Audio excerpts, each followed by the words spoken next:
Yeah, it's lame. Alright, now you know the name, but don't mention it unless you're ready for the fame.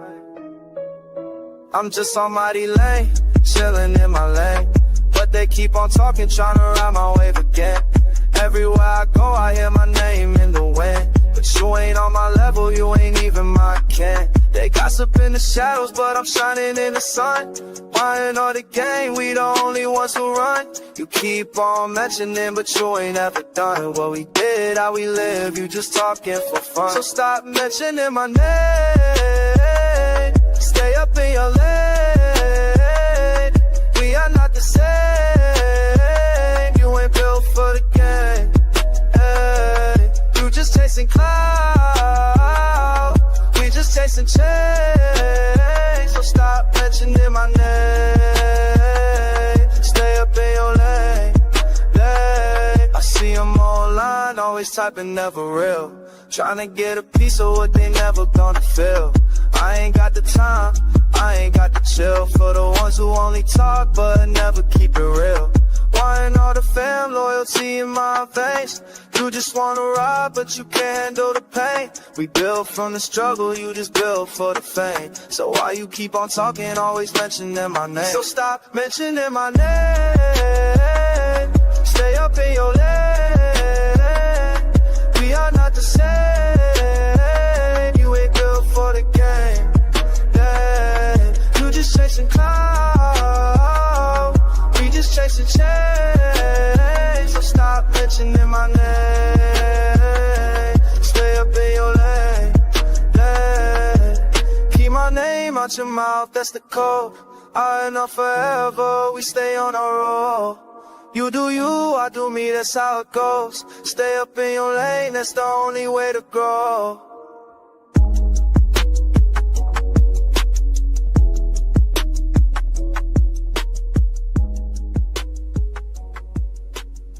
Yeah, the Pow Pow showed up in the video.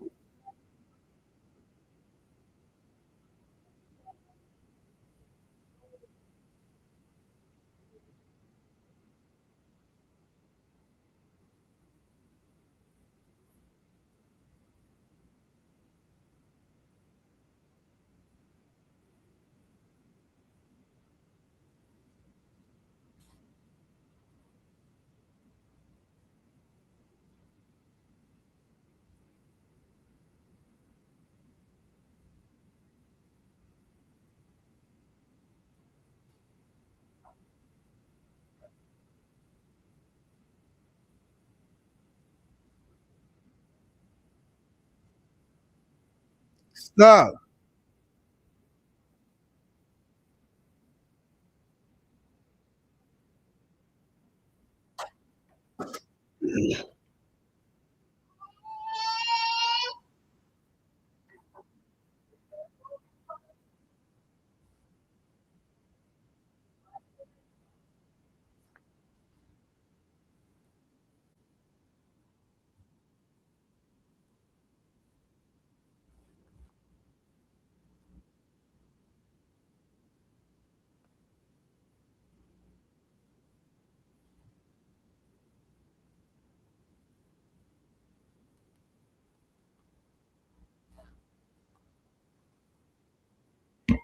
Man, shit. No. Oh,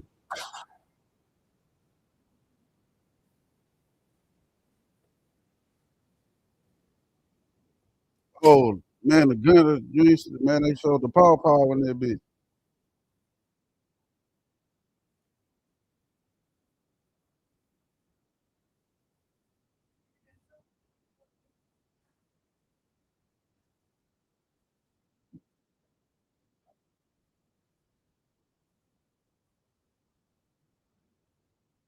Yeah, you can't, like, you can't have show guns on live.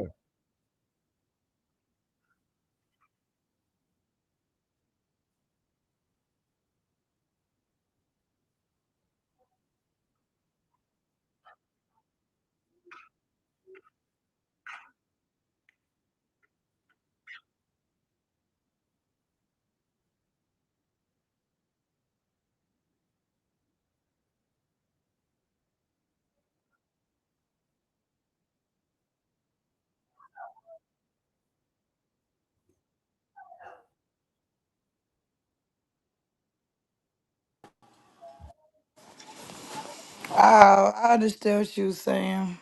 Yeah, you can't have guns Anyway, on the line. but you was playing a video that is already published. No, it can't be on live. Like it could be on the video. It can't be on no live. Mm-hmm. Yeah. Nah. See, I got motherfuckers watching me just to strike me, so I don't. Yeah. I said, oh shit, god damn it. Got that bitch out before niggas even start hitting report and trying to find the timestamp. Got that bitch gone.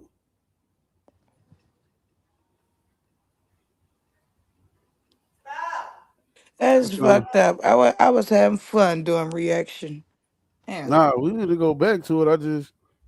We don't know which one's gonna be putting guns and shit.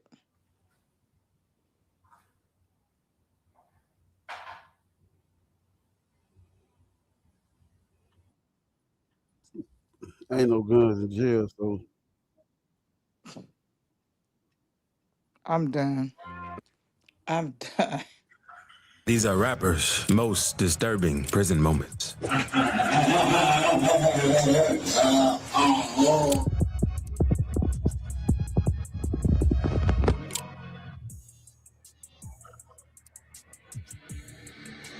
Starting things off with the lightly disturbing moments. And one of the times FBG Butter got whooped on while behind bars. See, while he was serving time back in 2016, a former friend of his, Lil J, put up a hit on Butter to get him jumped. Now, there isn't any footage of how it all went down, but there is from Butter snitching to the guards about everything. 3 guys ran up on me and they jumped on me in the hallway. And I tried to defend myself, but the COs, they was attacking me more, and I was doing a running. And one of the guys, he was pulling my hair, and I was slammed to the ground. The inmates was pulling your hair? Yeah. Okay. And, clarify that. Yeah. Before you know what I mean? Yeah. get that bitch out of there, nigga. One of the inmates definitely brought my hair. So, Nigga had to get that bitch on. Oh shit. Yeah, they call him Somebody, he had a big old thing. That bitch like he had a flashlight and some more shit on it. Had a beam on that bitch. Things quickly get more disturbing. That nigga with knocked Chicago his rapper noodle Bando loose. KD because he's locked up for ending the life of a 12-year-old girl while on a failed drill. One inmate recognized him and decided to literally take justice into his own hands, only for Bando to go running straight to 12 for help. Damn, he slapped the fuck out of that nigga. Did y'all hear that or am I tripping? Bando KD is definitely a goofy for what he did and deserved that. At least Bando had somewhere to sleep before getting slapped. Because his next clip shows that the situation in an Atlanta prison is so bad that a local rapper went on to show how they were left homeless within the facility itself due to overcrowding. Yeah, man, we got these boys downtown down in man. These boys at Garnet Station. But ain't nobody with Shawty. 2025, we got sleeping in the mat. Nigga look like he on canal. Are you alive in that mat, bro? Hey, bro. Are you all right in there? And out of all the disturbing prison moments FBG Butter has, I don't think he really needed to mention this next one during his interview with DJ UTV. Now I'm on the phone, I'm talking. I don't be ride my ass, folks. Shandia, folks. This man, he grabbed my ass. Some of that butter. Sure, I ain't never told nobody this, man. But you know what I'm saying? This my non-gang making me, y'all. You feel me? This me non-gang affiliate. Hey, look, on beach though, you know, some real shit. He grabbed my shit, like he. Damn, Butter made it be twice. Yeah. And I'm on my homie, shorty. I was trying to get that dirt. Folks left grade. They like, he grabbed your butt, now you trying to spit in his. I'm trying to spit in his shit. What in the What face, you mean, folks? You ain't Them gonna niggas sick, violate me boy, without that me savage violating life. you back. Talking about took a piece of my motherfucking man at least like this much. What you talking about? I ain't feel right. On B, he touched on me. What you talking about?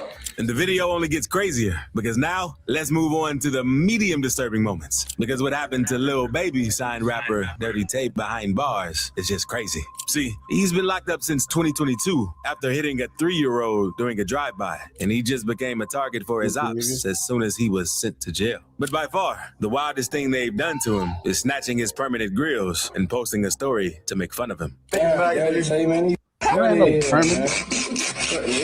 is definitely not a fucking But an even more disturbing clip comes from this former Fearless Young Smacker member tweaking out of his mind off K2 after finding out he was given a life sentence.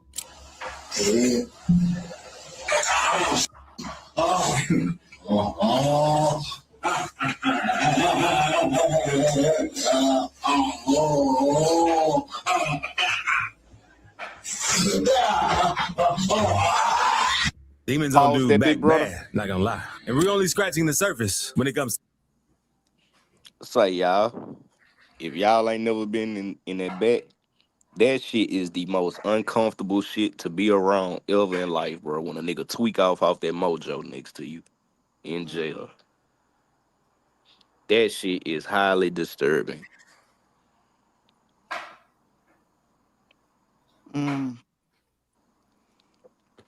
It be some of the smoothest niggas be in the streets too.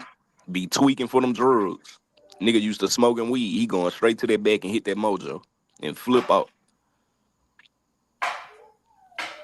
You come from smoking weed and you ain't got weed so bad, so now you gotta hit the mojo? That's crazy. So now they hit that mojo.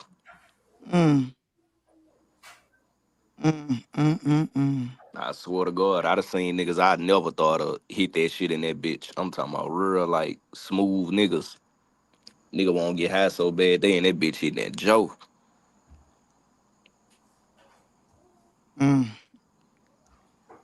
Come back on the streets like ain't nothing.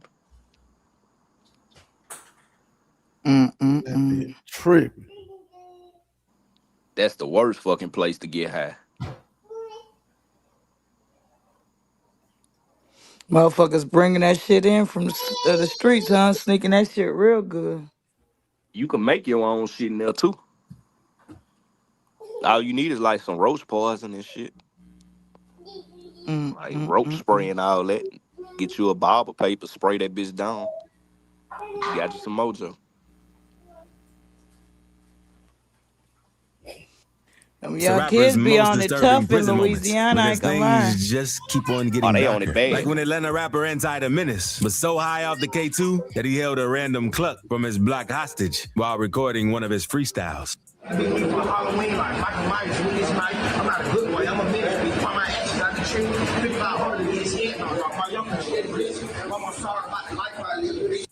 I get excited about the Subaru Share the Love event because Subaru retailers probably in that bitch with a life in it. Giving back makes us who we are. Shaking in his fucking And I don't think they replayed this video before posting it, since you can't hear nothing he's saying. You think they gave old head some strips and Al Green CDs to get in the video? At least Enzi had the freedom to be doing a music video behind bars. Because people at Calhoun State Prison can get locked up in literal cages without any food, water, or medical attention for hours at a time. My name is Xavier Specky, GDC number 1002462. I feel threatened for my life. We've been in the cage for hours. Ain't got no medical. Ain't got no food, no water. We can't use. But you got a phone. But you got a phone though. From what they say, even complaining to the guards can lead to them getting locked up there. Things can really get heated when it comes to supplies in there. And Butter had to be quick about it when he spotted another inmate trying to steal some of his commissary got over at 7 Cook County embarrassing Jail. moments.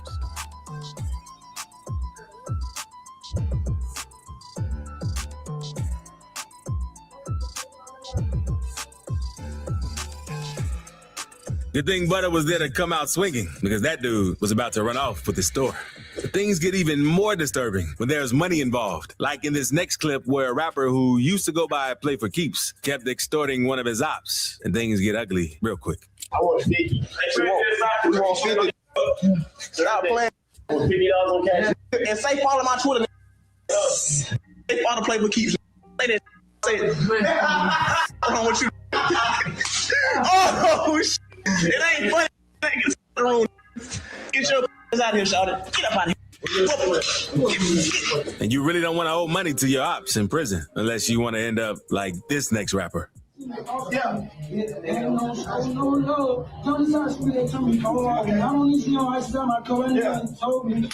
again. Keep playing. Come on. Now, I already talked about Butter having beef with Lil J, so it doesn't come as a surprise that Butter was so jumpy when they wanted to keep them both in the same block after Jay put the hit on him. How many times Butter made this beat? You doing all this? I said come up here, baby, to the grown man. When I got all I'm saying, hold on, Don't drop that. Don't put anything in your hand. that's my. I don't care. Don't put anything in your hand. Stuff, man. Don't put anything in your hand. I smoke. Okay. Okay. I do 5 before I go. Well, I don't rap down. I got a whole key shepherds on my rap. My rap got me jumped on. That boy, I ain't trying to go down there with Lil J. I can't go down. Even when as far as getting himself moved to a different wing. I'll do 5 That years opening before I on go one over there. Frank, the guy that's refusing to go to Livingston. If you're still watching right now, you different. Hit subscribe, because the next one's even darker than this. As for King Von, though, he didn't care who was around because he and one of his partners jumped one of their ops in front of a guard while he just stood there. They were only able to pull them apart after more guards came running and maced the place.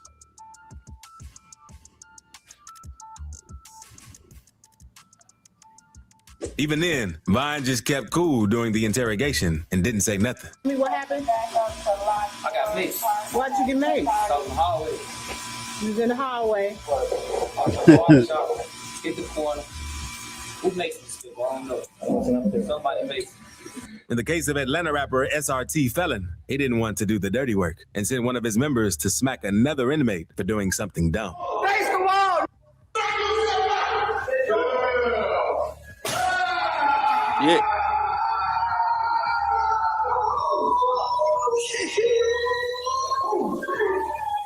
Slap bent all his back. Yeah, look at him. Turned to a hole. And I know Buddy probably couldn't lay down for a few days. From this point on, we won't be playing any more games because we start with the extremely disturbing moments. Like when Jacksonville rapper Queso got the John Cena treatment from a corrections officer at Duval County Jail while still being Damn. cuffed. After it all went down, Queso posted the video on his IG, calling out the officers responsible for abuse of power. His grandma even followed it up by filing a formal complaint against the officers involved, but the sheriff went on to say that the force used in the video was justified. That's not the only altercation Queso had been involved while on the inside, because another Jacksonville rapper named YNR Slugger T went on to say during a live that he beat Queso up while they were locked up. We do not know this YNR nigga right here. That little bitch, they're out his mind. All right, we know this nigga. Him and Mookie, Together, and that he was a murder twins. Do a Afraid little, to do a show little his homework face. on them little Everybody bitches, asking bro. where Queso. Man, he took up and through that, man. I done beat that already, man. And scared, We man. claim him, brother. That's all true. And things just keep on getting darker with even more disturbing prison moments. Just like it did for Chicago rapper C-Day during a fight he definitely didn't win. Hancock Whitney has just made being in business so much easier.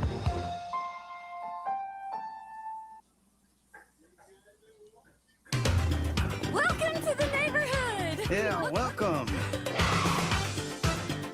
I figured you'd want to lay low a while. Trust me, they'll be coming for you. I gotta go run and take the trash out right quick.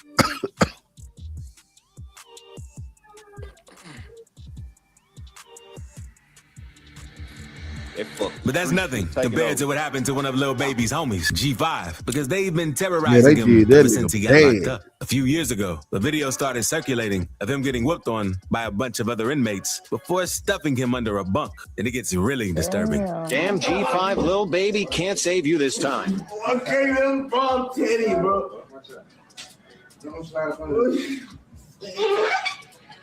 I'll be right back. Y'all gotta run and take the trash out. As for this local rapper, he was smart enough to dip out from a scuffle as soon as he realized he was about to get poked up. I got an ice light on the line. What you want Ooh, that nigga got a big Hopefully, ass Buddy knife in didn't his go to hand. sleep that night. Even on the inside, Damn. you can't escape from what you did outside. And the dude who supposedly took out Atlanta rapper R5 Homicide got caught and checked by one of R5's partners in a disturbing way. Stop resisting, bro. Okay. Stop playing. Now, something that never prospers behind bars is a snitch. And a perfect example of what happens to one comes from this clip of 4PF affiliate Project Baby Juicehead getting whooped in the feds after an inmate saw in his paperwork that he was a rat.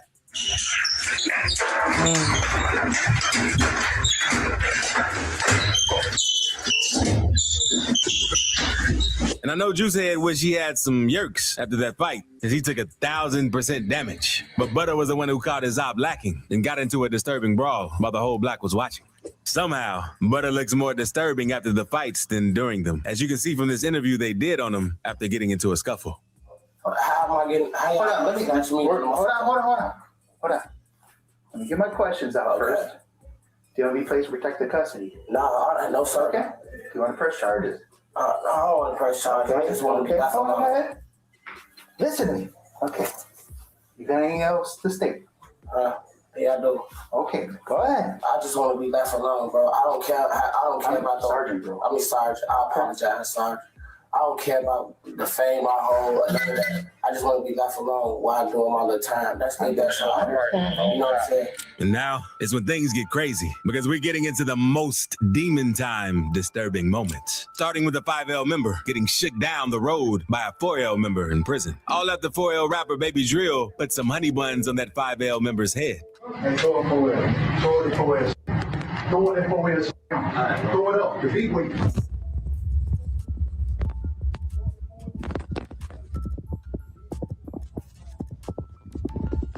Look at the camera and say 5L. What that is? It's 4. The big weight. Say big 4L. Say big 4L. Big 4L. Big 4L, bro. Say big 4L. Big 4L, bro. Come on, bro. You gotta bless me, bro. Come on, bro. Big 4L. Purdue was already getting poked, whether he threw it up or not. And this other 5L member also got beat up by 3-1 gang for the same reason. Only he was lucky not to get poked. And then with 31 anymore, they got a 5L right here. 5L. 5L. My mama 5L. 5L. But the same can't be said for YFN Lucci affiliate CP3, because he's currently locked up in Fulton County Jail. And the video was rolling around of him getting poked up by a bunch of YSL members, since he's a known op of theirs.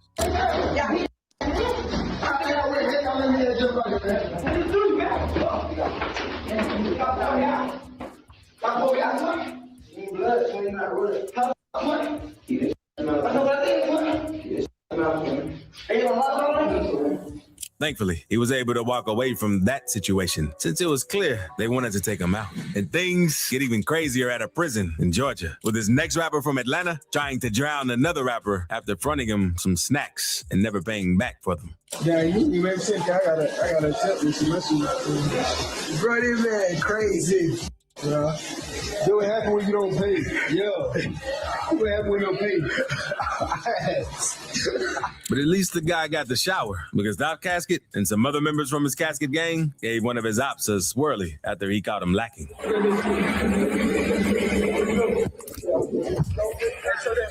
that is right there. Show that what it is. Show your hand. Show the tattoo.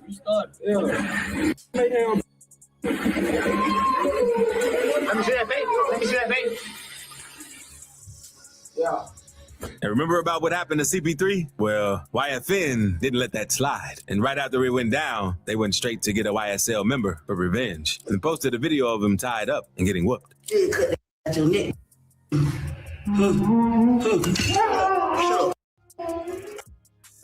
Too much slide. The dude even tried to scrape his YSL tattoo off of his skin, and it's very disturbing to watch. Stop moving, bro. If I bless you. Too much you slime. Look, I can't get that both of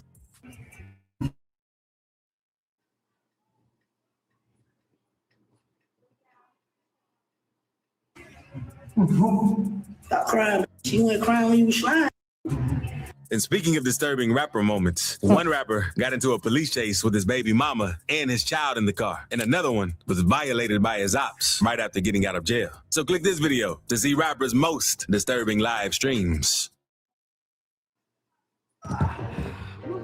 High prices put the holiday spirit in danger.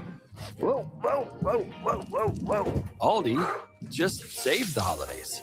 Shop Aldi first and save. It's an Aldi thing. You look a bit nervous, eh? Thierry, what's it like to stand in the FIFA World Cup stadium?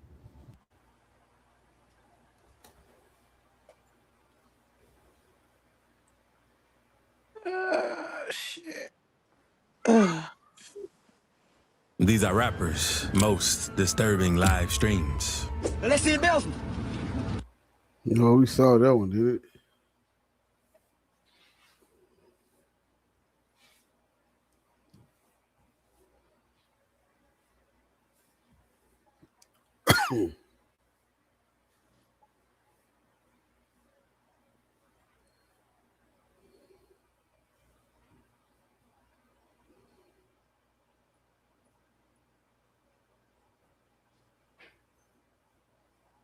These are rappers flipping out at disrespectful questions. Is it true that you don't step there, bro? What type of way?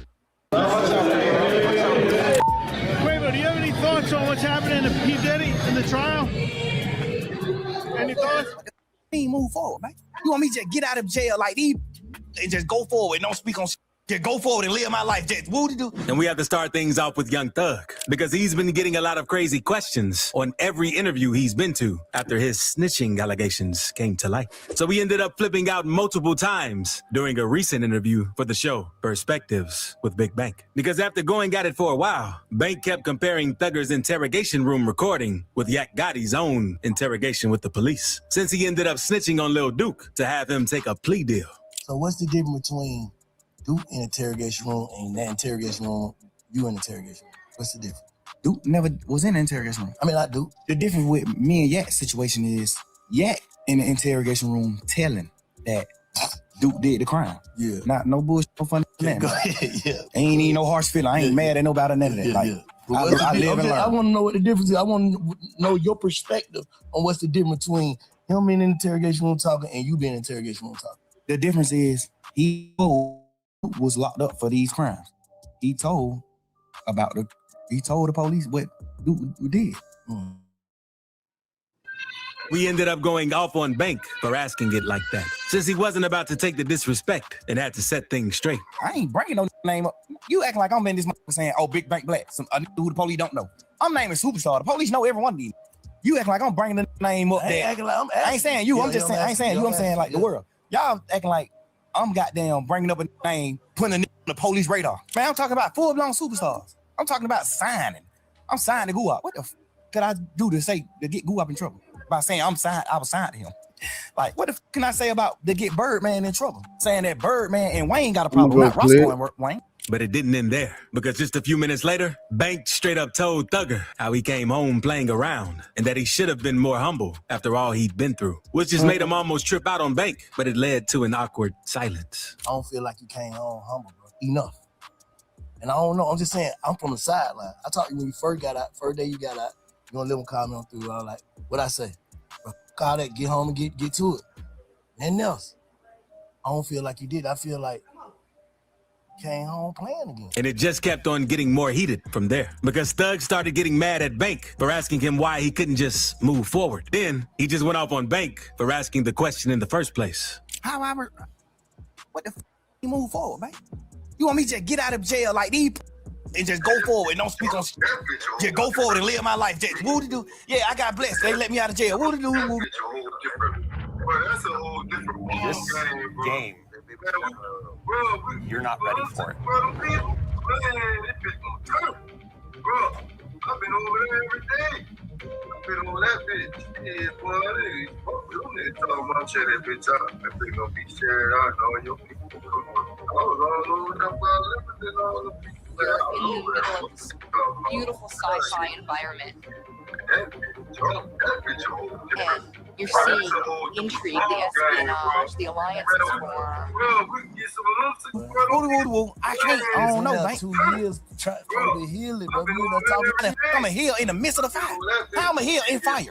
And going from one YSL member to another, Lil Woody also had to flip out when asked disrespectful questions. Only in his case, it was while he was standing in court for the YSL RICO trial. See, despite being an integral witness in the case, he still managed to keep his mouth shut and swerve through the questions from the prosecutors. But he almost flipped out in the middle of the courtroom when they asked him this crazy disrespectful question.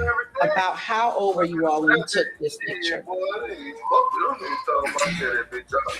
I don't know. Do you have hair on your head when you take this picture? When you took the picture?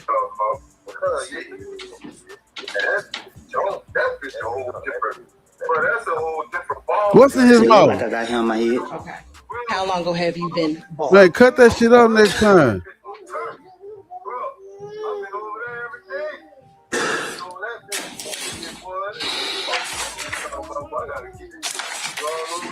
When I got out of prison.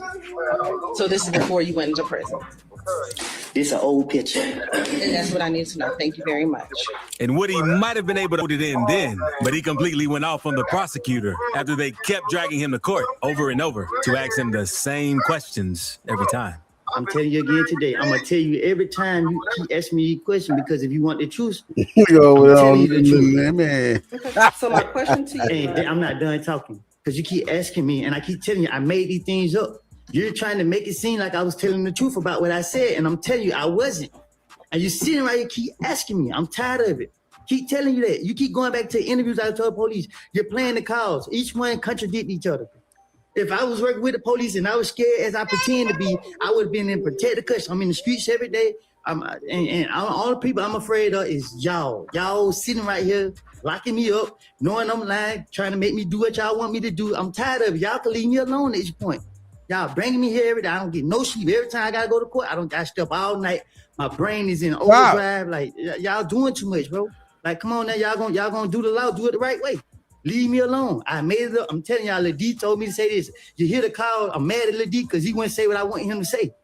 So what? But now, let's move on to Quando Rondo, because he was doing an interview with DJ Academics for his Off the Record podcast back in 2022. But he flipped out on that after he started asking disrespectful questions, since he wanted to know if Quando would ever go to court to testify against Lil Durk, as well as a bunch of other negative questions. Would you ever testify against anybody? Man, bet, bro. I was asking you that. Like, I feel like I know your answer already. Man, I ain't trying to do shit but believe in God and shame the devil, man. All that other shit, I ain't bit, bro. Dude, bit, bro, man. I ain't with none of that shit. And I ain't gonna lie, I don't like that you on here asking me about this shit. Cause it seem like when y'all get to asking shit like this, shit like this go to playing out and happening, and clips like this go to rewinding. I only ask you that nobody can bring it up and say that they don't know. All that you just brought up and every negative thing that I didn't like, that I feel like could be a sort of like bad luck, curse type thing. Guess what, boy? I cancel that and send that back to the pits of the hellfire. None of that's gonna happen to me. All let's rebuke that. Go off me. You tripping. How do you? You tripping. And St. Louis rapper CTS Lou Wick also went off on an interviewer for asking him disrespectful questions. Because while he was sitting down with NWO King Tay for his podcast Talking Stuff, they've been asking him about some of the stuff. Mom, you know who this is? Lil Wick. Wait, no, the white dude. Yeah, Lil Wick. He from St. Louis. Oh. He had done in the past, since Wick isn't afraid to talk about the stuff in his music. It seemed like they were cool at first, but it wasn't until Tay asked him if the rumors about him smoking his stepdad were true that the studio almost turned into a war zone. I ain't gonna lie, bro. I straight keep hearing this little rumor, man. Like, I just want to know, like, dang, is it true that you your stepdad, bro? What type of Right after it all went down, Tay went on an interview with Nico Nail Media to talk about how it all went down. But he almost ended up smoking the interviewer for siding with Wick, since he said it was Tay's fault for asking crazy questions. Hey, you know the I am. Do your research on King Tay. I may go missing too, gang. On bro. all that murder gang on my mama gang. We get cracking in the rack too, gang. All that St. Louis, motherfucker, give a fuck about that gang. Straight up. Do your research. Ask the ops at home how I get, gang. I don't give a fuck about no murders, gang. So, come on now, bro. Calm down, gang. I'm saying, gang. So what you want to do? I know you ain't on So what you want to do, I gang? know damn well you ain't just Gang. So what you want to do? I ain't gonna fake it. I ain't gonna fake it. I don't get no. Nah, watch out, gang. Flat your to this, bro. I ain't gonna fake it, bro. But what did you saying, gang? I don't give a these cameras, gang. I don't give a about these cameras. Bro, cameramans die for real, gang. I don't give a about cameramans die for real, gang. All right, bro. As for Baton Rouge rapper NBA D-Dog, he had to stand his ground on an interview with DJU-TV after they began talking about his ops. See, it's no secret that the people from Fort K-Trey had beef with Chicago rappers, especially while King Von was still alive. So when DJU started talking about the topic, D-Dog immediately went off on him, and he let him know he wasn't about to be disrespected like that, since he didn't want to talk about his ops. I don't think, Chicago might be like a danger zone. Man, dude, don't make me choose, Paul. So yeah, bro, I be asked, my channel Chicago based. Obviously I am, King Von's former DJ, you know what I'm saying? Hey, let me say you something though. So come here. Just come here.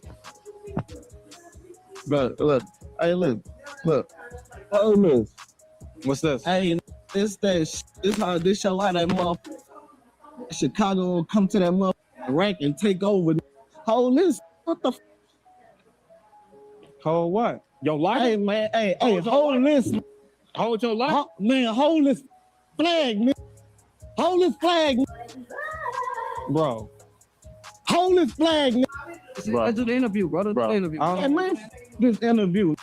It's only the people. Baton Rouge niggas out there, man. Christmas night, 7:30 p.m. Eastern, only on Prime. He flagged. Chevy trucks. Off-road ready. Always dependable. Like the relentless Chevy Silverado.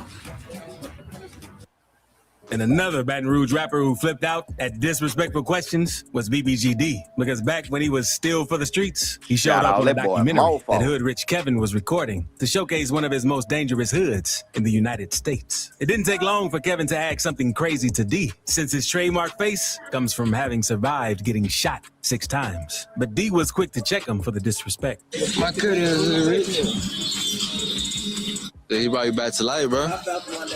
Been back to life. And you don't know me, I'm pressed. He got you looking like a new Diddy. Tell him, I am the new Diddy. Ben, wrong with you? I see you look like a new hood rich. Wrong with you? We got you looking together too. Appreciate that, fam. I might have to sing again. Now, D might have been able to hold back on Kevin, but Quavo had to physically check a random dude for asking him about Diddy during an event he was at. Quavo, do you have any thoughts on what's happening to P. Diddy in the trial? Any thoughts? You don't have to hit the camera. And Braille Vert almost had to whoop a little kid for asking mad disrespectful questions to him. This all happened while Live with Bebe was doing a vlog with the people from Bloodhound's Hood in Chicago and was following them around for the day to ask a bunch of questions about their organization. But no one expected that the most disrespectful question would come from a random kid who completely violated Vert out of nowhere.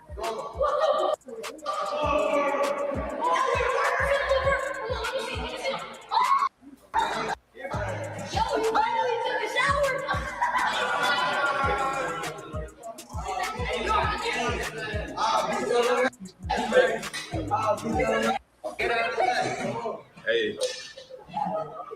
But that's not the only time Vert was asked about his hygiene. And they brought up the topic of him smelling during an interview with Tip and Gabby, for which he simply said that it was just how he and his homies joke around and that it wasn't true.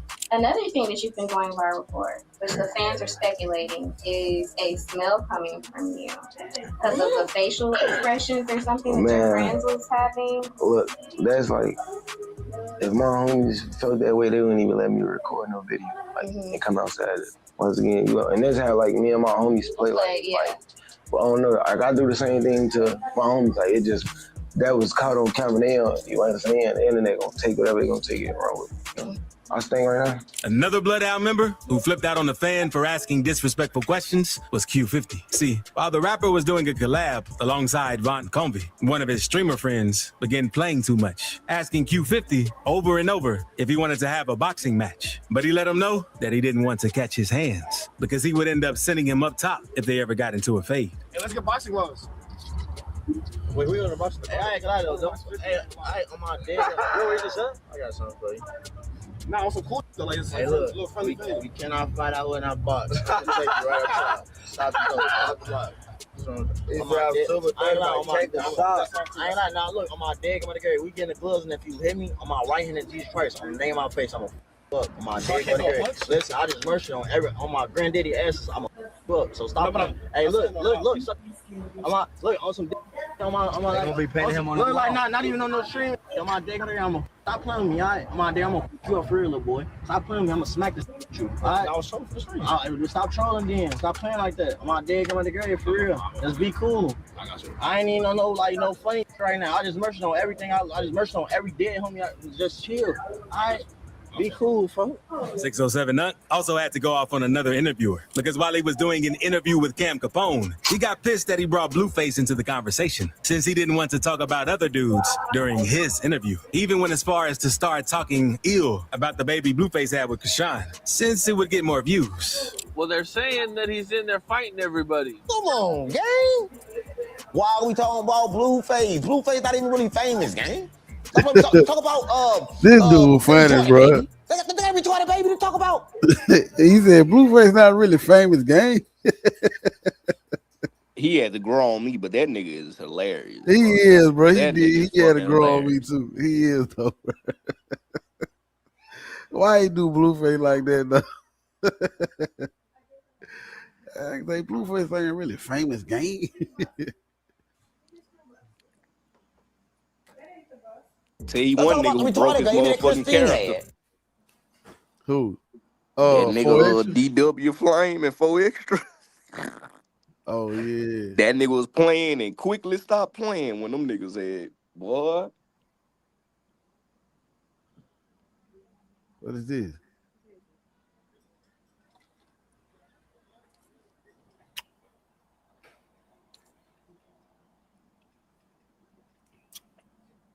It's all right. You get away from me. Yeah, not that much though.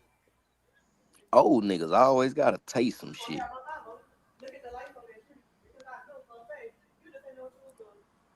All right, just look and see. Stop playing on me. Let's talk about that, because there's a demon in that baby. A lot of people don't know, right? And I keep telling people the demon down bad for that. Right? Nobody supposed to look like that, act like that. That's a demon, gang. I heard the baby can't even talk or see or breathe. I don't know what the baby can do. God damn it. I don't know. I don't be talking about no baby and shit. Got to be more. Let's talk about that. That'll get you more abused than us. Hey, I'm just saying though, I gotta say this, bro. All this stuff said about motherfuckers being on top page, now they over there with Lemon. Cold-blooded, huh? Cold-blooded. Hold up, bro. I'm gonna get back to this, bro. I gotta have my little petty moment. I got to, dog. I gotta have my little petty moment. All this about folks going over there and chill with time, bro. Shout out to the YouTuber. For sure, for sure. I was all over there by Lemon and all the people, man. I was over there. Fuck what they talking about. Shit. Man, that bitch a whole different, bro. That's a whole different ball game, bro. Man, we can get some of them for them people. Man, this bitch gonna turn. No, bro, I've been over there every day. What the fuck am I watching? Shit, boy. Yeah. Fuck them niggas talking about shit. That bitch out. That bitch gonna be shared out. No, Clowning. No. Hey, but we was doing wrong for being on tie shit.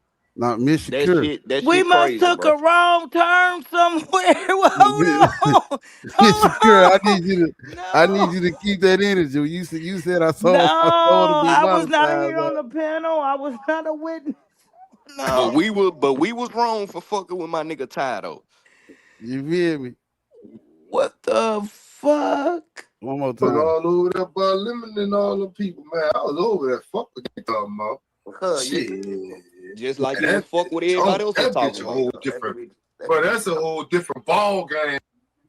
Yeah, bro. Just like Ty shit was a whole different ball game. Nigga, we was trying to expand. Ty be having 160 and 70 people in that bitch.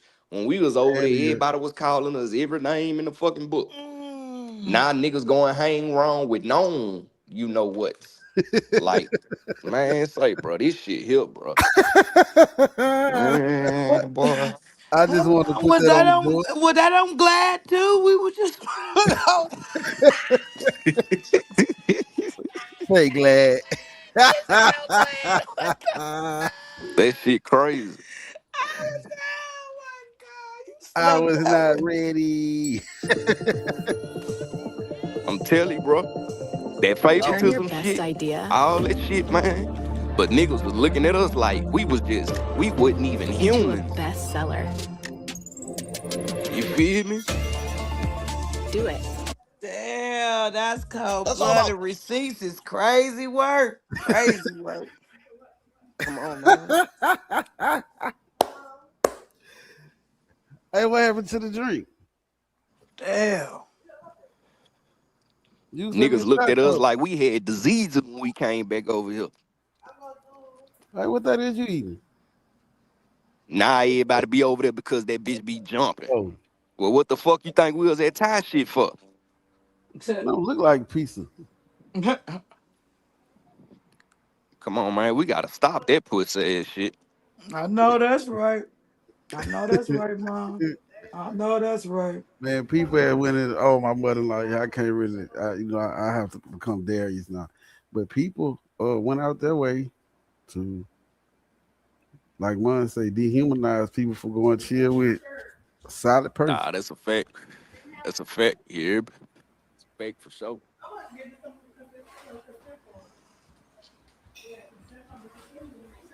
Yeah, back to 607.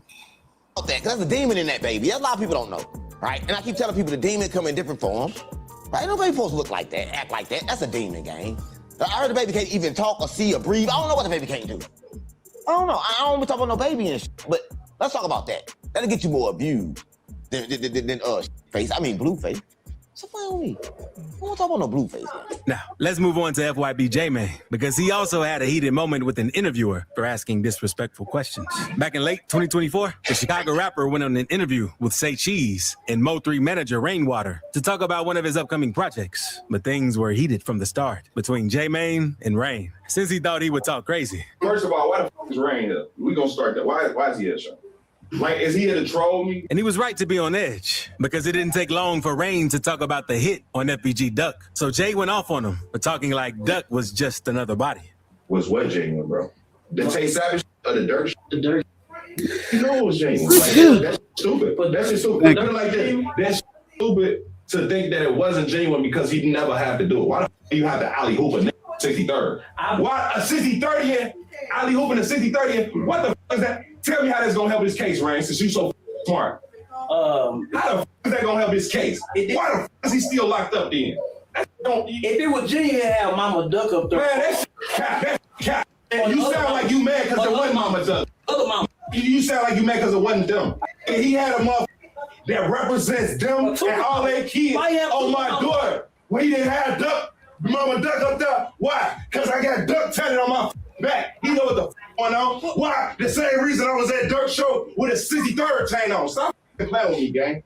It hit different. Y'all in this movement. Y'all just want to talk on my daughter. Y'all fans on the outside looking in. Y'all acting like fans, so I want to treat y'all like the guy. Stop doing that, Rain. Hell no, I ain't no fan. Let me tell you, I went to war. I've been to war, different wars. Ain't no way in hell my kids over there crying about these. Then I go to a show. I ain't going to these hood or nothing. Nah, none of that. At the end of the day, we talking about peace. We'll go peace. We'll say, hey, we gonna get together, get the mamas together, things like that. But ain't no way in hell I'm gonna go on cameras. I'm in super clap. No, I ain't even going to these things or none of that. I'm with all my kids. I ain't going to these things. That's you. Yeah. You not me. I'm not me. I'm the chosen one. I'm the chosen one. Let's break it.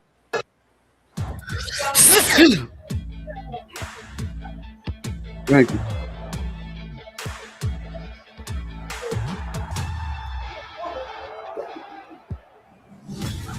Oh, my bad. I'm on the studio. And we have to talk about Kodak Black because he's always going off on people for talking crazy to him on the streets. But he might have been taking things a bit too far when Chicago rapper Jeezy wanted to know why he was so sweaty since she figured he was off some hard drugs. But Kodak just went off on her, grabbing her butt and stealing her phone since he thought she was trying to disrespect him. Why you sweating? You okay? I'm shooting a video. I don't know what's up with people, bro. I don't like that. What? You shooting a video? I don't like that. Look at it. Like, if I'm sweating, Go away. Yo, man, like, Go away. should I know know you better. putting in work. You can't say you should know better, like just by our phone and get. Because I said, is you cool? No, because like that's why I said as like these theories and shit. How they be Stop. playing with it now on TV, like on the internet. His body hot. Like He that, bro, like, sweat. like, That I ain't motherfucker really bull. Like that, I was just asking. Am I good though? Sweat. I just said, is you good? I'm just saying, is you good? How you been? Type like. Stop, Jace. It's okay. Where you going on my phone, boy? And it's obvious Kodak is always on something, but he always gets mad when people ask him about it, which is what got him to flip out on Adam during an interview for No Jumper, since he asked him if he was always out of it. But Kodak didn't appreciate the question and told Adam to cut it out with the whole detective act. How did it feel after Drink Champs to have so many people basically like Oh, this a debating and regular arguing boy? I if don't you wanna were play this. up during that interview? I was lit, but I wasn't lit like I don't know what I'm doing. I'm always know what I'm doing. I remember every could do. Ain't nothing like ain't no nothing get past me. That's when they really think you crazy when you make all the sense. Well, you can't. Well, they can't run it on you. I never had a manager for 10 years and still. I saw you like standing up suddenly in the middle of the interview and just kind of swaying back and forth. My brain, like the part of my brain that knows what it feels like to get up, was like, oh yeah, he's on a good one right there. And then I got somebody like Whack 100 screaming in my face telling me that I'm trying to stereotype you. So can we settle this once and for all? That shit was so long ago, I ain't even, they don't even remember that. Step by step, I can't even walk you back to that shit. So you got to ask me. Yeah, I mean, usually if you get loaded, it'll last a good 2 hours, right? I ain't came up here for you to be playing detective. I'm not trying to play detective. Okay, yeah. I was just figured I would bring that up since we've talked about that so many times. I figured you might want to set the record straight. I ain't trying to exploit your bush. I ain't Hey, why y'all didn't choose the living boy? Because I don't know it and I don't know you. And hit the subscribe button real quick if you wouldn't get caught out of it like Kodak. Now, let's keep things going with Baby Kia because he's well known for crashing out on everybody. So it wasn't a surprise when he almost threw hands with YouTube prankster Daniel Sado since he was trying to play BK like he was slow for some content. Oh, y'all too good like Pete? Of course, that's what you saw. Black people will never be free. Man, they talk on me about right this shit. Put 2 pistols. Don't put that shit. Yeah, 2 pistols. You don't see the butterfly? Them is literally 2 guns. Stupid ass. No, this is a butterfly that just got out of its cocoon. With all that butterfly shit out. Get them 2 guns. You say you make me You see fly? the pistols? I mean, you see the trigger? He said he made me fly. And you see the scope on the back? Yeah. Stop playing me, bro. You trying to put something like that. But that's nothing compared to the reaction Drake's rapper Top 5 had when interviewer Leah Mai asked him if he was afraid of Kendrick Lamar because he said that he was ready to smoke him if they ever crossed paths. Anyways, would you go to LA? I was in LA for first degree. I was on the run for first degree murder in LA. Are you not scared? Scared of what? Kendrick? We got money. Kendrick and his people? Kendrick Lamar. Yeah, you're scared of Kendrick? Tell him come to Toronto. Swiss cheese. What happened if he comes to I'll get the Toronto? low. Put on my Nike Tech Black. Tell YG get us a driver. Put the window down. It is what it is. Get some fresh air. Where's Drive-By King? Drive-By King. Yo, where's Drive-By King? Drive-By King's right there. We can't even do Kendrick Lamar on feet. We gotta make Drive-By King, Baby Key, Drive-By King. I'm called the ring track Drive-By King with the Drake. We're talking about Kendrick Lamar. How disrespectful you asked me about I'm asking you. that Crips walk. And interviewers got to know when to stop asking messy questions that can lead to some real life beef, which is exactly what got Big 30 to lash out on Adam 22, since he kept asking his opinion on a bunch of questions on Moneybagg Yo to spark their beef back up. Do you think he really got liposuction to lose weight? On some G shit, though, I really feel like y'all playing with me because I really been said this. We can't go to the next question. All right, we can move on. I just like you had some funny bars in the whole thing that I just kind I ain't of on that, bro. wonder You if it was tryna serious or spark not. Back up. Nah, I ain't on that. Nah, we put money We back ain't too. talking about that right now, bro. All right. No liposuction. Got it. I said fuck this shit 5 minutes ago. Fuck this shit. All right. I'm just saying though, now. Nah, I don't want to disrespect you at all. Now I'm saying, say for instance, now what if somebody get hurt? What if somebody die? If I ain't respond to y'all how y'all want me to, and the motherfucker die, and the motherfucker go to jail the rest of their life, and somebody dead, you will be satisfied. You just gonna laugh at us on another interview, talk about us to another. You know what I'm saying? Like, just this shit, bro. Talk your shit. Just move on. Things almost got different for the same reason when the baby was on the cruise show. When you or an thought interview black back in people was 2019. dumb. Since they wanted to talk about his incident in Walmart while the trial was still going on and couldn't speak on it. The Walmart incident. I know. Is that case still pending? I ain't talking about that. You can't talk about it, I huh? ain't saying nothing about that. Man, you can't talk about it, but I can. So listen, this is what happened. I'm just kidding. Where do the leading American industrial companies Ain't go that to crazy? You get say you can't talk about it, but I customers and can. expand their own Niggas say, but I can. Good thing he didn't keep asking, because it seemed like Baby was about to have another incident. As for French Montana, he had to walk out while he was doing an interview with Raleigh as soon as she began asking questions about Drake and Rick Ross, since things were heated over the cease and desist letter Drake sent him back in 2024. What's the status of things with Ross and Drake? Hold us. Catch. Hold it. Touchdown. I'll be right back. I think I double parked my car outside. You double parked. Okay.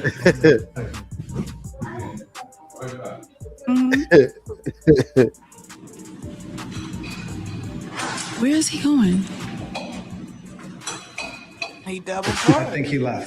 But when it comes to big time rappers, Kanye West, He said, I think I double parked my car. But he throw the headset at his woman and say, "Catch." That nigga told her ass, hold this. That was about the funniest. As an thing interview I is did. certain shit, bro. Like, I don't understand why these interviewers don't have this discussion before the interview happen. Like, can I ask you this? Can I ask you that? Can I ask you this? Can I ask you that? You know, not to make the fucking interview awkward. You feel me? They be trying to get the exclusive, and then they, at the same token, it's like they be wanting people to criminate themselves too. Exactly. Like, come on, man.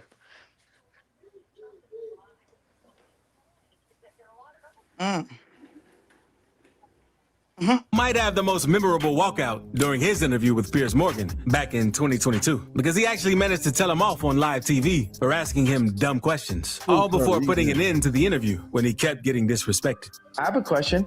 Who do you think are the biggest Val white racist? The media. You think the media is racist? What? Please, next question. Please don't ask me any retarded questions. Okay, if that's your position. That's clear. Interview adjourned. Love you. But former NFL player and rapper Pac-Man Jones didn't hold back while he was being interviewed by the Bill Clinton kid, because he kept asking him about the charges that got him locked up a few months back. But he wasn't in the mood to be played with like that. Didn't hear it. It's a really long one. How long should somebody? No days. How long should somebody go to jail for assault, felony, vandalism, disorderly conduct, marijuana possession, felony obstruction of No justice, days. public Keep intoxication? reading all the charges. No days. No days. No days. I mean, you're like a 20s No time days. You heard me? I think they need to just lock No you in days. there and Shut your the ass up. key, like Pac-Man. Them misdemeanors. Well, can I read the thing? You interrupted me. Felony obstruction of Misdemeanor. judge. That's Felony a lie. obstruction of justice. That was a lie. It got Okay, dropped. public intoxication, misdemeanor Maybe. assault, hitting a woman. Drop. Drop. Okay. Keep going. Assault, disorderly conduct, and harassment with the bodily disorderly substance. conduct, disorderly conduct might have been there. What's the other one out there? Harassment with a bodily substance. Nah, drop. Now, someone who's always ready to clap back at disrespectful questions is Charleston White. And it wasn't the exception when he went on an interview of the Boxed In podcast. After what seemed like a normal interview, Lil Pistol started to talk crazy, asking Charleston, what did we do if he slapped him? But he had to check him by telling him he wouldn't live to tell the story. So let me ask you this. So with you not being violent or nothing, what would you do if I slapped you? You go die. You talking about Hollywood? Yeah, you gonna die. I don't know no man you can slap and you wouldn't die. You might slap a boy. Type. Yeah, you might slap a boy, but you could die slapping me. You like a I ain't like nothing. Unc never hit nobody, never shot nobody, but he ready for it. Trouble. I hope you're a bad mother. And speaking about crazy moments that came from rappers getting questioned, one rapper called Thugger out for not owning up to his mistakes. And one of his most loyal associates flipped on him after finding out one of his got dropped because of him. So click this video to see how rappers reacted to Young Thug's interrogation.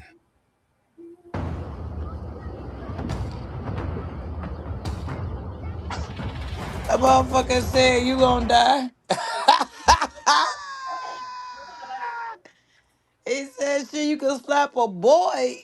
One rapper got robbed while flexing his money on IG Live. And Sauce Walker almost lost his life when a goon tried to rob him. These are rappers who got robbed by goons. And we got to start off with what happened to Jay the Youngin. Because Jay is a rapper from Bogalusa, Louisiana, who lost his life in 2022. But he managed to build a pretty big career in the street scene, going up to rack over 4 million views on his YouTube channel in under a month. And by 2018, he was one of the biggest up-and-coming artists from the South. But one day, as he was doing a show at the Blind Tiger in Greensboro, North Carolina, back in 2019, something was going on in the crowd, so he had to cut it short. But some goon yanked Jay off the stage as he was leaving.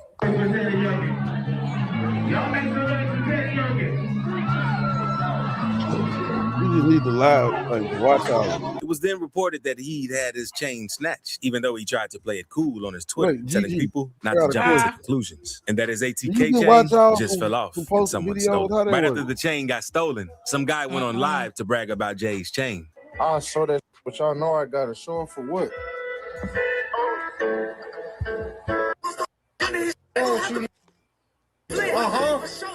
You said that you get watch out for doing what? The chain was a gift from Young and Ace, the founder of ATK, who had collabed together, and to show Jay he was part of his crew. So Ace went on his IG to warn whoever had the chain to return it or else. Shortly after, Jay dropped a video on his Twitter showing that he had his chain back.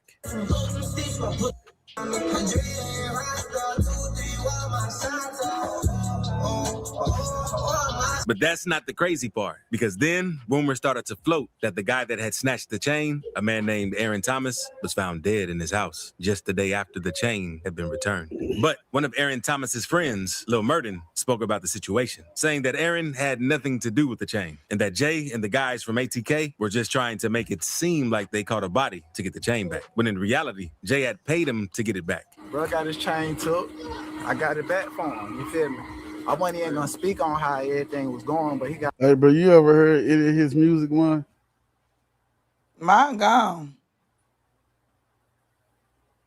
Oh. I'm trying to say he caught a body. You feel me? I don't even know brother died. RIP to him. I wish his family the best. Yeah. But you feel me?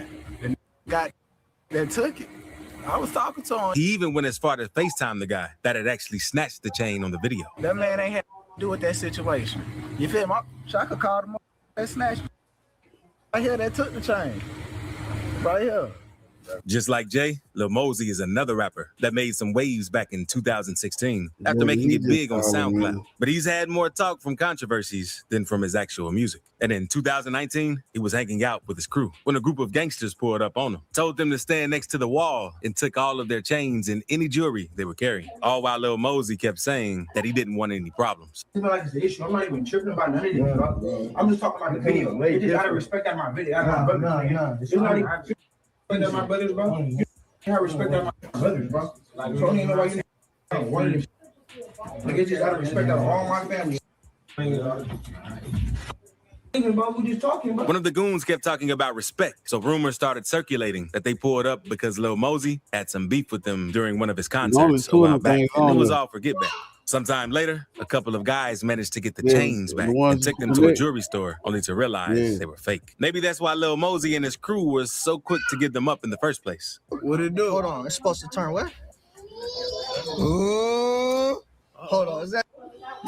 When I switch them around, if you switch them around, it was either gonna come on at the bottom, not like it's in the middle area. It's not going.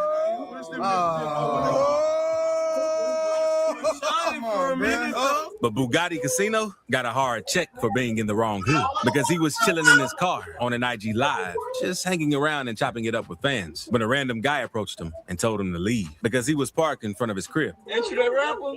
Yeah, what's up? Cool. Man, I heard you got them features going for sale. Oh, yeah. Well, what's up with it? I ain't get a feature. Heard you the hottest thing in town, B. Where you from, fam? I'm from Hip Hop. Mm-hmm. Fucking all right. What part you from? After arguing for a while, Gotti tells the guy to chill out because he was doing nothing to him and he was just waiting for someone. Just trying to make sure everything all good. No, safe, man. You know what I'm saying? I'm waiting on somebody. You know what I'm saying? You stay talking to me about some other stuff. It is. Man, what's up with your features? You talking It on is. you got the features going through the city. I'm trying to see what's up. I'm saying what you trying to get though. I'm trying to get 18. Hey, look, fam, I ain't gonna lie to you, bro. That's when Gotti tells his driver to start the car. But the guy outside pulls out a gun on Gotti and you could hear some shots. Get big, save big at Nordstrom Rack. Ooh, big gift energy. The biggest gifts and the biggest Firing because the live cuts off. Let's call. Where y'all going at? Where y'all going at? Get this shit.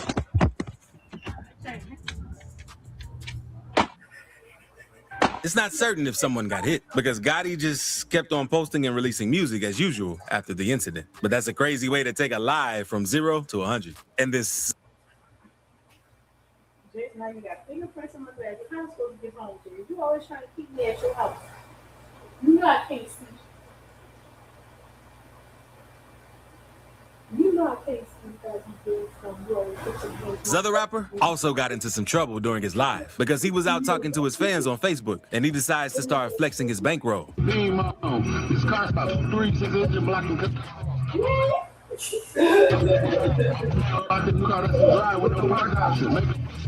As soon as he puts down the money, a random guy opens the door to his car and sticks a gun to his neck while asking for the money. At first, the rapper thought it was a joke, but he quickly realized he was being robbed.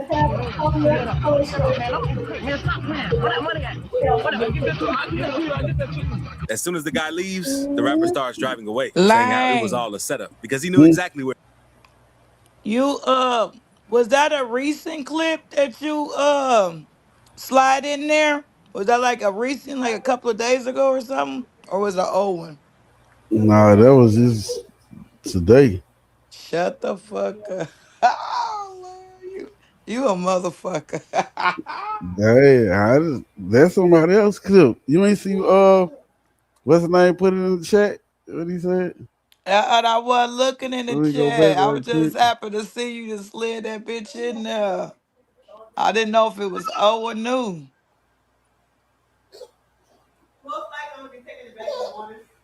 What he said? Well, he said, "Oh look, you seen my comment? No, it's I ain't even been looking in the chat. Don't look like Yeah. nobody been chatting. yeah. Already put it in the chat like 30 minutes ago. He was like, go play that clip ASAP. Oh. So I'm like, big. When I looked at it on my phone.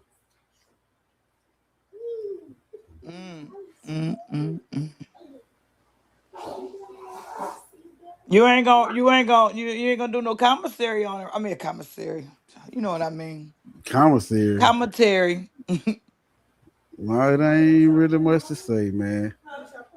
No, I said I'm just saying you ain't gonna do it. You know what I'm saying? Because once you can start to talk about it, then it's gonna be response. You know what I mean? Which all that's cool. Hmm. But I just want people to keep that same energy and not when it's with the quote unquote cool people. Hey, turn that light off, please. Hmm. It's that one. Why you right there? You could have reached behind you and turned the light off. Desperatize. Desperatize. But I'm just saying though, GG. But this be the stuff going on though. All this started because some people was chilling on a page that had a dude, the artist dude and his boyfriend. With that dude, they talking about flaming. Crazy. Crazy. Wow. Mr. Cure said, I sold my soul. I sold my soul. Man, I ain't welcome over there, G. I would, but I'll pull up on your show. I ain't welcome over there, brother.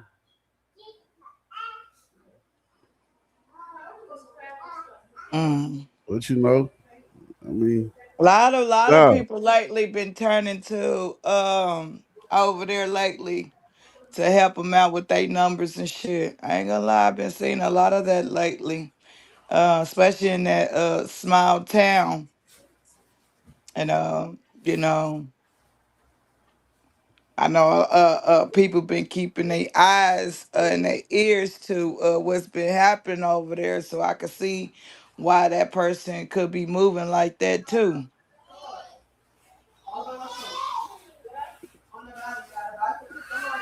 So over there in that sector, they begin they numbers up. Mm-hmm.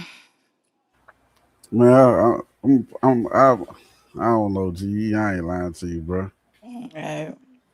People here do what they gotta do to get their numbers up, I guess. Which is cool. All that's fine. I don't care what nobody do on this app. But it just be man, come on, dude. Like the extra stuff.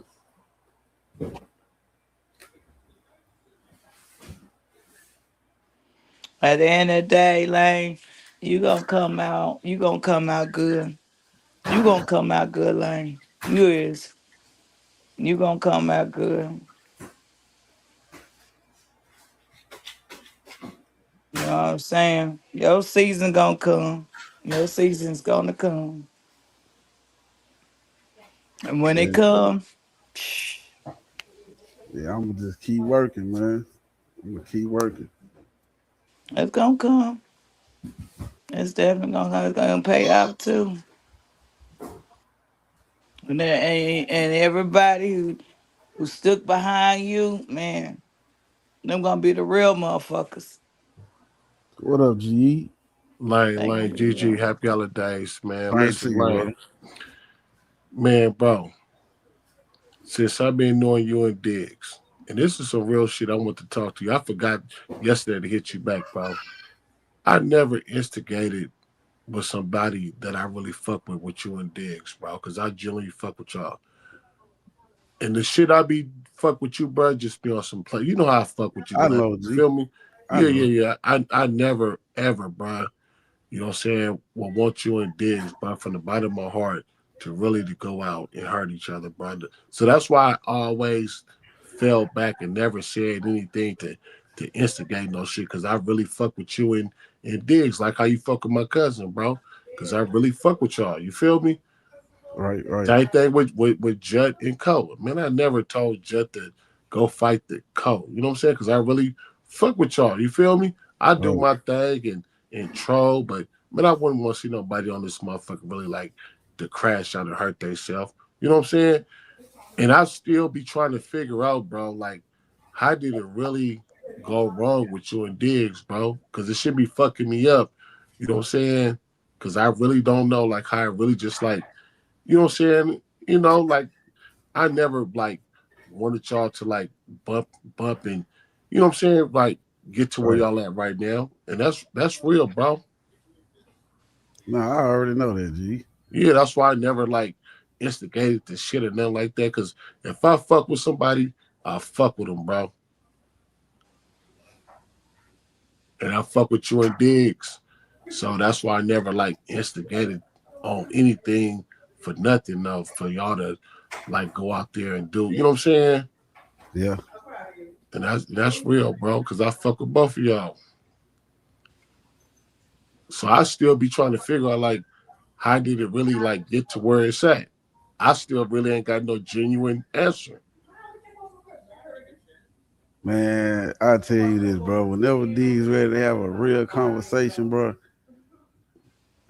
we can really have a real Okay, that's conversation. say less. Okay, that's all I need to hear. That's bro. a start. That's a Yeah, start. yeah. We getting somewhere. That's, we getting somewhere. yeah, That's a start. yeah. Because I fuck with both of y'all, bros, and you know what I'm saying. That's why I always be coming over here trolling you because I fuck with you. You my nigga though. You feel me?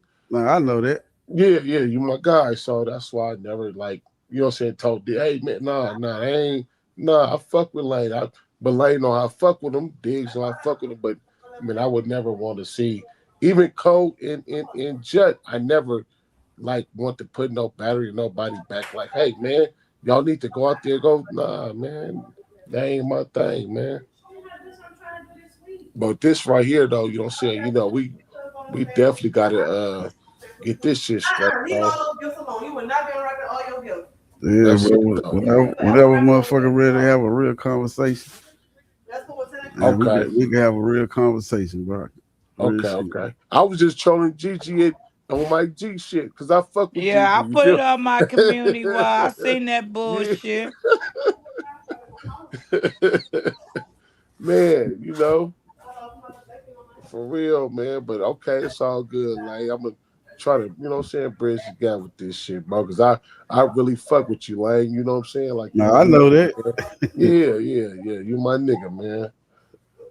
No, I know that's why you know I be telling. I say, man, G, you must be bored. Yeah, my nigga, man. For real, man. It's my nigga, man. Y'all started with Lane, so you know, you know what I'm saying? I'm like, nah, man, this shit, you know what I'm saying? Like, nah, I don't respect that shit, man. But as long as you're willing to sit down with Diggs, get this shit straight, bro. Because I wouldn't want to see nobody to hurt themselves. We keep the content going, and that's it, man. Other than that, though, man, I wouldn't want to see nobody really like to hurt themselves on this motherfucker, though. No, we keep like the content, man, and keep pushing, bro. Man, that's a bit. Like I say, whenever, you know, that's it. You know, do want to have a serious conversation, but we can have a serious conversation. Okay. Yeah, that's got to happen though. Like for real. Yeah. Yeah. If, you know what I'm saying? If it ever came down to it, and y'all hurt each other, I'm gonna do content on it. I ain't gonna lie. Yeah, it's gonna be fucked up. It's gonna happen, but it's gonna be fucked up, man. Like I'm gonna do content. Yeah, it's gonna be fucked up, but it gotta happen though. But I wouldn't want that to be on somebody I really fuck with on both sides though. Man, for sure. Okay, it's all good. I'm gonna go over here, go fuck these jive ass niggas over here, but it's all good, Lane. I see you, GG. All right, bro. Okay. Get down, boy.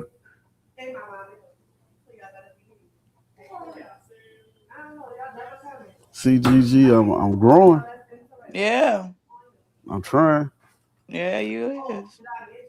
Cause yesterday you said you ain't grew yet. Yesterday you said yeah, you ain't grew yet. I said what?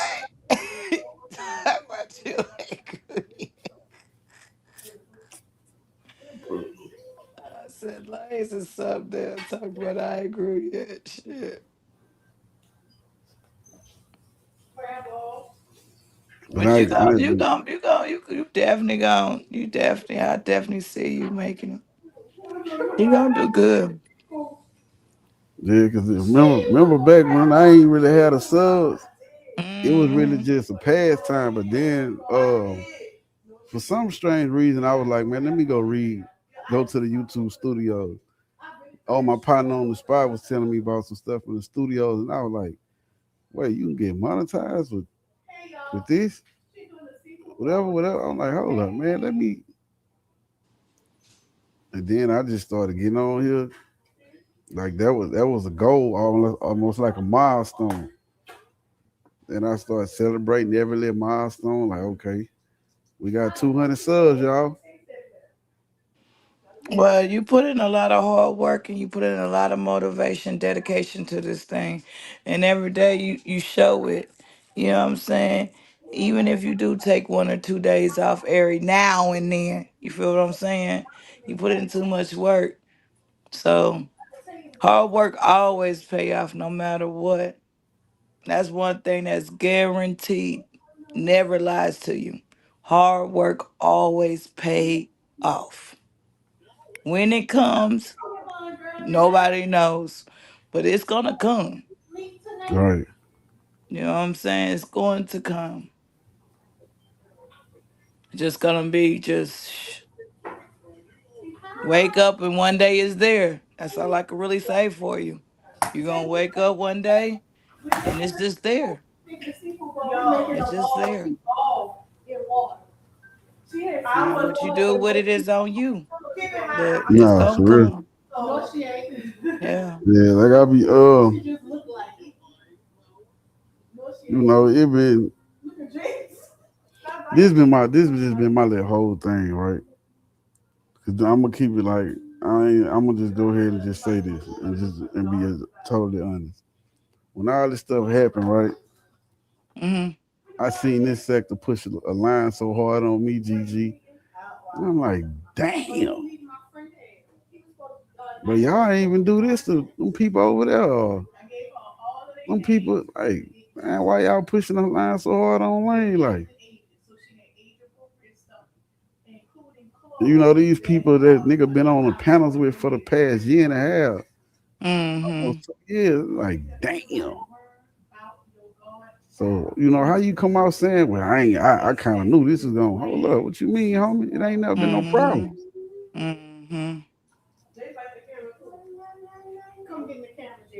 But it has to be like that. You have to understand your destination of your past have to be the way it's planned out to be. You asking questions because you don't understand why is it falling the way it's falling. But at the same token, it has to fall the way it needs to fall for order for you to get where we know you need to be at. Because once you get there, if you ain't learned a journey, that means you're not gonna really understand what you got. You're gonna feel like it came easy. And when something comes easy, then that means you don't give a fuck about letting it go.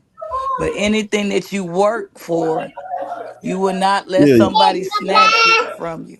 yeah, you appreciate it more. And that's one of your lessons that you have to go through. Because at the end of the day,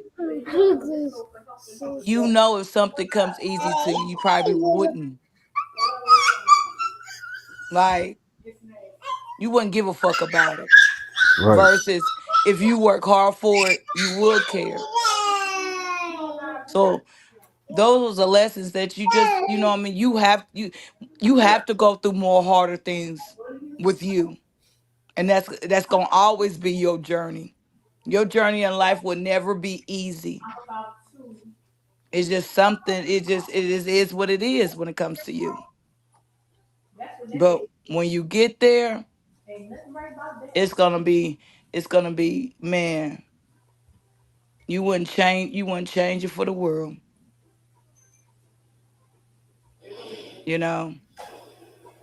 And I be understanding because they'd be like with me, you know what I mean? I be wanting shit to, why can't I have just something simple like everybody, some people do. Some people get this shit like easy like that. Why can't I get it like that? But yeah, some people, you just can't get it easy because You wouldn't know what to do with it. You ain't gonna take care of it. You not.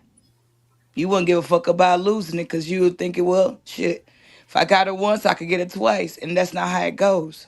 Nah, for real.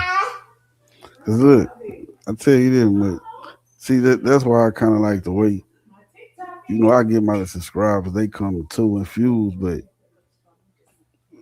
like I know them, so they kind of growing with me. Versus if I have a viral moment, everybody may come subscribe because of whatever reason, but just not knowing like, well, that ain't what we do over here. So them people ain't gonna come back.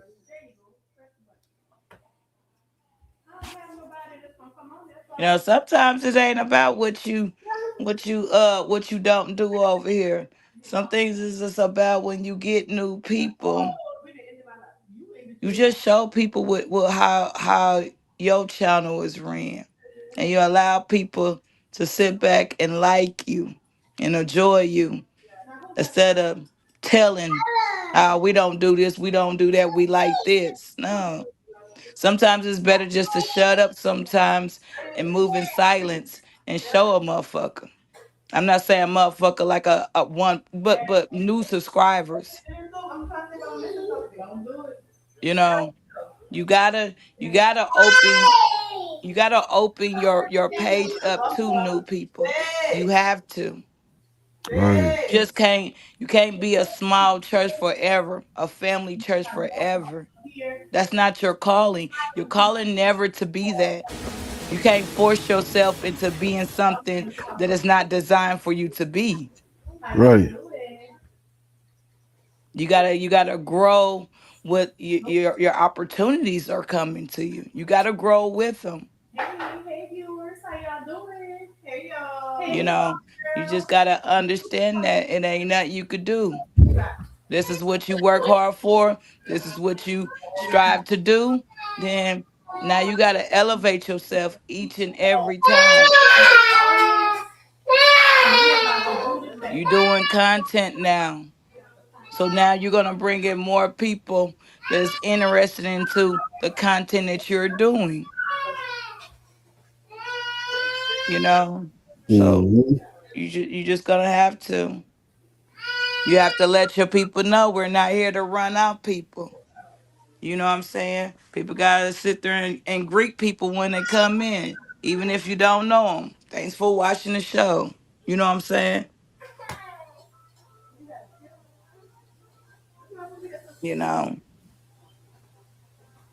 But you're gonna grow. Believe me, you're gonna grow.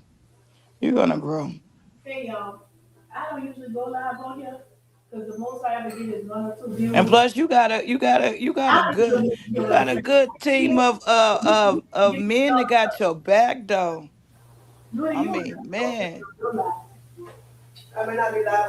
that's really good. If you can hear me, a lot of people just on the bandwagon too.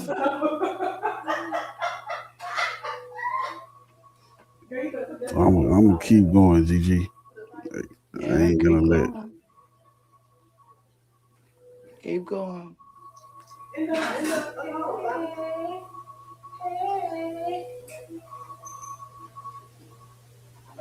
If it goes down from here, that means it's something that you ain't doing right.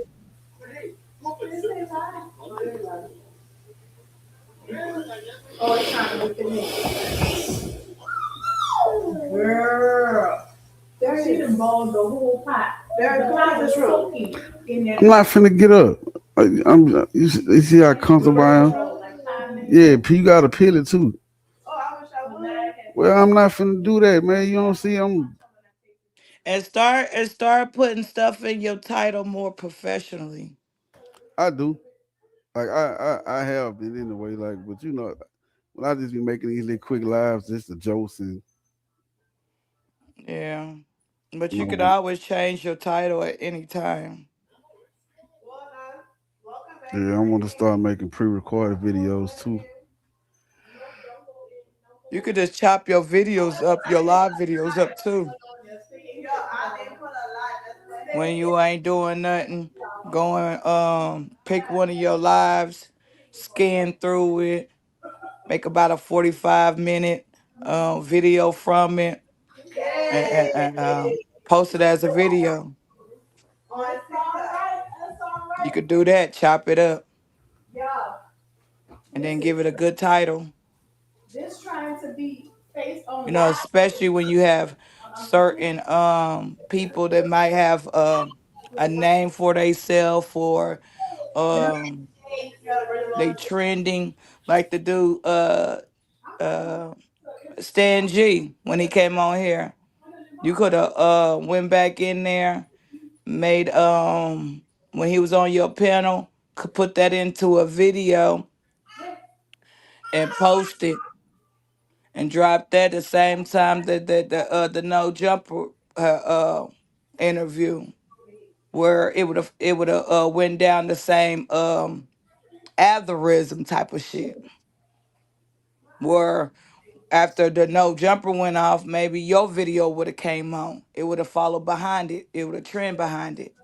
You know what I'm saying?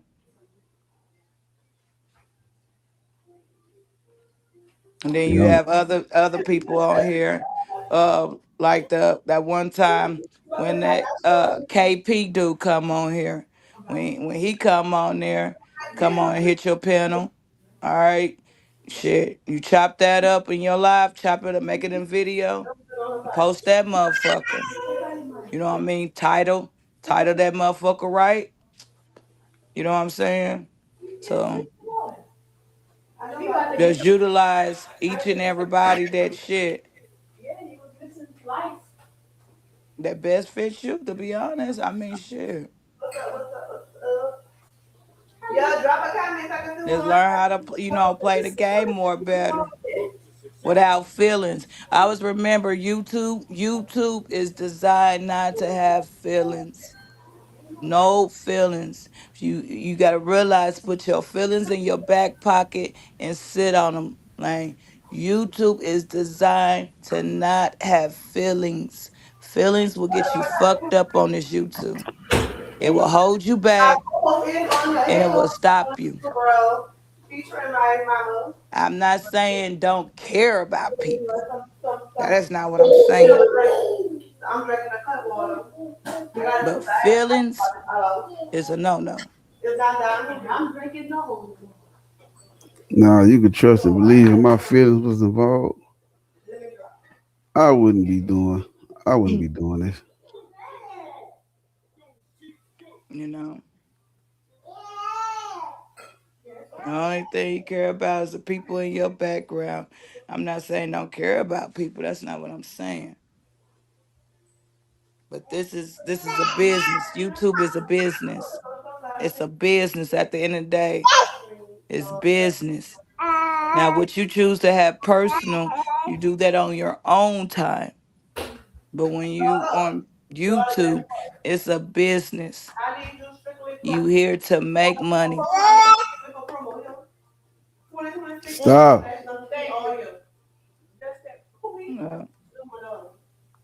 You know, You gonna fall, dude. Stop. Just keep on grinding. Keep on finding topics. Keep on working on your titles. Working on your hashtags. Working on putting description, especially with videos. I would recommend that. You put a description in that. Anytime that you want to do reaction videos, learn how to put the disclosure in the description part, which I'm telling you, that's the best thing you could do. So put the disclosure in the description part. That will help out. You just gotta be more professional with it. I can go and finish paying one food. I can pay one food for the same service that my daughter offered. Money not gonna be in the family. They're too loud in the background. But you You go eventually start moving. But you just got to work on your titles and your hashtag so you can follow after somebody else. Because when anybody live cut off or anything that you watch on YouTube cut off, Man, something else come on after you, right?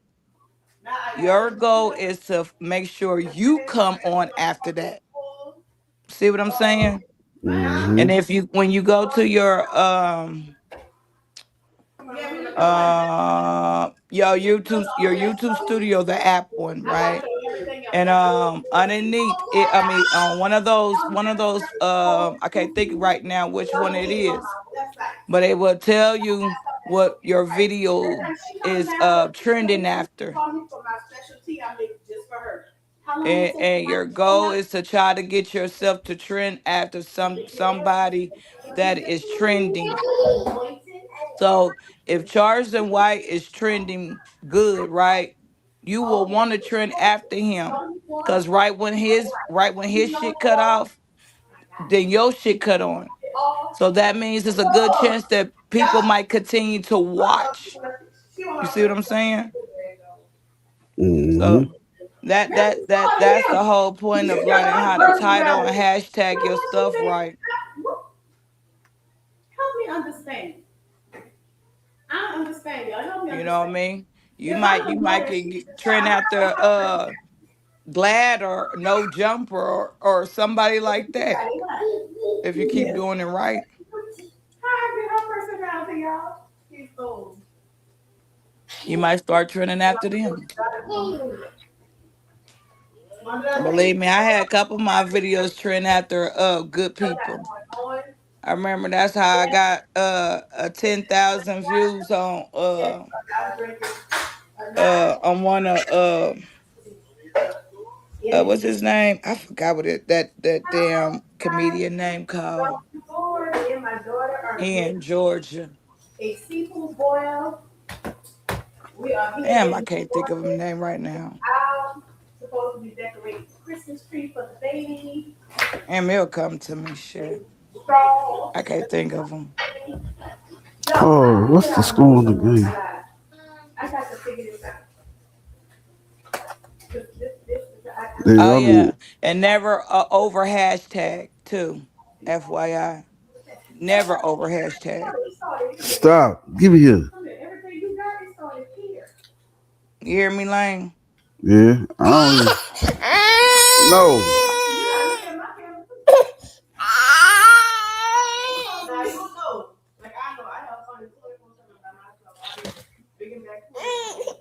And I'm the only child, so 24/7, I know how to have fun by myself, and I love me some meat, so I love my fun. Yes, I'm buying that. Y'all better say something back. Y'all don't Stop. Give me here, man.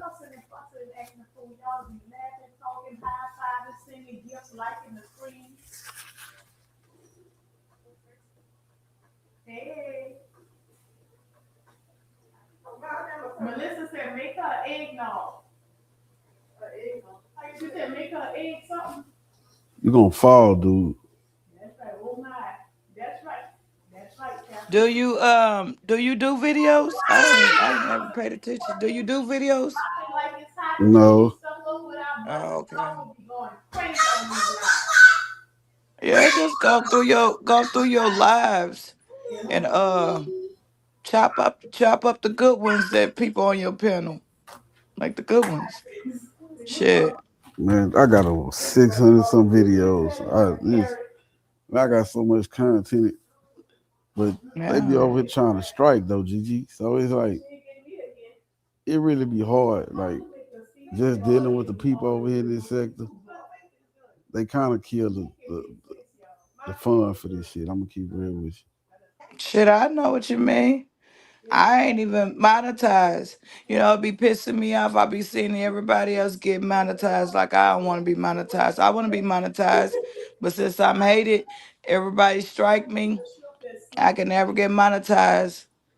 And that shit be pissing me the fuck out. But you know what I sit back and think about, Lane? how to beat them at their own game. How to beat them at their own game. You got me last time. Nobody ate a whole money, but you wouldn't even finish that one I tasted. But why you didn't taste it first so that you could when you said Come here. I was like, oh, I remember what I did.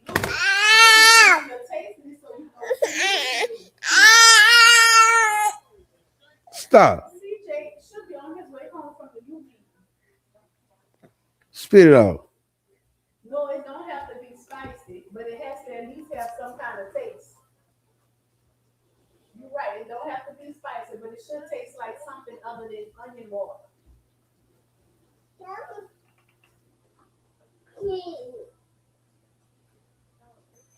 Oh, I got a chance.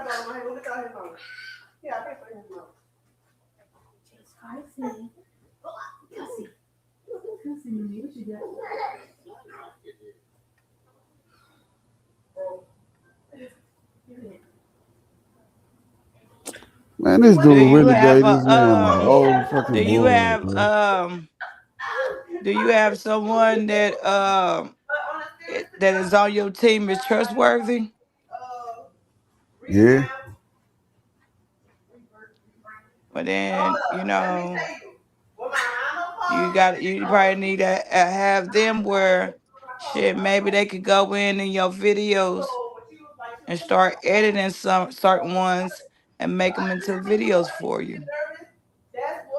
You gotta always remember, you know what I'm saying? Sometimes you need a team. You need a team. You need a fucking team. I ain't gonna lie. You need a team. You need a team to help you. Yeah, mine, fresh. You know my twins.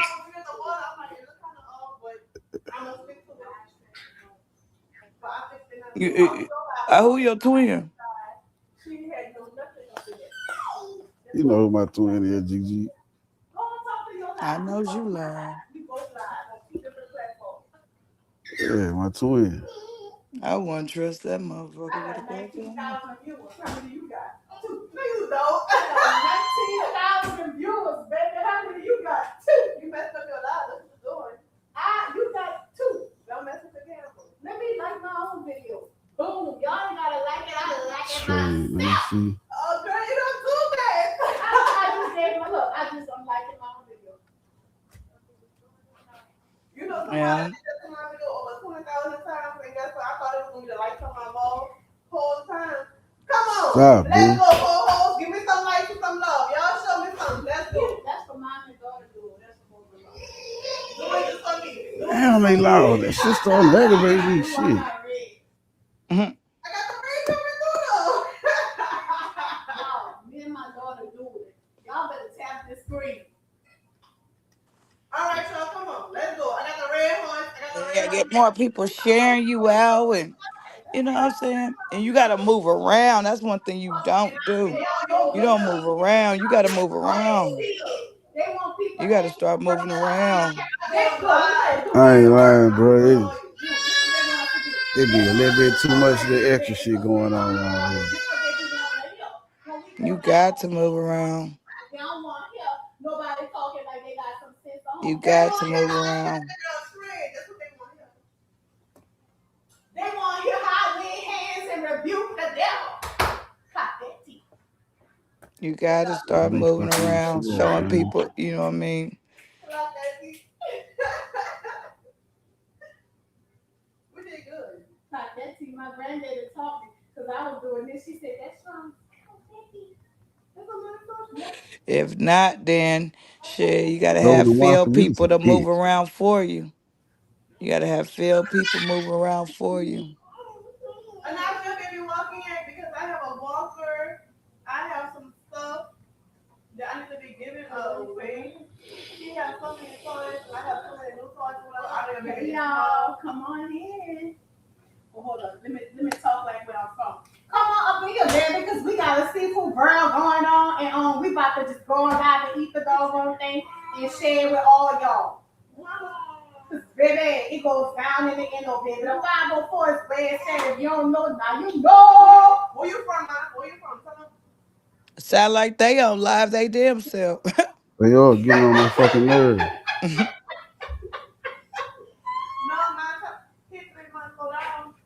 But Lord, I understand, like, he gonna have it. My baby ain't never really, my baby, you boy laughing. My baby only had, mine, tell him how many times they used to walk. Yeah, man. I'm it missed some stuff. Like I had really just got to doing content. You heard me? But then it kind of got to the point I was like, man, fuck. I keep getting drugged back into bullshit, man.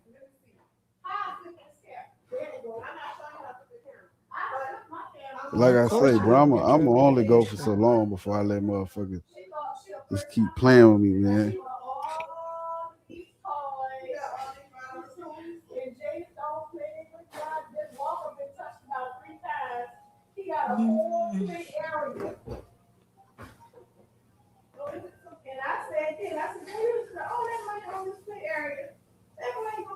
I don't know. People lie so much and playing people fake so much nowadays. I couldn't even tell you. I couldn't even tell you. Mariah, is this Landis? Is this Kyrie? Who that is? I'm liking my own. There be a lot of that shit going on around this bitch.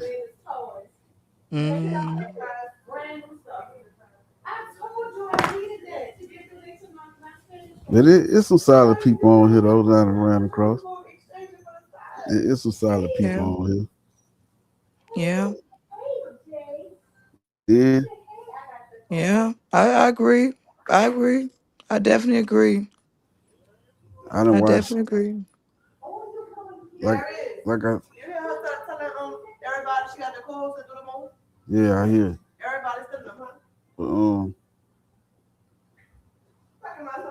You know, like I said, motherfuckers that you been fucking with on this bitch like this. I'm talking about push a hard line. Then look, this shit for real. It seemed like the whole sector go up and motherfuckers come at me at the same time. Like, damn.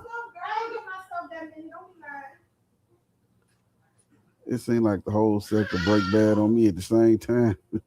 It be funny, but at the same time, it be like, God damn. Y'all don't do this shit to nobody.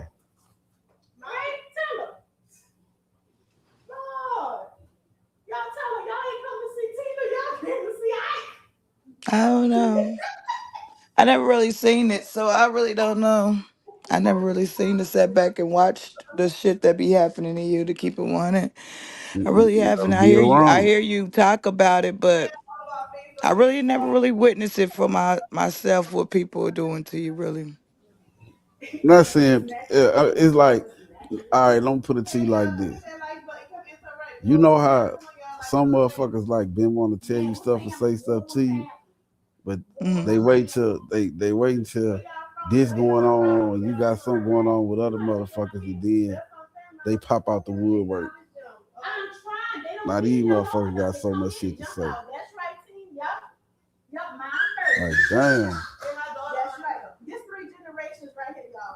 But this shit fake though. It really is. But I done met some solid people on here. But then people be doing a lot of questionable shit. Cause it's like even with the TTE Naughty nigga, man, nobody ain't fuck with that nigga at first due to what he did to his partner. Nobody ain't mess with him.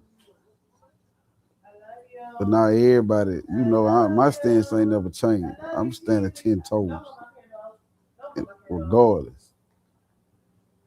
I get a lot of flack for that shit.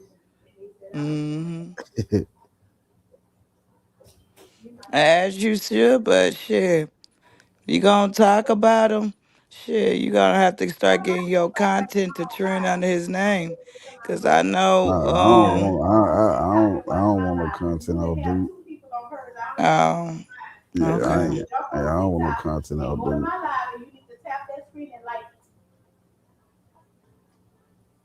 Cause when I was, you know, Ted asked me to indulge in that content with him. It took about 2 hours, and I was like, "Fuck it." But then it's like, Nah, I don't want nothing to do with that shit. Fuck the ops. You feel me? I'm glad niggas out here getting punished. Well, come on, jump on my line. I got 2 people. Hey, y'all, where y'all from? Niggas supposed to be where they supposed to be, sniffing dust. Oh, I got 3 people. Come on, y'all. Come on in there. Come on in. I be more excited when more steal niggas they lose their life. energy, Lane, cause they hype over there. Make me want to see what the hell they watching got going on. You need to steal Man, their they getting on energy. my Fuck the fucking ops, nerves. GG. Huh? Fuck the ops. Fuck his woman? I got too much pride in Fuck the ops. No, I'm talking about his woman in the background. I'm telling you, fuck the ops. That's what I gotta do. I don't know who the ops is. I'm just trolling. I feel like coming on here bullshitting. I don't even know who the ops is. Sis over there turned on that book. She on that book lane. No, they on TikTok. They pissing me off, man. All that fucking noise, man. Let them make her money. Let them make her money. Fuck all that, man. Let I them ain't make her letting no go. money. And I use my CMOS hair growth oil in my hair. I know goddamn well sis ain't talking to people like a white woman. Yes, That's they our are. mama. Yes, they are. Making me go see what the there's hell moms going over on. Yeah, that's our mama, man. Oh shit. They getting on my nerves, little bitch, man. Shut Bitch, up. you gonna tell her that? I really would. Y'all shut. I know.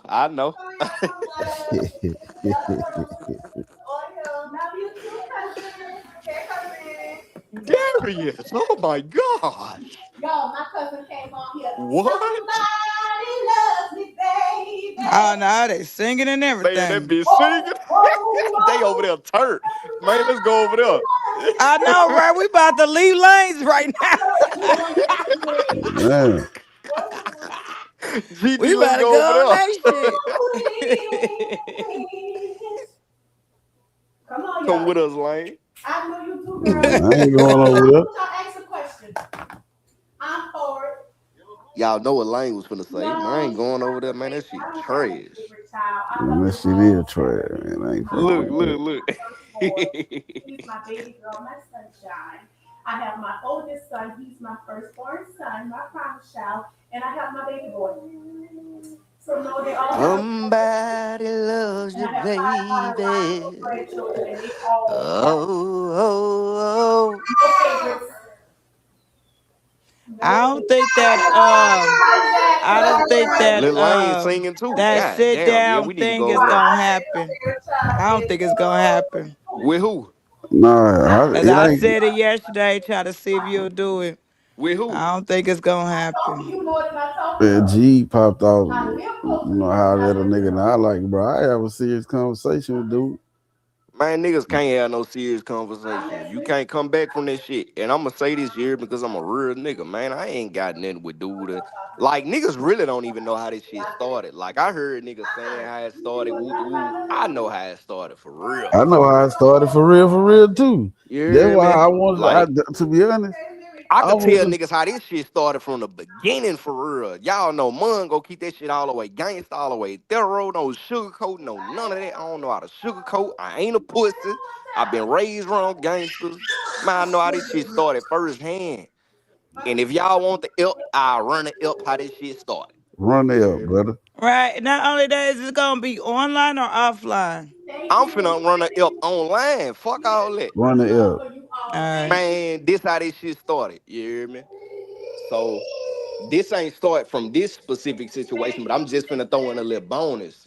So, you know, like when I had first popped out, because if a lot of people don't know, I used to fuck with Cole. Cole was the first channel I used to pop out on and speak to and shit like that, sending my niggas super chats. I've been doing this shit. Cole could get on this bitch and vouch. I've been getting in the comments. I've been sending super chats. You hear me? But I started off on Cole shit. I seen my nigga Lane. See, I took a liking in the Lane. It was just something I liked about that nigga Lane. I'm giving you the real like beginning shit, GG. You feel me? So I started fucking with my nigga Lane, you heard me? Lane used to hit everybody pounder. Lane used to hit cap pounder. Like niggas used to say Lane used to sit on cap pounder, all that shit. That shit false. Lane used to get on cap pounder and speak his opinion on shit that he didn't agree with. So when niggas say that Lane was sitting on pounders, no, it wasn't like that. Lane never got on no pounder, sat on a pounder and kumbaya with niggas and shit like that. I took a liking in the Lane because he was speaking his mind how I would speak my mind. So that what made me fuck with Lane. So I'm listening to Lane, and I heard Lane say some shit about BR one day. And I'm like, damn, that bitch from that rant.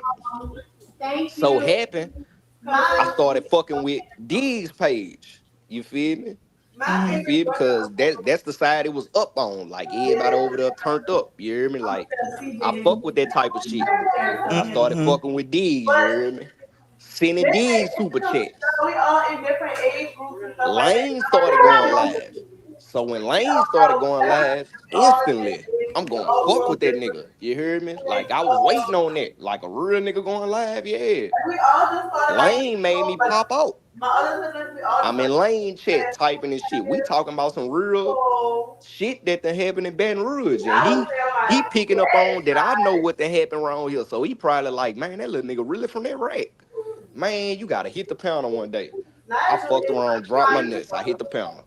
And me and Lane started fucking around just like that, you hear me? And come to find out, me and Lane got blood people within our circle, you know what I'm saying? Like, me and Lane really can. So,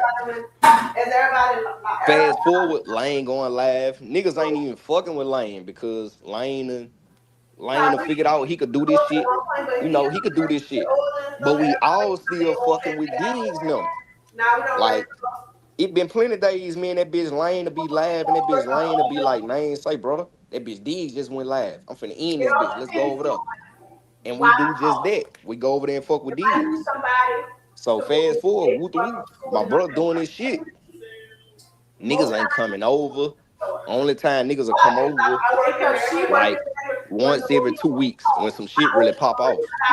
And so one specific day, nigga just broke bad. Nigga just got to talking all type of extra ass shit on the lives, and we catching it like, man, them niggas talking about us, brother.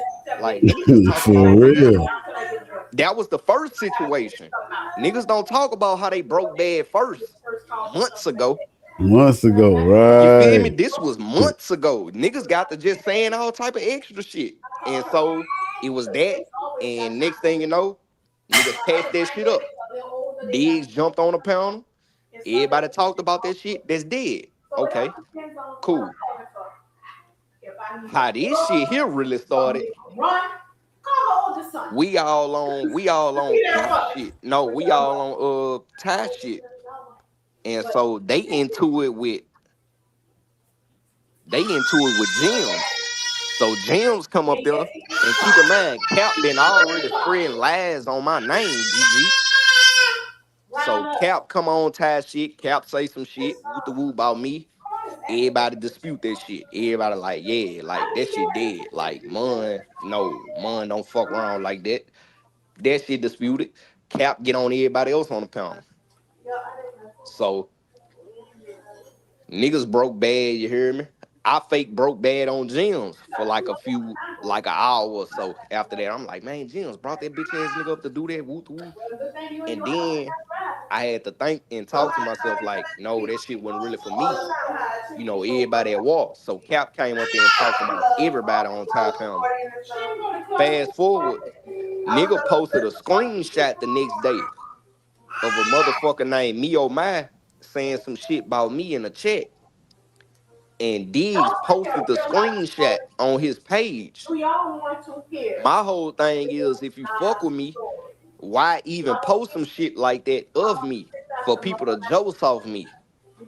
You know what I'm saying? If you really fuck with me, if I'm Lil Brother, if I'm woo, if you fuck with me, this and that, why you even posted that shit when you could have sent that shit to Lane or Fresh? Like, man, show Mon this. Like, this what they saying, woo.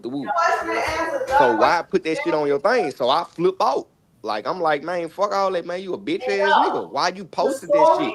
That I'm gonna share is the So after that shit, then niggas flip the script to, well, you know what?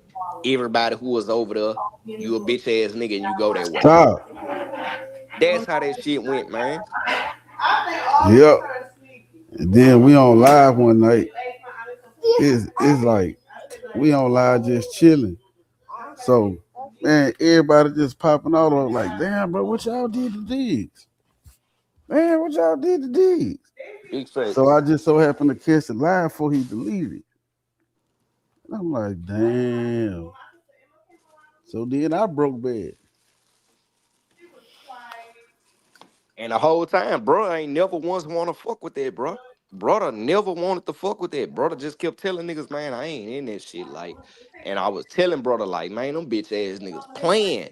Like, you don't do that shit to your partner. You hear me? If you say you fuck with a nigga, that's like GG. If somebody posted some shit about you, you think I'm finna post that shit on my community wall on YouTube instead of hitting you on the back end? Like, man, look at what they saying about you, bro. I'm gonna post it Right. on my YouTube wall though, so everybody Right. can see and laugh at Right. you. Right. No, I don't play like that. I don't come like that. Cause So that was the I whole will have a thing problem behind with it. it. Like what Like, what fuck? the fuck? You know what I'm saying? What the fuck you sharing it out for? What the fuck you Yeah, what the fuck is you sharing it out for? Like, what?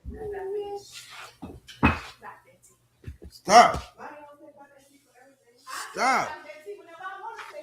But of course, everybody say Mun be too gangster. Mun be this and that. No, Mun just real. I don't fuck with pussy shit. I just can't get with it. And so when I see some shit, I'ma speak my motherfucking mind on it. Or I'ma say how I feel about this shit. I mean, it's Point not blank wrong. You simple. shouldn't allow nobody to make a mockery out of you. You can make a mockery Nobody. out of And your that's my whole goddamn thing, self. GG. I'm That was sure my you whole don't need thing. no help. I'm sure you don't need no help. That was my whole thing, GG. Y'all ain't finna joke off me. Like, what the fuck?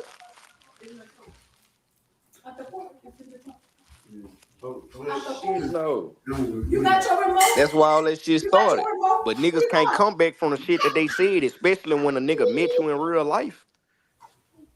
Like, some shit, niggas just can't come together and patch shit up. I meet you in real life, you hear me? We supposed to be real niggas and this and that. But you get on the internet and you do some fluke shit in front of people. How can I trust you in real life when you a snake me on the internet? You It's hard to can't. have a conversation after shit like that.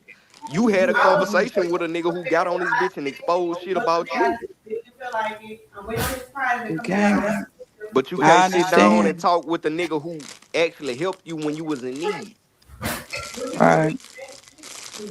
You can't. You It's really hard can't. for a nigga to face that type of situation. I'm from Kennedy Heights. Yeah, you I'm can't. finna go get it. 'Cause at the end of the day, shit, life is about protecting yourself. I'm from that 1.5 ratio. You can't. Exactly. Move past it, shit. I get how it is. Yeah, you know good. Nigga don't want to have no sit down. And I ain't saying nigga don't want to have no sit down from this side. You feel me? Because I'm a real nigga at the end of the day. And I hate to use that real nigga shit, but like, man, I be open to anything, me. You feel me? Well, G, he came in the comments. He said, "We live, come over." But I don't understand why he just won't come over here. You know what I'm saying? It works both ways.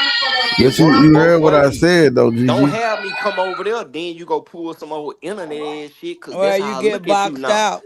You get You boxed feel out. me? I look at you like an internet nigga. So when I come over there and we go talk, and then the next 2 days you gonna be talking about how I'm a bitch and how I came to cop deuces and shit.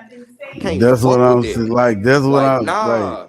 That GG, why you think I said if dude want to have a serious conversation? I ain't trying to do the YouTube, the whoop, the whop. Yeah. Then y'all real partners. Fuck Hey, I'm YouTube. gonna go and get the water, but like I'm live. This online. I'm gonna go get. Y'all real partners. Why that nigga can't tap your line? Like, man, bitch, we better than that, bro. We older men. Like, man, we look That's like what little I was trying to boys say doing this shit. yesterday. Why You haven't know what they I'm saying? tapped So, each other line? Because GG. and I'ma speak on it and I'ma say this. I feel like Lane don't have to tap his line. It's about who's in the wrong in that situation. Alright, I was just boy. You feel me? It's I about was who's just wrong in finna that say that. situation. Maybe if you got a good heart, maybe if God done tapped you on your shoulder, maybe you know on some shit like, man, I don't like how this going, so I'm gonna call him. But nigga, I wasn't wrong. I wasn't wrong in this situation. Lane ain't do them dudes shit. I was just Literally, about to say that. Lane ain't do shit to them niggas. I ain't do shit to them niggas. And that's facts. That's the fucking facts. Q broke bad on this man Well, for you no know reason. what? If Broke you bad on ain't me for never no did reason, shit and to I was a fucking with nigga everybody. and the niggas turned out to do this to you, that means they didn't like you ass from the get-go then. That's what the Exactly. fuck that mean. Exactly. If you saying you ain't never did So it shit to feel a like motherfucker. this shit been built up. So is it because this man started up his page and started going live when we could have It all could shared this be. shit out? It could When we be. could have all did this shit together, but niggas ain't got that type of mindset. That's like me. Feel like he separated with Instagram. Come on, man. That's like me. Man, I had the same mindset from jump. That nigga Lane can tell you right now, GG. I actually kicked it with Lane. Like, that's my Hell nigga in yeah. real life. What I always tell you, Lane.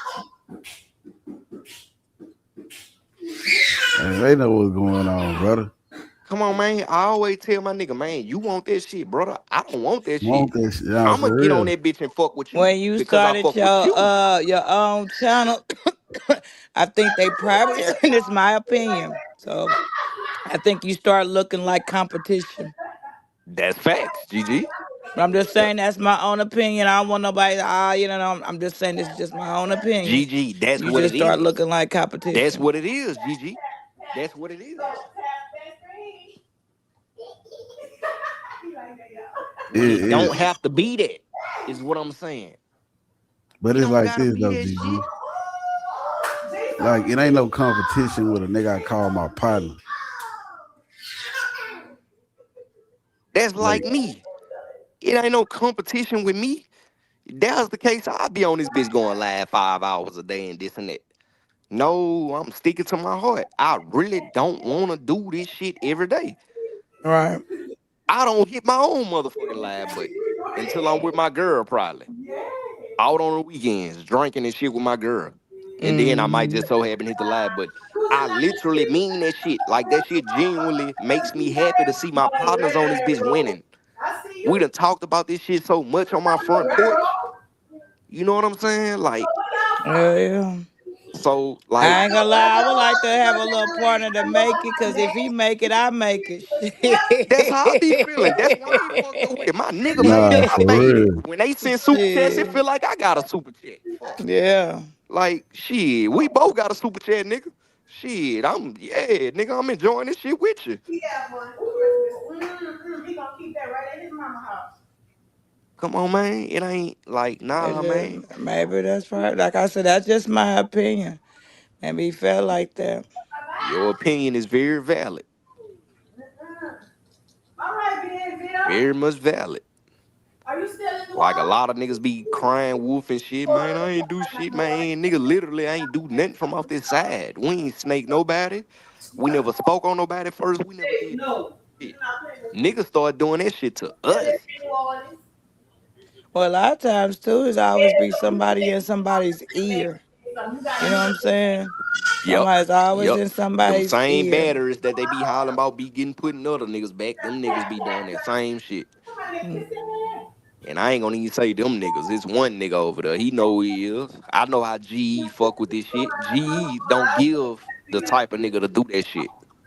Just like Diggs. It's hard to believe Diggs even doing what he doing. I swore for God, Diggs was, like, real nigga. You know what I'm saying? Like, I talk to him a lot of times, I and still ain't got nothing bad to say about he that don't nigga. give off this vibe that what is happening. I ain't gonna lie, Exactly. he don't give off this vibe of what's happening. So it's like, what the fuck? You from New Orleans, so you can come visit my church. There you go. Come on, man. I don't know. I don't know. Somewhere down the line, there's some hate somewhere, some jealousy maybe, some envy, some betrayal may feel like. Me and this man ain't never had a conversation where we was like, man, fuck them niggas over there. Like, man, you want to get on that bitch and talk about them? Fuck no. Man, this nigga send each other funny videos every day. And shit, Funny yeah. reels and shit. We Shit like, literally yeah. jokes like, man, look at this shit, brother. Like that type of shit. They don't. And that shit don't consist of talking about no Maybe he felt motherfucking like it was a niggas. separation when you did that because you start paying more attention on building your own shit and shit. You was And giving that's a him a sign less of hate. attention. That's a sign of hate. Cause why do you want a nigga sitting under you all No, you day? gotta get your cup, girl. You got too much stuff going on. But at the same time, in the same rhyme, niggas get on that bitch and saying we need to expand, we need to spread. Everybody need to start going live. When once you and this man start beefing. So why it was a problem when he started going live? Now you want the whole sector to go live. But it's a problem when Lane go live. The fuck out of here.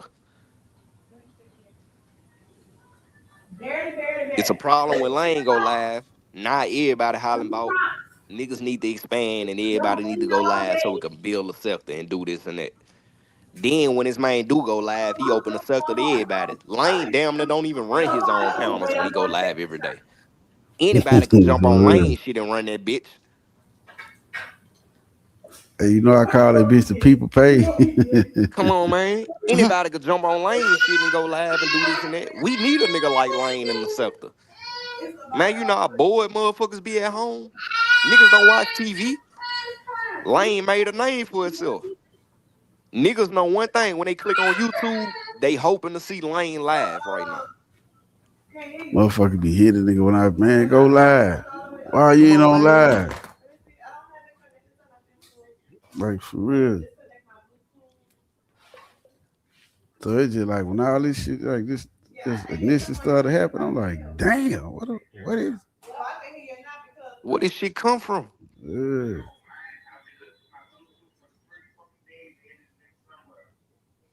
The only thing y'all can really do is sit there and be like, at the end of the day, shit, y'all continue to just do your own separate shit and just let the dead be dead. If not, then shit, you already know what's gonna be the next step, and that's just the bottom line to it. And no need to argue or go back and forth. You know what I'm saying? It is what it is. One thing about two real niggas, if you can't work it out, then you gotta hash it out. That's it. That's all it. It ain't in no in between. Either I shit, don't one look or at the niggas other. like these niggas. They ain't my type of niggas, GG. I would never, bro. Nigga made a whole live, about a 15-hour live, straight live. You feel me? And when we talk about niggas being my type of niggas, like, I ain't gonna lie, it might sound ignorant, but it's Because the certain internet niggas wants I y'all to wrong fight though wrong. too. So the internet's gonna do what the internet's supposed to do. So Nah. anytime that you speak, like right now, there's a troll going over there saying right now he talking about you. Anytime when he maybe speak on you, there's a troll over here gonna come over here and sit there and say something. Or you know Nah, what I'm we saying? really don't do that, GG. To be honest with Like you, trolls going back and forth saying that if they speak up on you. yeah, we don't do that. We literally don't, bro. Yeah, we Like don't I'm do that telling you, shit over like here. that's like I say, bro. Okay. I hate to even use that real nigga word because everybody use that shit so loosely. Like we real life good people over here. Like I we was might talking joke, about the we might trolls. joke off the Because my the bad, GG. trolls be wanting people to fight on the internet. That's what the trolls want. And that's who they letting take it. That's who they letting taking over this shit. Like Lane say. Niggas be hollering, we need the trolls, we need this and that. Man, you know what I mean? The trolls I be blocking out the chat. Man, that shit don't mean nothing. That shit don't bring you no revenue or no goddamn money. Fuck a troll. Motherfucker who don't know you from Adam or Eve coming on this bitch saying some shit about you that you don't even know about yourself. You mean to tell me we need them type of people over here? Bitch, I want supporters. Right. I I can can have two understand people that, in the right. chat saluting me. Fuck having Right. 15 motherfuckers in this bitch laughing at me or laughing at my partner. That shit ain't bringing me no money. Plus, we on StreamYard. This shit not even reaching the whole YouTube world. No, it doesn't. It really doesn't. So It you really know what I'm doesn't. saying? It really doesn't. It really don't. We It not really like doesn't.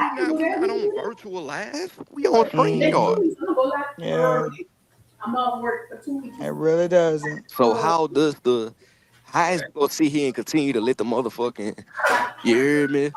The motherfucking trolls do all that shit. So Real life troll page. It's like yeah, it's the man. troll like That the shit trolls real feminine as a life motherfucker. the trolls in real life took over this whole segment. Man, took over that bitch. Took over that bitch. Man, that shit feminine. I'm talking about the trolls that took over that bit. Yeah. Come on, Louie, let's rap. You hear me?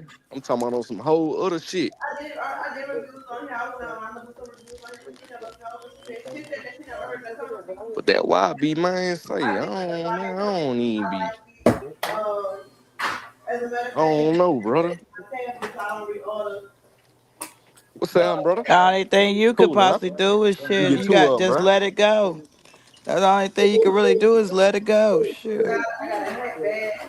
Ain't nothing else you could do about it. You know what I mean? You got a lot of people that rock with both of y'all. Shit, that's fine. It ain't no problem with that. You know what I mean? People should be able to rock with both of y'all. And, you know, and shit. And it's for her life They right do here. y'all because you do different content than him and he do different content than Man, you. And it ain't no it ain't no content. That's the reason why it be so messy, because nigga don't do content. Motherfucker disappear for a week, pop back out. It's about somebody over here. Yo, y'all get Stop. Yeah. shit though. But I Like, mean, I guess if motherfucker. that's content, I guess, but I don't do that. Like I ain't That's what messy. I'm saying. Like, it's certain shit I just, man, say me being me, I can't fuck with certain shit on this bitch. I understand the content, man. You could make it being who you are on this shit, bro. You really can make it being who you are. It's a lot of people don't want to see all that extras, stupid shit. well, I guess that's what his viewers probably like to listen to. They like, you know what I mean? Like they hear y'all talk about. I mean, But to do it to the niggas that you fuck with, though, is crazy. I don't want content that bad. I can't do that. well, it due to the fact that he don't fuck with y'all no more. So you know what I'm saying? Shit is easier to do it. That shit lame though. That Yeah, it shit might lame, be. GG. It's lame, That shit but lame. shit, that's what that's what his content's about. Fuck all that. See, that's why this is why I said the other day. That's why when G was talking, listen, if anybody ever listen, bro, if it's G, I be like, man, that nigga bored, man. G just bored. He doing a GE. He doing the G shit. He bored. But with the other two, they really be on it. They really feel like, well, really don't like a nigga. Ain't no other way to put it. Cause like Q, what do you mean? Q said, I been knew we was gonna have to get into it with them niggas. That's What? the bitch ass nigga who really in a nigga ill for real. Like what you nigga? We were just partners. What the fuck you mean? You knew? I don't even understand it. They're like I you can't even saying, play like that, brother. Like, that's what I'm saying. I can't even bring myself to play like that. nah, for real. But that's like me. I know I'm gonna have to get into it with Mud. What the fuck? Why Like you that's feeling like you would ever have to get into it with me? You feel me? That's where like this for shit come real. in. About what? Like, why do you ever feel like you would have to bump heads with me ever in life? Some scents by Brown Like I don't even understand that shit, GG. It's called Auntie. It's a nourishing body. It comes with It has a beautiful the YouTube world. Girl, come on, Smelly. Smells really good so far. Like I tell niggas, if that's what they do on YouTube, we go get this shit another way. We gonna get it We another made it. way. We made it on YouTube. We got monetized without being on that shit that these niggas be on. all over. You better not. Preach. We show that's niggas all it's that matters. possible to get monetized without getting on this bitch clickbaiting and doing all that pussy ass shit. I would know. We show niggas I you can would really know. do that shit. Don't ever see that good mess. Yeah, I ain't doing none of that. Like, and I would hope if my brother see me on that nigga like, say, bitch, what you, and nah. Nigga pull my coattail. Yeah. Come on, man. Well, I mean, you just know shit at the end of the day, shit. Yeah, I was just gonna have somebody out there, you know, already know he gonna talk about you, and you know, I mean, it is what it is. See, that's when shit go left though. I understand That's that. that when everybody want to be like, well, it's just YouTube. It ain't fuck all that. Nigga throw all they morals and they principles out the window for YouTube. An app they ain't getting paid for. Can't agree with it, will never understand it. Over with. This was absolutely genius. At all. Shit over with. Oh my goodness. Hey, TD. I am reviewing. Well, one thing about YouTube, you can't make somebody play a game if you don't want to be played. So, you know what I'm saying? They choose to play the game and you fucking with the wrong person while you playing the game, then, you know, consequence be damned. You know? Nah, facts. Yeah. You And see, know, that's what I keep how it is. saying. Gigi, that's what I keep saying, brother. Like, I ain't trying to do all And that, that's bro. why if you playing on YouTube, you need to respect the fact that I don't play like you play. And if I bust your shit in real life, respect it. Respect it. That's You feel me? Say, bro. If I bust your shit in real time, respect it. And You play how you play and I play how I play. Maybe I don't play how you play. Maybe I really would want to hurt you for how you playing on YouTube. So you can't fault me for feeling how I feel in real life when I run across you. Just like I can't fault you for saying, well, it's just YouTube. Well, you're right, it's just YouTube. So I don't feel like it's just YouTube on this side. So I want to bust your shit. Game, respect, game. Simple. I got my own Point house. blank. I got my own car. Go to work every day. Yeah, you respect that. I mean, shit, you got to pick your body wisely who you choose to play with. Everybody's not soft, so you know what I'm saying? If he know Exactly. he's playing with real niggas, then you gonna get real reaction. You see Accept what what I'm come with it. saying? There's Exactly. nothing you can do. Accept what the fuck come with it. That's just you know. Brown sugar babe. She's just giving free endorsements. There's nothing that you can do. One day So that's why I be saying. Then I'm talking about nigga mate got on here talking about my wife hit this chat asking them for bond money and all type. Gigi, man, I was out like 3 hours after my bond got hit when they gave me a bond. And nobody have to make no calls to nobody. That shit got done. And I got family in real life, man. What I look like coming on YouTube asking somebody to come help me bond out of jail, man. Speaking on real life, nigga just really like, nigga really out here for real. Nigga going like, nigga really, yeah, nigga got shit going on. And fuck playing with niggas on this bitch, that's just like me. The same shit with brother. When I went missing on this bitch, man, I was in jail. Nah, for real. Like nigga really out here. For real. I will people forget sometimes shit. But it's more of a floral scent. It's real life out here, for real. Real life. Real.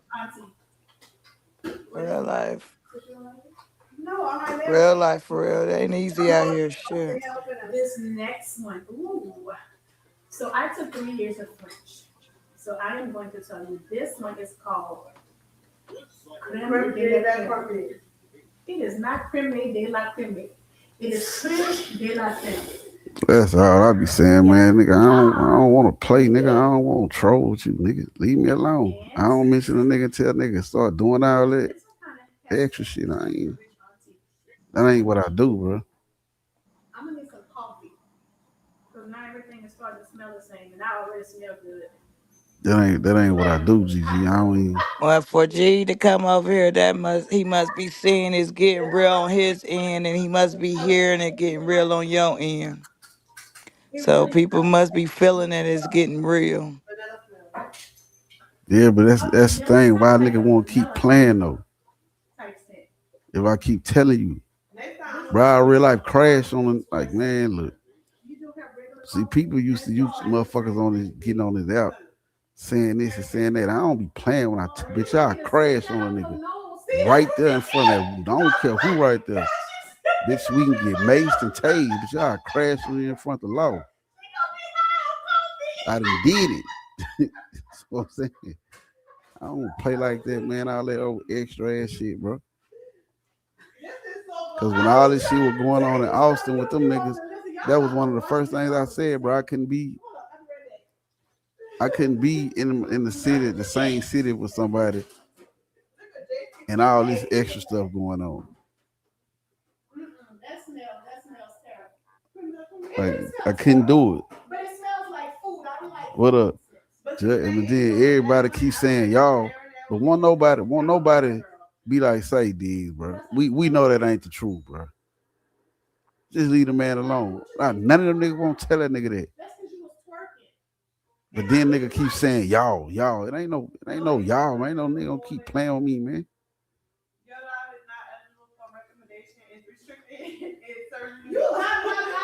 But nobody won't pull a nigga like, man, leave the man alone, bro. He said you ain't gotta fuck with him. She ain't gotta keep playing on me either.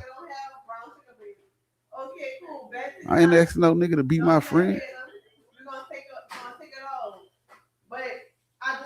The only reason why a person will keep playing with a motherfucker if they think shit. They think shit a game, right? Oh, because they like Mon said. I wanted to say another word, but nah, you know that's what I mean? what it is, yeah. Gigi, and that's why I said what I said. It goes with soft. Yeah. That's why That's I said the what reason I said. why, I'm just putting myself in that situation, Only reason why I would keep on fuck with a motherfucker on the internet, cause that's what I think. At the end of the day, shit, bitch, I know you ain't gonna do nothing. Or if you do Yeah, this, all if you right. do want to do something, I already know I'm coming with some good shit. So you better come hard like me. You know what I'm saying? Yeah. Well, look, they big dog got my name, and he looked at my arrest record. He ain't speak too much. Like when I say I will bust your shit to the white meat, I mean that. I mean that. I done beat 2 ag assault charges already.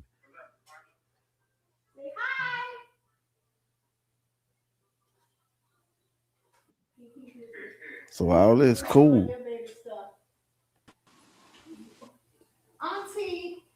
Judge, what up with it?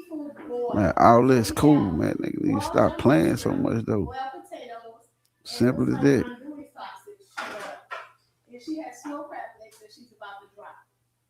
Nigga need to stop playing. That's my screen, 1.5K likes. That's the most I ever had. You didn't say you ain't giving them to yourself? I ain't giving them to myself. I ain't even been touching the thing. You just hate. People like me, you know what I'm saying? It ain't nothing really too much, you could say. You know what I mean? Yes, I am. And I'm about to go home to my house. I can't tell you to do something different than what I wouldn't do. You know what I mean? I can sit there and say shit. Be careful. Be smart about it. Make the right moves. Cross your T's, dot your I's. Oh, I mean what I said. I mean what I said, bro. If a nigga keep playing on, this man keep getting on this app playing with me, whatever we bump into each other is going up right there. I don't give a fuck if you with your kids and with my kids. Our grandmother's there. I don't care about none of that. It's gonna go up right It's gonna there. be a FDA and Jen Lee fight, huh? No, none of that. I don't know what FDA. I don't know who FDA is. Yeah, but no, I'm saying no. He got him at the mob. Jen Lee got his ass at the mob. Nah, Jay. I took it there after the nigga took it there. That's what that. And again, bro, nigga keep popping out playing with me. I don't mention that dude. Cause I said I ain't finna do all that playing, bro. We in driving distance. Yeah, that's crazy because yeah, I mean, shit, I listen to Johnny plenty of times and shit. He be for real too when he be talking. That be the crazy part about both of y'all. Man, that nigga ain't for real. He trolling. He ain't living like that. He trolling. I promise you, he trolling. Cancun playing football in January. Mm. He has gotten big, and he was a handful. He was just over there terrorizing my. You know why, Gigi? Let me tell you something. I don't know. I don't really know too many people who see. These niggas play too much on this internet, Gigi. They play too much on this app. To say they come from that, I don't believe it.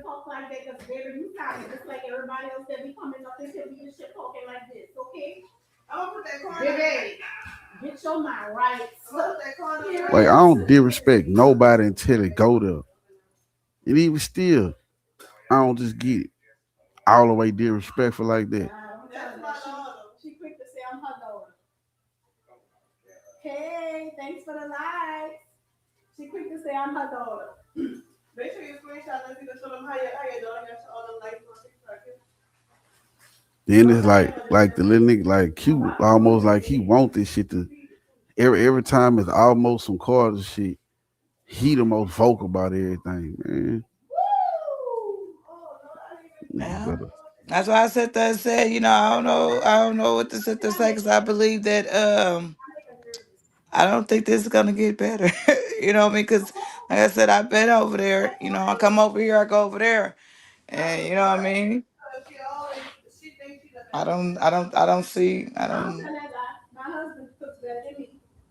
I'm not the cook. I don't see it really getting better.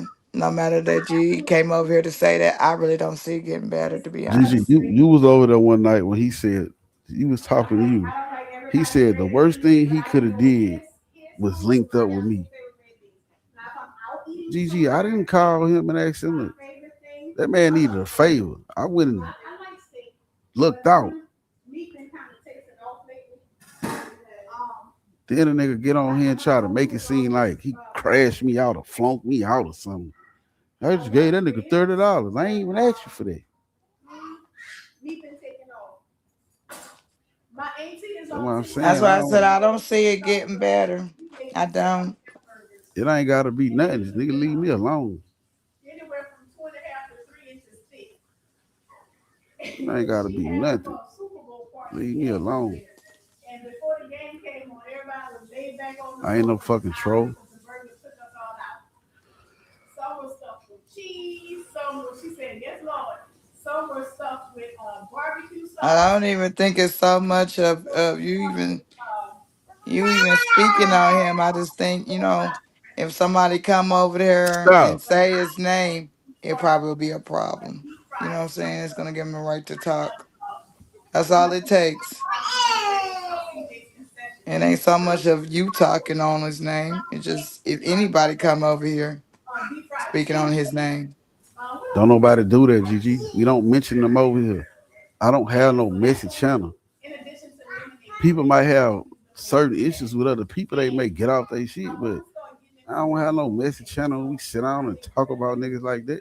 But bell peppers, I want to start doing the bell pepper balls. Truth be told, I don't even respect that shit because I know this for a fact. If healthy people was standing in each other's face, they wouldn't be so fucking disrespectful.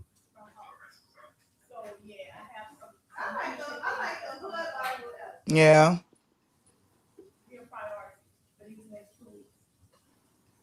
You'll think twice before you tell somebody fuck their kids when you know they could punch you in your shit or worse.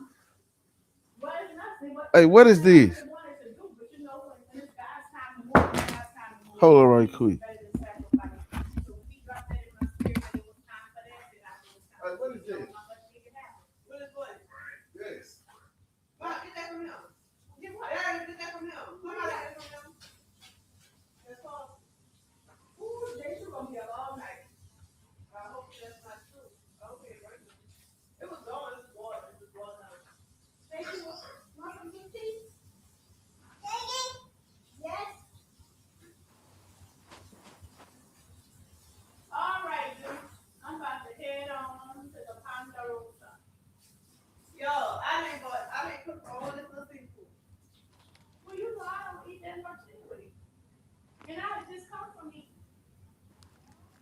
Ma.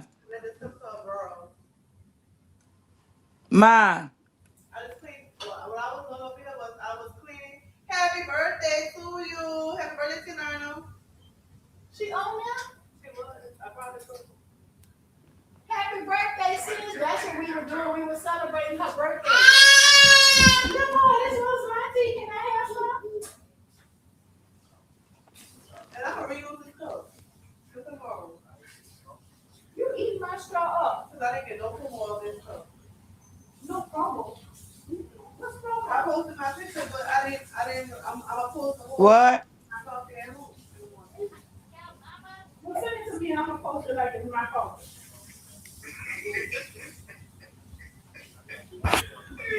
Woo!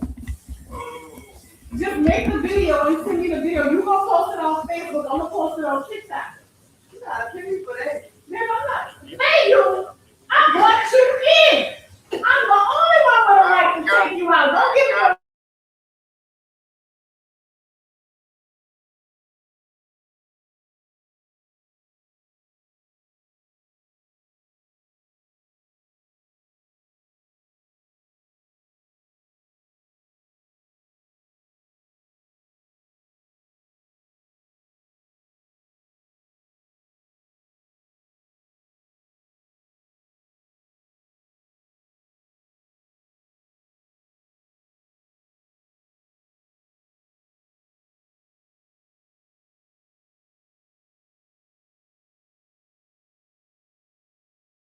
thanks to my team. Yeah, man.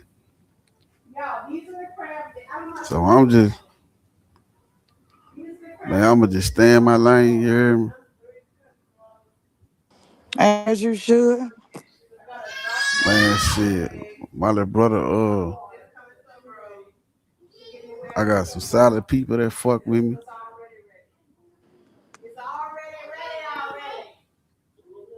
I got some solid people that fuck with me. But the first one she did by herself, and it looked really, really good. Everybody So It'll be all right. oh shit, I know I'm gonna be all right. It'll be all right. Nah, I say No, oh you said nah, yeah, my bad. Hey. You want me in town?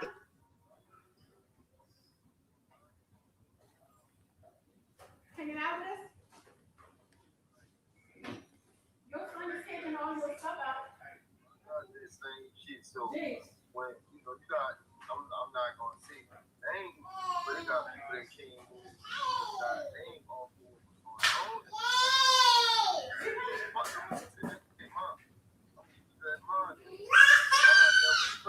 Okay, cool beans, cool beans. Well, I will see you for sure Christmas Day.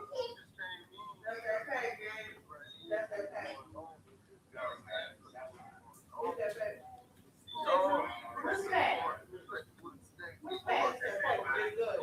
Oh, it's good? Oh, let me taste something. If I'm saying it right, because you know I'm not here.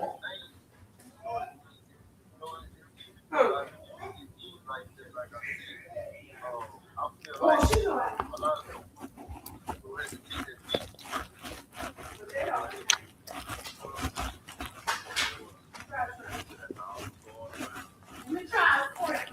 I ain't lying. I've been rocking with your ass all damn day. I see. Wine or Gigi, you hear me?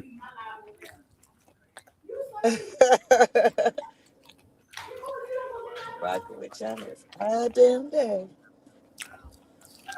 I just been cooling though, shit. That's been cooling.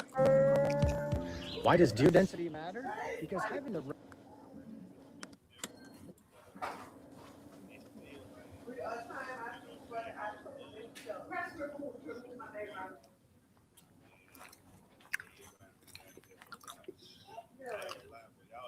Welcome back to Disturbed Reality. In the world of Mexican cartels, the word trafficker often conjures up images of lavish mansions, gold-plated pistols, and kingpins living like celebrities. But Miguel Trevino Morales aka Z40, was different. He wasn't a businessman in disguise or a playboy chasing fame. It was something far darker. Trevino ran his empire like a battlefield commander, more warlord than trafficker. He ruled through sheer brutality, mass executions, public displays of violence, and a code of fear that left entire towns paralyzed. Far from the stereotype of a flamboyant kingpin, Z40 embodied raw violence, commanding loyalty through fear and reshaping the very nature of organized crime in Mexico. But nevertheless, let's explore the rise of one of Mexico's most notorious traffickers, Miguel Trevino Morales, aka Z40. Miguel Angel Trevino Morales was born on the 18th of November 1970 in the bustling city of Nuevo Laredo in Tamaulipas State, Mexico, a stone's throw away from the US border. Miguel was one of 13 children had by his father Rodolfo Trevino and mother Maria Arcelia Morales. Miguel had 6 brothers and 6 Hey, if sisters. y'all don't know who's Among his siblings, give y'all a quick rundown about when I'm running. So the Los Zetas, they like they commanders, they like Z1, Z20, Z40. This dude right here, man, he was on another level of ruthlessness. I'm talking about dude was different. And I mean different. Y'all about to see. at least 4 also engaged in organized crime in later life. These being his brothers Omar, Jose, Juan, as well as his sister Annabelle. Like many families along the US-Mexico border, the Trevino family traveled from Mexico to the United States and vice versa, where they actually brought properties and opened several businesses. During Miguel's early childhood, the Trevino Morales family were relatively successful. During these early years, Miguel would pick up a skill that would go on to become invaluable in his later career. That being, he became bilingual. Aside from speaking Spanish, he also spoke fluent English because of his exposure to the USA and his family ties there. However, during his youth, Miguel's father Rodolfo would abandon the family home for unknown reasons, leaving his mother, Maria Arcelia, to look after the children, and this would plunge the Trevino Morales family into the lower working class. Trevino Morales grew up disliking Mexico's class disparity and developed so much resentment, which some attribute as a factor to his violent behavior as an adult. During his teenage years, Trevino Morales walked the rich neighborhoods of Nuevo Laredo looking for work, knocking on doors, offering his services for odd jobs, such as cutting grass or washing cars. While doing honest work and earning very modest money, Miguel met a man named Hector Manuel Saucedo Gamboa, aka El Carice. Gamboa was a flamboyant, affluent individual who was a drug trafficker for the Gulf Cartel, and Gamboa took a liking to Miguel. It's believed that Gamboa was the one who opened the door to Miguel Trevino Morales to enter the world of organized crime. From washing cars, running errands, and stealing car parts in Nuevo Laredo, Trevino Morales then turned to the drug trade, starting with small-scale drug retail sales and smuggling. From early, Miguel Trevino Morales proved to be an effective drug smuggler, partly down to his connects in Dallas, Texas, and his ability to speak English. In fact, in his late teens and early 20s, Trevino Morales spent a significant time in Texas, essentially living there at some points. In 1993, he was apprehended in Dallas County and was charged with avoiding police arrest after he had tried to evade the police in a car chase that ended in a street dead end. He paid roughly a $600 fine and was subsequently released from county prison. Few other details are known about Trevino Morales' life in Dallas, but the US authorities believed that he learned about power, money, weapons, and the vast consumer market for illegal drugs while living in Texas. They also believe that he perceived an anti-Mexican bias among some Americans, especially towards Mexican immigrants like him. However, Trevino Morales considered Dallas his home because of his large family network that lives in the surrounding areas. In fact, on the surface, Miguel's older brother, Juan Francisco, seemed to have carved out a successful life for himself in Texas. He ran a landscaping business and was doing rather well for himself. Though on the 29th of December 1983, Miguel's brother Juan's vehicle was stopped by the US Customs Agency, where he was quizzed by the agents. He was asked questions such as whether he had any more than $10,000 of cash in the vehicle, to which Wan denied. So, upon a search of the vehicle, customs agents found around $50,000, and Wan was subsequently arrested on suspicion of drug trafficking. He operated a landscaping business where he employed many members of the Trevino Morales family, but he made his real money smuggling weed from Nuevo Laredo into Texas. He was stung due to an undercover agent infiltrating his trafficking ring. The brother of Miguel, Juan Francisco, was found guilty of drug trafficking and was sentenced to a long stretch behind bars. For you uncontrolled nasal polyp sufferers, Dupixent is an add-on treatment that Yeah, you familiar with the with Z40? Around this time, Miguel Trevino left the States and headed back to Nuevo Laredo, where he joined a local gang known as Los Tejas. Los Tejas at the time were essentially controlled by local kingpin Hector Manuel Saucedo Gamboa, and they were eventually absorbed into the Gulf Cartel faction known as Los Lobos or Grupo L. The Gulf Cartel recognized Miguel Trevino's work in Los Tejas, and they recruited him to join the organization in the late 1990s. This was due to his impressive knack of smuggling and trafficking. They found his connects in Texas valuable, as well as his ability to speak English.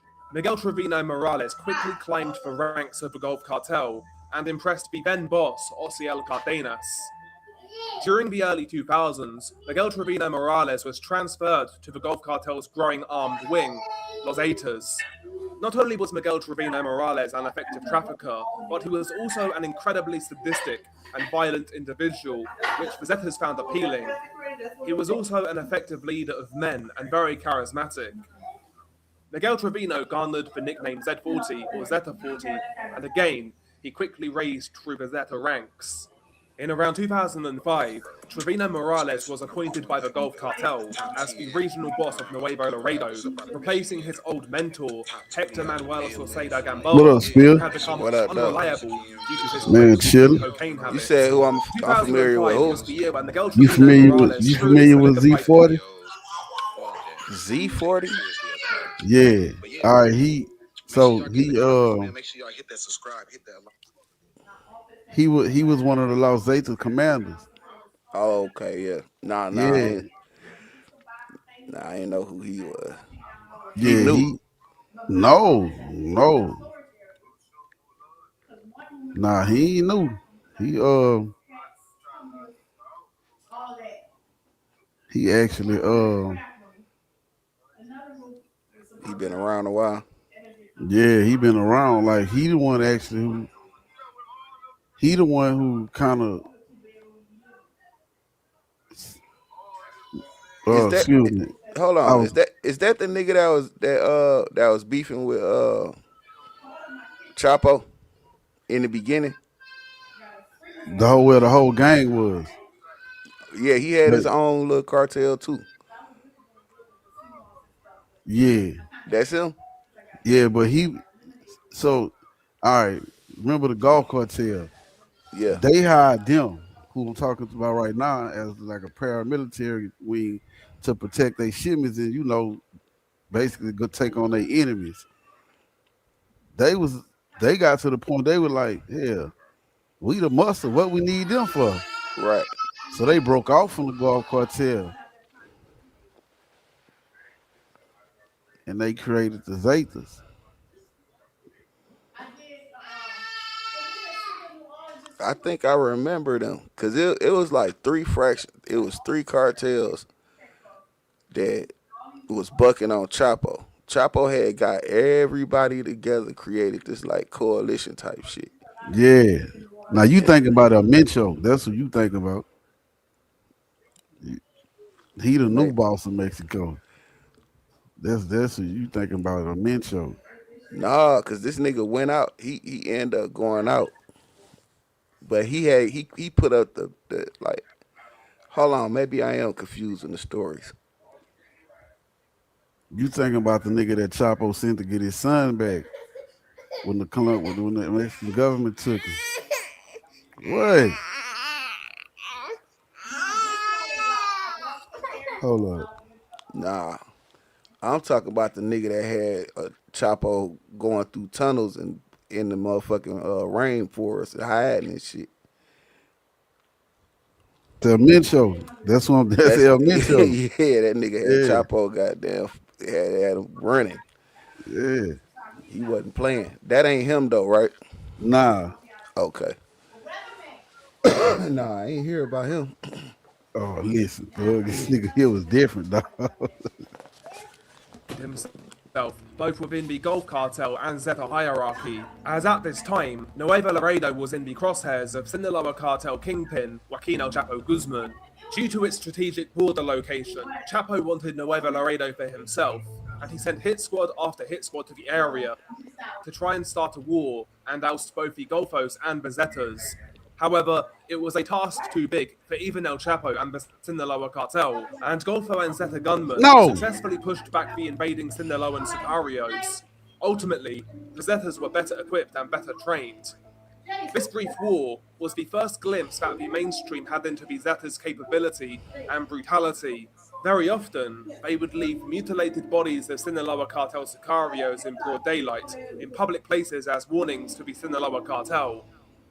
Trevino Morales successfully leading the pushback of the Sinaloan army. Hold up, I gotta find another video. You ever heard of Calvin T? You say Calvin T? Yeah. This him right here.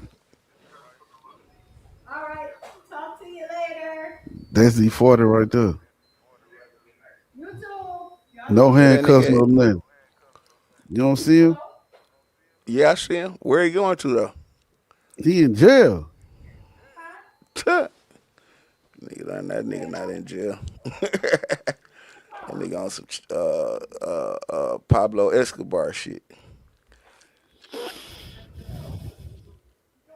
Yeah, that was them taking him to jail. Man, look, bro.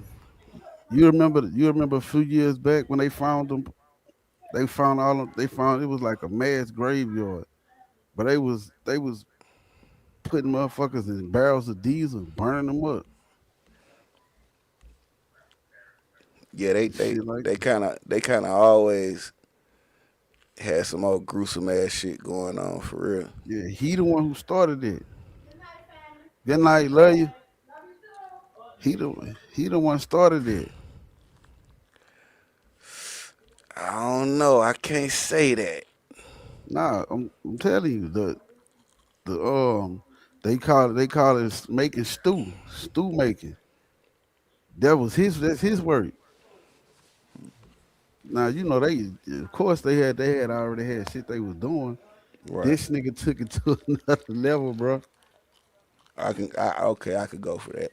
They could, cause I know back in them Noriega days, them niggas wasn't playing neither, bro. Them niggas was on some other shit. Man, I'm trying to find this. They couldn't wait to make an example out of nigga. What we watching? I'm lost. He a cartel boss. Cartel bosses. Yeah. Hold up. They got a fuck. ¿Quién fue el hombre que convirtió a los Zetas en el cartel más temido de México? Man, they got a fucking, like somebody made an animated video about this nigga. But dude was pure evil, bro. Man, like they had immigrants coming in from damn, what that is under Mexico? South I think America. Guatemala. I'm trying to think of the talking exact about, country. Well, if you're gonna be a cartel boss, don't you gotta be evil? You do. Yeah, but not like that's definitely a qualification. Look, that's one of the but not like qualifications. Yeah. You cannot be soft. Y'all don't understand what this man was doing, bro. Yeah, you gotta be worse. You gotta like, be the worst than your predecessor. Look, give you this, bro. Look, this nigga was kidnapping the immigrants, bro. The men, if you ain't got 3,000, and these bus loads of people, bro, like hundreds of people. If you ain't got Oh, is that $3,000 to pay wrong? for Is your that considered freedom, as wrong? hell yeah. If you ain't How? kidnapping people, Kidnapping the immigrants? yeah. They How's was that coming in. wrong? What you mean how it's wrong? How's it wrong? You just can't be out here kidnapping motherfuckers. It don't matter But who they they is. immigrants. Yeah, they ain't supposed to be over here They anyway. people Yeah, so still, how's bro. that wrong? But Because see, it's wrong. You don't kidnap and murder morally, people. GG morally, but these guys has no morals. It's qualification for being a cartel leader. We But established I that. don't see how's that wrong. Like to It, kidnap an immigrant, that's not wrong. Yes, it is. You don't No, just it's not. GG, That don't this mean you man, ain't. That's not saying I'm not gonna release you. GG, this, let me tell you what he was doing. GG, this Trump's man kidnapping was them. kidnapping people coming across the border by the hundreds. If you didn't have $3,000 to pay for your freedom, the men, bullets to the head, thrown in the shallow grave right there. The women, your ass going to work. So nobody ever sit there and put the word out. Don't take your ass over there, or you gonna get kidnapped. Ain't nobody told nobody that. They said it's a chance you may get kidnapped if you go on this bus ride. So had you an extra $3,000. See, these poor people, they ain't got no damn money. But they need to If stay they where the hell leaving they their at country, then. if they leaving their country going to Mexico for a better life, bro, what does that say? Come on, bro. Come on. Man, that's bad. That's real bad. That's real bad right there. Now that's bad. But you had to pay. But you still had. They had enough money to pay to get wherever they was going illegally. Nah, they walk across the border the same way the Mexicans come here. They just cross the border. No, you got to pay. You got to pay to get over here. You can't just walk. You got to pay. Nah, they got motherfuckers coming through. Well, now, possibly now. Yeah, maybe for the last 10 years, 15 years, you got to pay. Look, this Calvin T. By the name of Calvin T. He ain't around. I mean, he out there, but now he around. He's still in Richmond. But besides my bottom, this and to the other motherfuckers I fuck with the exception of E40, Mac Mall, Mac Great, you poppin' legit. But now with all due respect, we gonna let the record reflect where before we ever met. I want to make sure Calvin T in it. You know, I come from the gutter, nigga, put one foot in front of the other. You know what I'm talking about? Stankin' a few dollars, nigga. Stay put one on top of the other. Yeah. What is? I'm gonna break a bitch, make sure you get up in our business. We gonna make some decisions, do some division, bitch might wind up in prison. And nigga, 40 in the shame when he claim he stopped selling cane when he got a dose that Calvin run up on him with some $1 million game. Nigga, keep it 100. Nigga, who the best nigga ever done the first nigga ever bring the face like this nigga be like, come from up under nigga, oh my mama. Man, niggas don't want no don't fuck with these snakes, these sharks, these gators, and piranhas. You know niggas holler like they got it, but now you know these suckers don't want to acknowledge. But how many niggas you know, nigga, that really keep it solid? Yeah, nigga, it's a few niggas, nigga, that I know, nigga, that when the shit hit the fan, what nigga ran, what nigga took the stand, what nigga didn't stick to the plan, folk, these white folks saying, nigga, you know what I'm saying? Oh, man. You don't know who that is? Mm-mm. That's E40 OG. What his name is? Calvin T. Straight out there, Richmond. I'm surprised you don't know about that nigga though. Oh man, Matt Calvin, nigga, the best that ever did it. Richard's finest, nigga. You better know about it, man. Right here in the rich, nigga. We right here in the central side of the town, man. You understand me? This is my mama house, nigga. Why you playing? Yeah, you know what I'm talking about? Yeah. Right here, man. Down and dirty, man. Real rich, nigga. Live and direct while you playing. You know what I'm talking about? Let it be known, man. Yeah, nigga. Huh. Rich town. Rich town. We high side campaign, stay down. All we wanna do is stack a meal or two. Where you from, nigga? Rich town. We high side campaign, stay down. All we wanna do is stack a meal or Are we listening to a recording? I don't see nothing moving. Nah, that's a recording. Drugs 211 busting slugs wearing our mugs, showing no love and suckers getting punked on the street. Tell we bought our dope. What they hit for, that purpose all we blow. Can you hear E40 in him? I mean, like the same, yeah. That's the nigga. East where he got his swag from. That's it. I just giving you a little Bay Area history. Saying you think you know something. I thought you knew that. Man, I know what's going on, man. See, that was way before your time. No, it wasn't. Yeah, I was gonna say way before. 42, nigga. What you talking about? Yeah, that was before that. Oh my God, bro! This nigga ain't landing on none of my shit. I feel sorry for the people who have to live their life with them cartel people, though. That's well, You just gotta be an evil person. You gotta be yeah. evil, and You gotta be born in the family too. Shit, that's yeah, cause they'll politic your ass. They don't mind killing nobody. They don't care who you is. Man, do you so all right? You remember this? They last presidential election, right? Yeah. Which country? In Mexico. You know how many goddamn politicians lost their lives? Shit. It was a lot of them. Shit, they killed one that was a sitting president. When that nigga said something about America, the next day that nigga was dead. They're like, yeah, we gonna let America come over here, and the next day that nigga was dead. You know, they got a woman, they prime minister is a woman now. All right. So every cartel got their candidate and put them on the board. So you know what the rival cartel did? Killed the other candidates? Yeah. Yeah. Nigga. It's our turn. so. What do you think we need cartels for? I don't think we need them for nothing. Exactly. We do need them. They're a necessary evil. I disagree. They're a necessary evil. I disagree, bro. They're unnecessary evil, bro. I can see if the shit was just between the cartels, bro. You know what they did to get the people to release El Chapo's son? Yeah. You know what Mencho was doing? Yeah, he was going to war with them folks.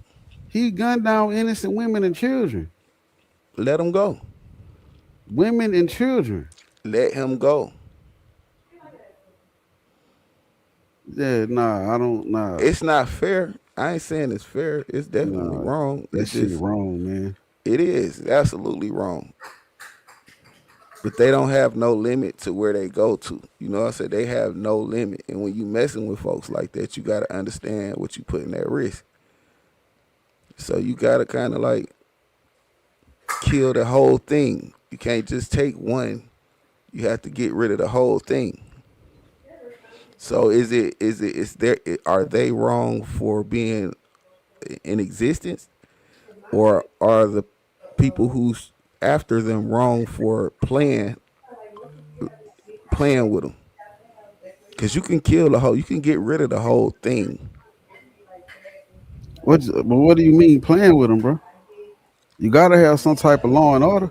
If you what I mean when I say playing with them is when you just taking one and you think like here in America, when you lock up the main person, the body usually fall. There's no another rise to leadership and shit like that. Niggas ain't over there. They understand that type of shit been going on since Noriega. So you know if you got the head of the cartel, you know you got to crush the whole cartel.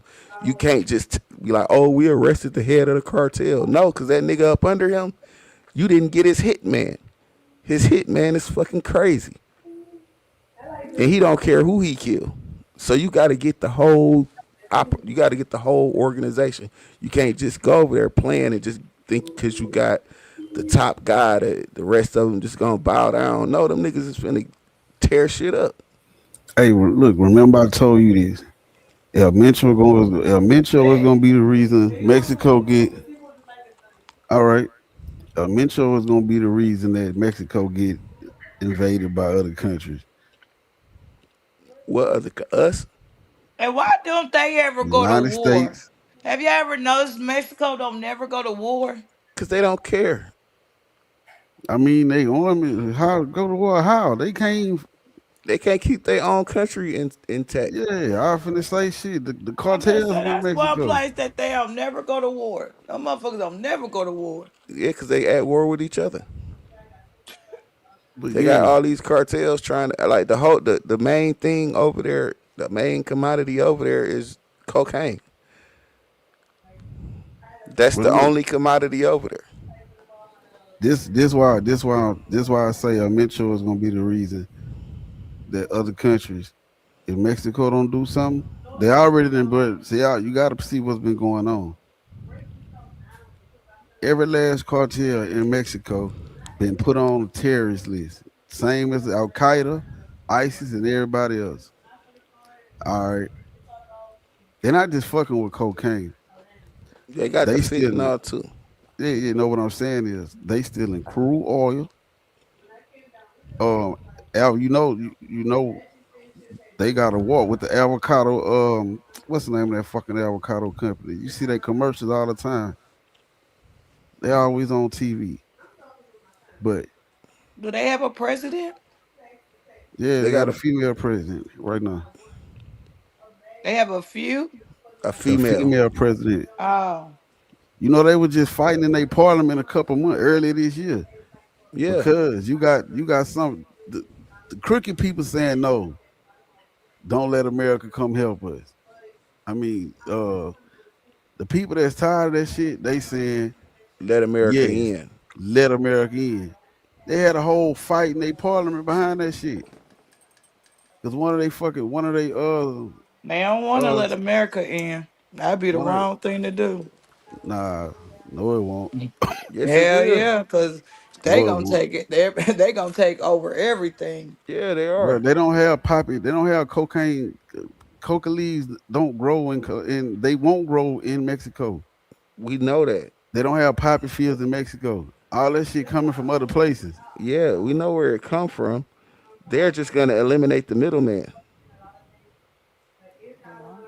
That's all America gonna do. They not gonna stop nothing. Fuck America the make drug. I'm not talking about the drugs, bro. In Mexico City alone, bro. This is Mexico City. We just talking about Mexico City, bro. There are more than 3,000 missing children a fucking year. 3,000. They hang these kids from bridges. They burn them. They traffic them. Man, these motherfuckers is doing too much, bro. They just doing a little bit too much.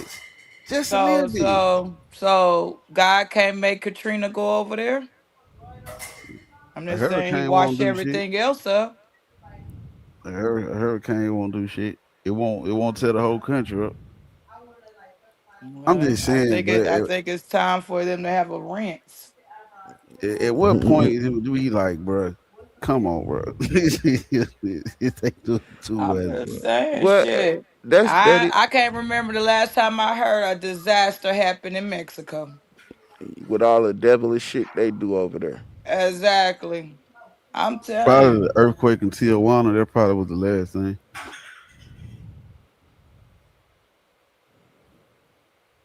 They need help, but they gotta help themselves. They can't, bro. They can't. How can what can they do when the Sinaloa cartel at the height of all they damn near all but extinct. But Sinaloa they was be worth making so much money over there with that goddamn drugs that Mexico yeah, should but damn near that be the what I'm saying. richest. It's over 500 known cartels. We ain't talking about the big ones. We ain't talking about the Gulf, the Zetas, the Templar or something. New Jalisco. And then what they be doing with that money when they get it? You know, they be arresting them all the time and shit like that. They be getting all that money from their cartels when they be making a big bust. What they do with that money? What the fuck do they do with that money? Keep it. They not busting that's these the niggas problem. That's the problem. But they not getting all the money. Like they but just I don't, bro. Y'all, Shit. hey, bro, y'all got to do some research I on what's seen them going on in Mexico, them bro. videos back in the days where they be making them cartel busts and all that fucking money. Like No, just that's movies. I'm talking about in the real world. That that shit is is the not real happening world. I like seen that. that shit. Look, listen, understand me when I tell you, bro. Y'all, look, you can research this shit for yourself. You take Jalisco, that's ran by CJNG, from the goddamn governor all the way down to every police chief, every goddamn cop. Sinaloa, of course, ran by the Sinaloa cartel. Tijuana, CJNG run that bitch too. Guadalajara, CJNG.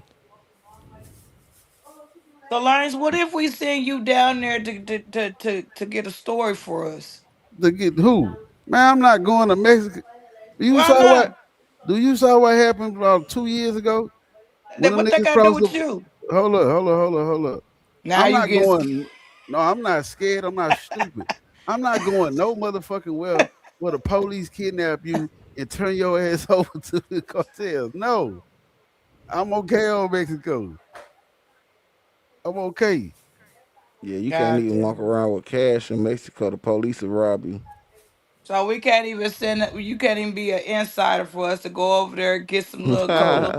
Nah, Ain't hell that no. a I bitch? got kids. What the shit? That No. nigga Lane don't want to help that bad, GG. I Fuck know, no, I I don't. see.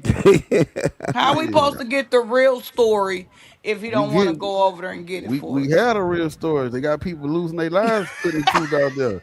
I'm just not gonna be one of them. But we want our own story. Nah, Need I'm all boots right. on the ground. GG, we need boots on the ground, don't Hey, Thank you. better go Thank to a you. Now motherfucking trail ride. I'm telling you. GG Thank say we you. need boots on the ground, Lane. Boots on the ground, Come goddamn on now. Hey, y'all better go to a fucking trail ride if y'all want boots on the ground. Ain't that a bitch? So we all pay. You pay for your trip, pay for your hotel, pay for your I don't food. think you just heard me when I don't think you just heard me when I said I wouldn't go on an all Well, we expenses ain't worried trip. about what All you expenses. saying. I'm telling you, we trying to convince you, nigga. I know, right? Look, that's these motherfuckers fighting. Then it's a dream. Dude on the right was telling them, man, let America come in and help us with the problem. That dude like, hell nah. Motherfucker say you take your bitch ass over there to America.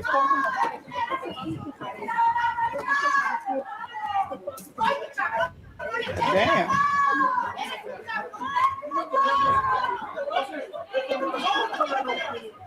Stop. So they beat him up for saying that? Yeah.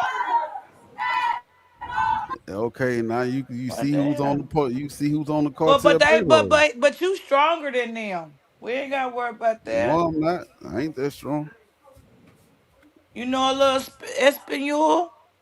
I don't know. No Espanol. I just feel like we can train you because they do have people black over there in this Mexico. You do know that it's a Look, part in I wish Mexico where they all black people. I swear. look, I wish We I could can show train y'all. you, get you I just can't ready. do it on this live. I wish I could really show y'all how these people look. One of y'all look. This somebody look on one We of you. ain't Y'all got a telling you little to device. live over there. Look. Just look up CJNG and see how they rolling. I already know how they rolling. CJNG, these motherfuckers got armored tanks. They shot down a helicopter, bro. A military helicopter. Yeah, I fuck Well, with you ain't military though. Yeah, and you hold up. Oh, see, Gigi, I don't think you underestimated. Hold on, I'm finna show you what's going You on. don't know how to No, well, see. she You talking about don't you know need to how go Let's over to. see You it. there. don't know how to be. But you know what I mean. You got to go over Like, there, blend in. right? You Thank know you, what I'm thank you. He saying? talking about going over there like he's some type of special force and shit. We ain't saying go in attack mode over there. We talking about go down, go No, get watch put this. on. Let me Go show get y'all Right. why Go I'm over not there and going get to us some Mexico. footage and stuff like that and come No, back. let me show y'all why. Y'all must have forgot. Yeah. See, y'all motherfuckers, Eric y'all Williams must have and forgot. Octavia Washington. The Listen to this Lions lady go over tell there what and she tell blog on the y'all. food. So Knowing he Shit, gonna what get happened man. when you crossed over? He turned down this little side road. because we was gonna see if that led us to the destination and we was gonna turn around. We heard a car beat the horn and pulled around us. Zendel was in the back seat. He said, "Don't stop." He saw a gun. We drove through a few streets and corners until we got back on the main street. And that's when the gang of shooting started. Zendel and Shaheed, they jumped out to run and they were gunned down. They was at Tay window beating on her window with a little gun, probably a 9mm. And I jumped out of the driver's side. And when I jumped out on the driver's side, that's when I was shot. Lanes, this don't count We was on the though. ground for maybe like 10 minutes after they took everything from us. And I guess whoever told them to just go ahead and bring us with them. That's when they loaded us on the back of the truck. And your two friends, were they still alive at that point? They were alive at that point. I couldn't see Shaheed because he was like behind me, but I could see Zendel back. He was hit 2 times and big chunks of meat was gone out of him. And then we rode probably 10, 15 more minutes and we got to the spot where they was taking us, the investigator or interrogator us more. And that's when Shaheed said, "I love y'all, I'm gone." And he died right there. In the back of the truck. Yeah, that he loved us and he was gone. What were they over there doing? What did they go to said. Mexico to do? Vacation. And that was in See, the that's back the of the truck. problem, Lanes. You not going on Were vacation. you able to say anything to him, or? Just told him I was sorry. So you finally arrived. They was going to, somebody was going over there for some type of surgery, and they was going on. They was going to shit. Somebody was going for a surgery for some other reason. My point is, I'm a black nigga with dreads and gold teeth. The fuck Why I they look like going to going Mexico for surgery for? Because it's cheap That was over a there. setup right there. Because it's cheap. That's why See, they that's went the over there. problem. That you already know they want the organs. You don't go to Mexico where they want your body parts. I'm going over there to get that booty. Yeah, come on now. Shit, That's going the over there to dumbest get shit, that whether it's cheap BBL. or not. Why But would hell GG, no? it don't matter the reason they was going over there. They got kidnapped at the border. Hell yeah, because they was gonna cut them open and get their body parts. Shit, No, that's gonna take. they got kidnapped by the cartel. Gigi, you're not listening. I don't think you're listening. The police stopped them and gave their ass over to the cartel. They got questioned that's by the what they cartel do. because they thought they was, for one, what you over here doing? Hey, They Gigi. thought they were drug dealers. Gigi, Huh? what you been doing today? Chilling with Lane. It's good. You and News still at it?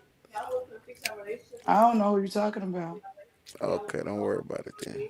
Y'all want to do all that? I ain't seen my homegirl in a minute. Oh, well, I was hoping y'all got y'all worked out. well, Whatever thanks for letting different me shit know I was I'm having. not your home girl. Thank you. You and my homegirl, I see you all the time. Oh, I just haven't seen her in a minute.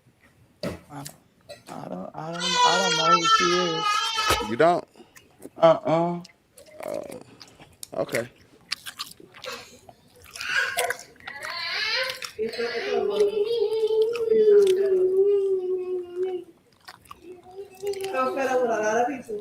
I'm trying to get Lanes to go over there to Mexico and get us some footage. Shit, all the footage you need on YouTube. I just can't show it because I'm on live. Shit. But that's Look what I up. think about being a CC on YouTube. You know what I'm saying? Sometimes we need you to put, foot on the ground. Cut the camera on, you gotta go live. Yeah. That's what I mean. Shit. That's a part of being a good I don't know who y'all think y'all content talking creator. to. No, it fucking ain't. Yes, it is. To be a good content creator, you got to get your hands dirty. You go after the things that you're interested in and the stories that you want to present to the public. Exactly. So You know, to get the solid proof and evidence of what you're talking about, Mm-hmm. you have to get in the field with it, is what Gigi And said. as your supporters, we support you on your mission. They're going to try to put you on, though. They're going to put you down. You got gold teeth and dreads. Yeah.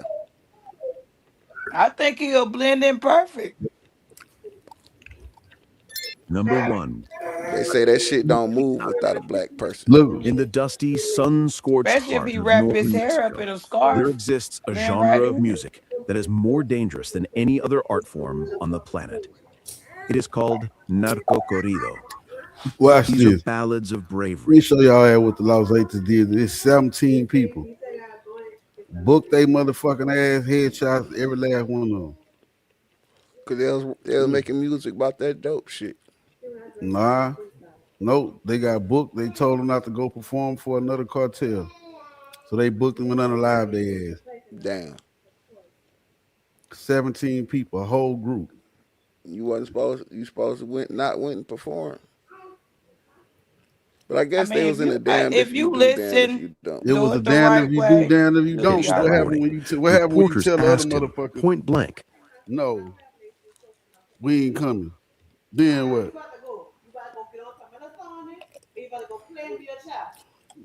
Then what's Gotta move to I America. don't think you'll have nothing to worry about. Just don't go to sleep and Keep your gun on you. yeah, get what you That's need to true. get and get the fuck out. I don't think you have any problems. Don't carry no cash. Just have coins. Don't they pay with them coins? Don't have no dollar bills or nothing like that. No paper money, just coins. I think you'll be all right. You can't have no paper money. They gonna No find that paper shit. money. No paper money. They do cavity searches for that paper Go to money. Mexico. The fuck? Yeah, just go in there and pay I with go the to Colombia coins. though. I think it'll work. Don't go to no strip clubs. Just stay outside the strip club. Take the pictures. Don't go in it. Stay on the outside. Y'all think, see, you don't know how to be a sniper. You don't know how to be a sniper. And do You don't know how to not be sleep invisible. with none of the girls. Don't sleep with none of them. None of them. Don't even talk to them. playing, and make sure you are This subscribed is for right part here. 8, where we will uncover the massacre of an entire band. 17 people kidnapped and executed in one night. Number 8, Combo Colombia. We move from the targeted assassinations of solo stars to a crime of such staggering scale and collective brutality that it redefines look the like a very happy concept family. of a massacre. This is not the story of a singer killed in a car or a restaurant. This is the story of an entire musical Well, yeah. ecosystem. Singers, musicians, roadies, and engineers wiped off the face of the earth in a single night of industrialized slaughter. This is the nightmare of Combo Colombia, a popular band known for playing vallenato music, a Colombian style that had found a massive, fervent audience in the northern state of Nuevo León. They were a party band, a group of 18 men who brought joy, rhythm, and dancing to the clubs of Monterrey. But in the fractured, paranoid world of the Mexican drug war in 2013, even the music of joy could be interpreted as an act of treason. This is the devastating account of a private concert that was actually a trap, a mass abduction that emptied a stage and filled a mass grave, and a lone survivor whose miraculous escape from the firing squad revealed the depths of the depravity of Los Zetas. We're investigating the 10 most chilling cases of singers silenced by organized crime. This case stands alone because it wasn't a murder, it was a purge, a systematic elimination of 17 lives that proved that for the cartels, a band is just a group of enemy combatants with instruments instead of guns. The timeline of the atrocity takes us to the night of January 24th, 2013. Combo Colombia had been hired to play a private gig at a bar called La Carreta in the municipality of Hidalgo, just north of Monterrey. Private gigs are the lifeblood of the regional music scene. They pay well, often in cash, and offer a level of intimacy with fans. but they are also the most dangerous environment a musician can enter. You are on someone else's territory, behind closed doors, completely at the mercy of the host. The band played for hours. The mood was festive. But around midnight, the atmosphere shifted violently. The music didn't stop because the set was over, it stopped because the venue was stormed. A fleet of vehicles arrived, over a dozen armed men identifying themselves as members of Los Zetas, the most ruthless paramilitary cartel in Mexico. They didn't rob the patrons, they didn't shoot up the bar, they went straight for the stage. They ordered the musicians and their crew to stop playing. At gunpoint, they forced all 18 members of the Combo Colombia entourage outside. They were shoved into waiting vans and trucks. In an instant, the band was gone, abducted into the void of the Nuevo Leon night. They were driven for hours, taken down dirt roads to an abandoned ranch in the municipality of Mina. The terror inside those vans is unimaginable. 18 men, friends and colleagues, realizing that this wasn't a kidnapping for ransom. The Zetas were known for their brutality, for leaving no loose ends. When they arrived at the ranch, the interrogation began. The cartel members reportedly asked them about their connections to a rival group, the Gulf Cartel. The rumor was that Combo Colombia had played too many gigs in Gulf territory, or perhaps had accepted sponsorship from the enemy. In the binary logic of the war, this See, made them that's traitors. what it is. They But there should was have no knew trial. better. That's There was right. only a That's well. it. That's told it right there. They should have knew better, though. They should have knew better. Like that, dog. They did that to themselves. They should have knew better. They did that to themselves. What they do, They should Gigi? have knew better. What do they do? They just Going got them playing with the saying that enemy, they nigga. was playing for the enemy too many times. That's what made them think they was coming over there to spy. They should Again, have knew do better. y'all understand how it work in Mexico? You can't tell a cartel no. You cannot run to the police. You cannot run to the president. But they should have knew better, though. They should have knew better. They should have knew better. They know about cartels there. They Yeah. knew that. So wouldn't it be in your best interest to keep playing for the people that you've been playing for? Hell yeah. And that's why they lost their life. But that's what I'm saying. They should have knew better. They should have But knew what they was happened? But what? stepping in a different territory. They knew they was stepping in a different territory. Yeah, The whoever the that's a club, the big bar, band. they knew that. That's a big band in Mexico. But what happens when you tell them no, we can't play for you because they said we can't? You gotta stay in your territory. Exactly. They got to stay in their territory. They knew that, Man, though. y'all serious right? Being serious right now, y'all. All right, Hell no, they just repeat sit what there I'm and say saying. they was playing over there in the golf little thing. They played there a Yep, lot of have a fucking times. territory. Then they took their ass way somewhere else and want to play for somebody else. And the cartel people like, shit, don't we know them for playing over there with the enemy and shit like that and all that? Hell no, they trying to come over here and motherfucking peep out one of our bitches or something like that. Hell That was a no. big band in Mexico. They don't What do you give mean well. playing later? If it was a big band, they ain't never played where they was at. They wouldn't they never was there. They knew exactly what they was doing. They should have never took their ass over there in a different cartel land. They should have stayed where they was safe, protected, and everything else. Ain't no such thing. No. Them All right. cartels be protecting people. Yes, you do. You give them like $25 for a week. No, that's not how that work over there. But don't worry That's not about it. how I it was work. making the $25 up. But what I'm saying, they should have stayed where the hell they was at. They should never took their ass on a different cartel turf.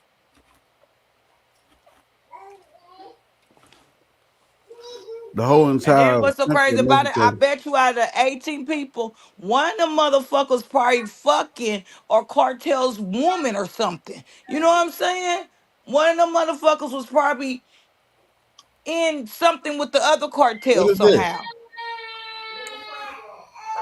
I'm telling you.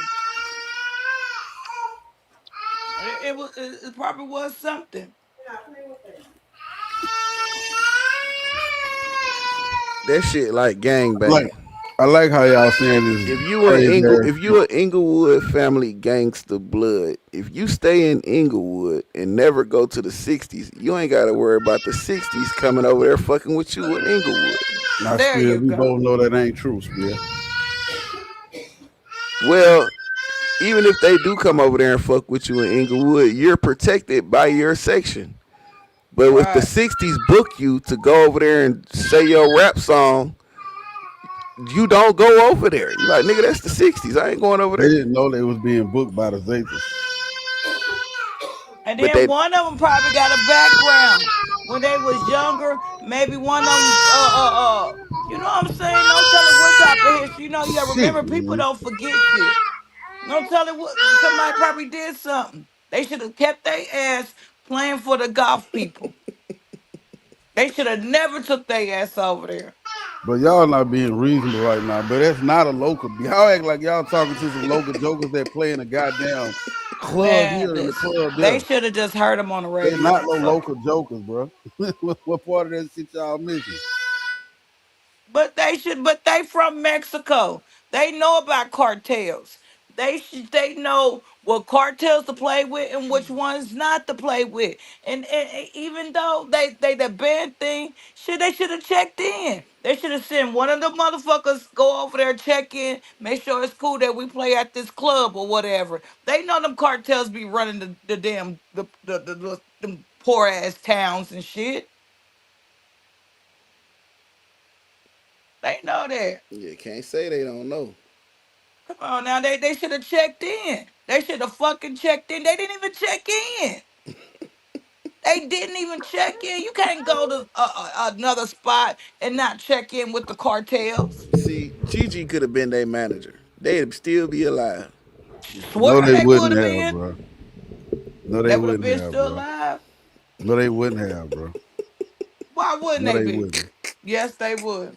No, they wouldn't have because they was on the Los Zetas radar. They would have not been alive. Maybe they So lived a somebody was little bit already longer. trying to gun them down. No. The people that came in that club and walked their ass out had greenlit them. So it don't matter where they was at in Mexico, their ass was gonna get touched. But if they would have checked in with the cartel, it would have never went like that. I would have never booked them that shit if I didn't check in with the cartel first. I would have checked in. I would have made a call. I would like cartels. All right, we good. We green. We come over there do Oh, our you motherfucking think thing. you think the Zetas is gonna say, yeah, we green, your If ass they say green. no, then we ain't going over there. Fuck that music. But what I'm saying is, so they would have had to check in with the people that greenlit their ass. Hell No, it ain't a yeah. problem. Hell Come yeah. on, Hell you running yeah. into the same issue. Man, we would have checked in with the cartels people first. The people that they would have had to check in was the same people that walked in the club and walked them out of there Because and they didn't executed check them. in. No, If they that's would have not why checked that in, they would have happened. never did that to them. No, that's not why that happened. This Hold ain't on, I'll be California. That's not why that happened, Gigi. They wasn't supposed to be playing there, period, because they be playing with their enemy. You can't just be playing with your enemy, playing all this fucking music with your enemy, and then you gonna come over here and play for us. No, you trying to get some shit out of us. Can't trust No, that. Gigi, the Zetas told them not to play for them. They are not members of no cartel. They are simple musicians. I know that part. So what you But gonna it's so but what do you do? the lady said that they just sit there and said that they used to play for another cartels. Yeah, I know, but so what do you do when every cartel tell you, well, we don't want you playing? What do you do? What you just don't play for them. You send them a CD. You're not Simple being that. reasonable, GG. So let me ask you this. If you was a big singer in America, and the people on the East Coast said, we don't like the people on the West Coast, but you got tour dates on the West Coast, You're not gonna go on the West Coast because the people on the East Coast told you that they don't like them? No, I'm not going over there. Hell no. What the fuck I need to go over there for? They better download iTunes. Hell, I'm not going over there. They don't want me over there. I'm not going over there. They set them people up to get killed. They set them up. Whoever they booking agent or whoever the agency is, they need that person should have went to jail. They set them You people up. thinking it's Mexico. It don't work like that over there. He died too. He was there too. Yeah, his ass died too. It's a backstory behind. I'm surprised y'all don't remember this. Right. This shit made worldwide news when it happened. I'm surprised y'all don't remember this. He should have did his job right. They knew goddamn well that you can't go to different. They knew that. No, look. All right, that's why he said in the beginning, the type in the beginning, the music that they made, it became a big genre in Mexico. That group right there responsible for. Then you got I don't know how to pronounce it, so I'm gonna just say drill music. You got rappers and singers in Sinaloa. They make songs about the Sinaloa cartel. They don't travel nowhere else. They only play in Sinaloa. But this group didn't make that type of music. They just a typical band. Nothing more, nothing less. People that just made music and lost their lives. They should have known better. They you know what? I bet you somebody knew. Somebody would probably kept on saying, nah, because of this, that. They should have, nah. Nah, if they would have thought that they were doing anything wrong, they would have never went and performed. But on top of that, it ain't like you could hide from no cartel in Mexico. Not one. That's where they should have stayed, where they was playing at. And they still would have got murdered. Why would they got murdered if they just stayed where they was playing at? Them cartel people liked it them. They get murdered. That's just a band. They don't have an army. I know, but the cartels that they was playing for, the little golf people, remember they said that they was playing for the golf people for several times, and then they liked them. They not gonna start a war behind a band. Well, they should have just stayed their ass there. Once you get greenlit by a cartel in Mexico, it ain't, especially just an everyday citizen. They don't really have many options. They can't. One of the worst things they could do is call law enforcement. Them gonna be the motherfuckers that come get you and drop you off to them. So they thought that it was gonna go around Mexico just playing. They thought that. There's no way they thought that. There's no way. But that's what they was doing. That's what I'm saying. That was a big band. It wasn't just like it was some little band that come play in the club on Tuesdays and Thursdays. No. They created a whole genre of music in Mexico. They was big. This shit made the worldwide news when it happened. I mean, that's because there's a lot of them. That's why. And I bet you they didn't catch that one cartel person that killed them, huh? Who gonna arrest them? The police. The police. The motherfuckers that the cartels pay don't come arrest them. It don't work like that over there. Well, then they shouldn't be leaving. They shouldn't be leaving. It don't matter. They could have stayed. They was greenlit by the Zetas, GG. It was nowhere safe for them in Mexico. Nowhere. That's what happened to Selena when you love music so much. Beat-a-diddy bum bum. Hell yeah, man.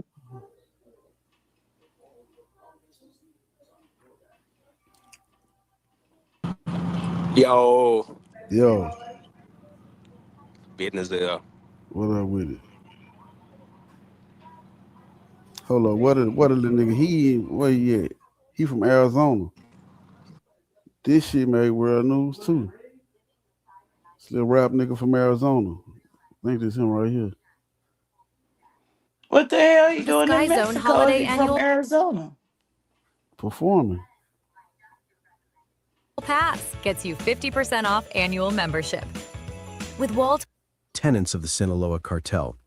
He was rising fast. I think it's him. The war will eventually find you, even over a plate of food. Is it worth risking your life to sing in the heartland of the genre, or should American-born singers stay on their side of the fence? I want to hear your thoughts on the price of credibility in the comments below. Tito Torbellino's funeral in Phoenix was massive, attended by thousands. His music lives on, particularly his case highlights the unique danger of the profile target, a trophy kill for a group looking to assert dominance. The police found the getaway car abandoned nearby, but no arrests were ever made. Other diners screamed, diving under tables, but the shooters weren't interested in them. This wasn't surrounded by an army of bodyguards. He felt safe in the public eye. But the cartel has eyes everywhere. As Tito ate, a group of 6 men entered the restaurant. They didn't look like fans. They moved with coordination. 2 of them walked straight to Tito's table. They didn't ask for an autograph. They didn't say a word. They drew 9mm handguns and opened fire at point-blank range. It was a ferocious, targeted attack. Tito was hit multiple times in the head and chest. He collapsed onto the table, his life ending in a chaotic burst of gunfire and shattered plates. The gunman turned and walked out, calm and professional, disappearing into the Sonoran heat. The other diners screamed. This nigga was a gangbanger. He didn't make cartel music and none of that shit. He had to teach him a lesson, though. That's like, I don't understand if they got to sit there and teach people a lesson, why people don't understand it. So I understand the lesson. So why would you ask me why I won't go to Mexico and fucking do no Because, content? but that's different. You ain't going there to sing or nothing like that. I ain't fucking You with Mexico. Fuck a cruise. Fuck all that. I don't want to play You with going there that. to get some footage and then you get the fuck out of there. DG, them black people got kidnapped by police, turned over to the cartels, tortured. 3 of them died. It was like a group of 6 people. Man, Only them people 2 of them run came Mexico, back. man. Them people is old with. Only 2 of them came back. Cartel run shit. That shit old with. No. But you gonna blend in, though. You gonna blend in. Yeah, my black ass with dreads and 12 gold teeth. Now you gonna wrap your hair up. That's what they do there, don't they? Wrap their hair up. Yeah, do that shit and go down there. You gonna be wrapped up. Wrap your motherfucking ass up nice and good. Mummify your motherfucking ass going down and play with people.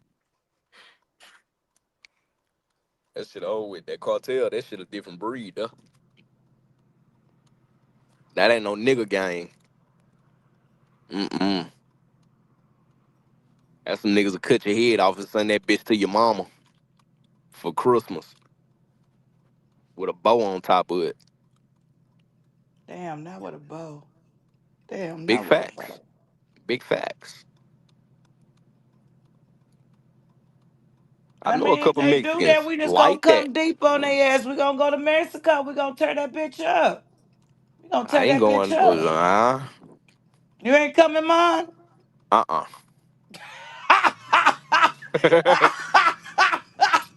Fuck that. When your phone plan's as good as Visible, you've they got to tell smoke. your people. I just switched to Visible. Unlimited data, $25 a month. What? You should join. Oh, I'm down. I can't share the picture. You should join Visible. It's only $25 a month. Look. Unlimited data and hotspot, all on Verizon, America's best 5G network, for just $25 a month. It's the ultimate wireless hack for those in the know. A top-tier network at a budget-friendly cost. Now, for a limited time, get Visible for $19 a month for 26 months. Visible. Friday, January 22nd, 2009. A team of Baja state agents, with the assistance of Mexico's federal police and the Mexican army, raided a compound in the foothills of Tijuana, Mexico. What they uncovered within was one of the most notorious criminal operations ever discovered in modern-day history. And for the people that don't know it, Tijuana border is on California. You can see San Diego. From San Diego, you can see Tijuana. Right there. The crime scene was what can only be described as a cartel death factory, where the bodies of rival cartel members were submerged into acid-filled barrels by the hands of Sinaloa cartel specialist Santiago Meza Lopez, who over a period of 10 years dissolved more than 650 victims.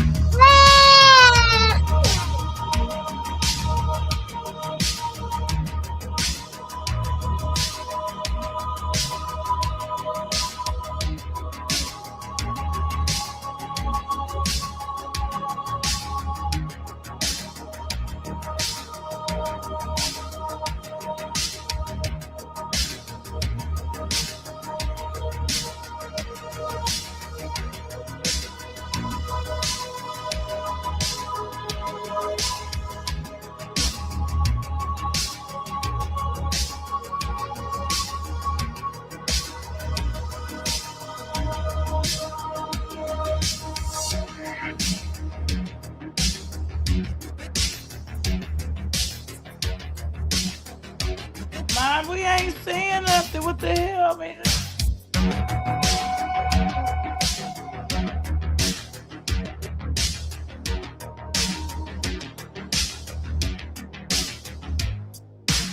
Santiago Meza Lopez was a seemingly humble bricklayer from the city of Guamuchil, Sinaloa, where he led a seemingly normal life. He married, had children, and accepted his trade and his fate as a bricklayer. He took pride in his work, even spending several hours a day on the hunt for the ever so lucrative red mud to produce bricks and provide for his growing family. But in 1996, all of that changed, to say the fucking least. Lopez found a better paying job as a ranch hand at the La Garea Ranch, located in Tijuana. But the ranch was no ordinary ranch. It belonged to the Ariana Felix Cartel, aka the Tijuana Cartel. Once described as one of the biggest and most violent criminal organizations in Mexico. And Lopez began his work for them as a stable boy, looking after the stables and various farm animals, like not cartel monkeys, just the regular like horses and shit like that. It's reported that Lopez was eventually selected as a lookout, a common position of where all cartel prospects must first pay their dues before earning a shot and moving up to the chain of command. The scouts, or lookouts as they are called, are the eyes and ears for cartel operations, providing surveillance and alerting the operations teams on the ground of any and all incoming heat. And after supposedly serving his time as a lookout, Lopez was approached by Efrain Perez and Jorge Felix, two higher-ups of the org. See, I want to play. It just, bro, all this nigga shit got too many guns in it. His name was Z40. That's the one I was playing earlier, but as I skimmed through, it showed too many guns. But they don't know how many bodies this man responsible for. But they found mass graves. I'm talking about hundreds of people, bro. Hundreds of fucking people in shallow graves. Y'all ain't got the money, shoot the whole bus up. He know these motherfuckers ain't got no $3,000, 3,000 pesos. Wait, it's hot.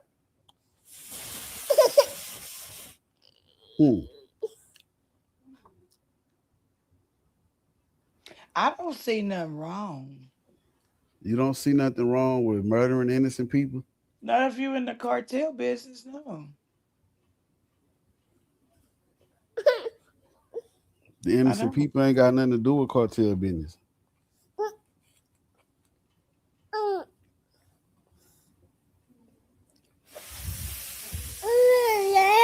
Women, children, murdered by the hundreds. But what was he killing them for? Because he's fucking evil. No other reason. Well, then that's wrong. That's wrong. These people had nothing. They was coming from another country. Just if life got to be bad as fuck where you from for you to be going to Mexico looking for a better life. Shit got to be bad. Yeah. Shit got to be all the way bad. Hold on, let me, cause somebody made a cartoon documentary of it. Cause most So of the was he videos, killing the people to show the president or wherever these people was coming from? no, Uh, no. So this what it's about, right?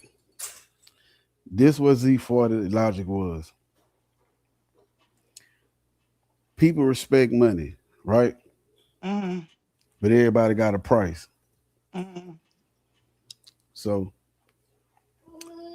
Lane might be paying you $5,000 a week for whatever reason.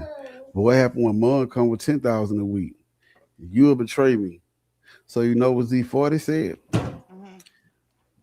If I hang 10 motherfuckers from a bridge, that will put the whole city on notice, the whole town on notice. Mm-hmm. If I rid of your motherfucking body with AK-47 bullets and we drop your body off broad daylight in front of the police station,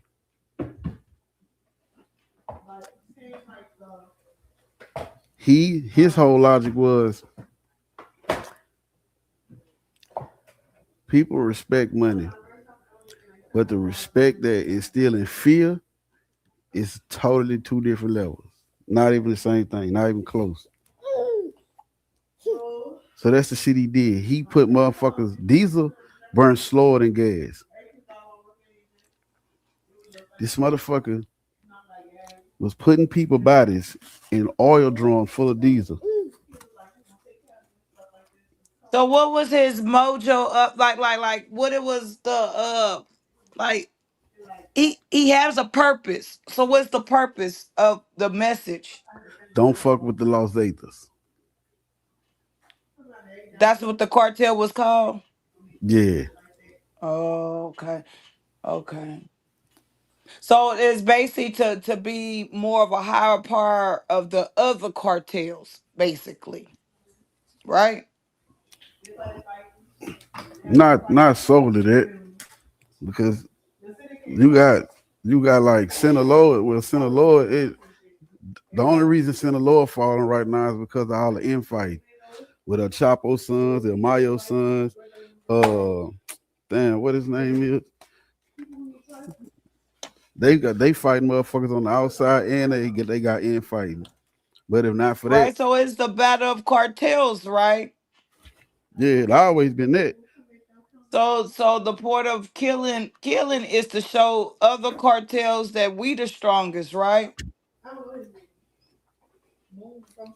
Yeah, but they don't. At the time, they didn't work with Sinaloa. I mean, with smaller cartels, like of course they not gonna try them, but not like Sinaloa or CJNG.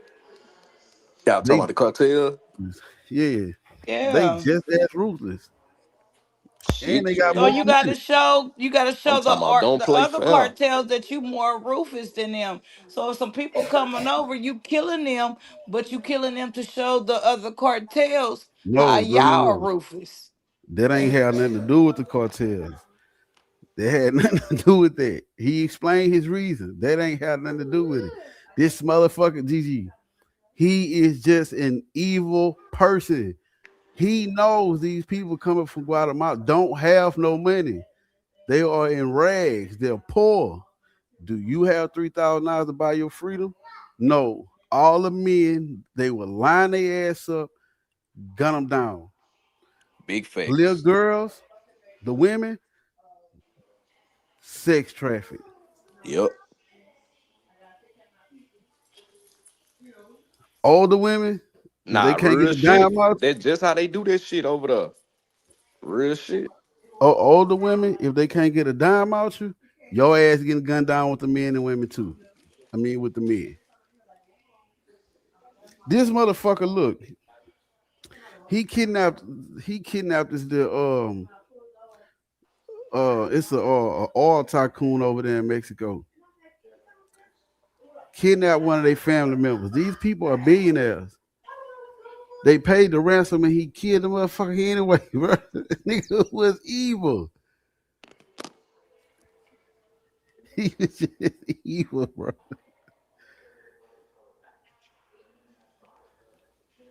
But I understand about evil, but one thing about evil,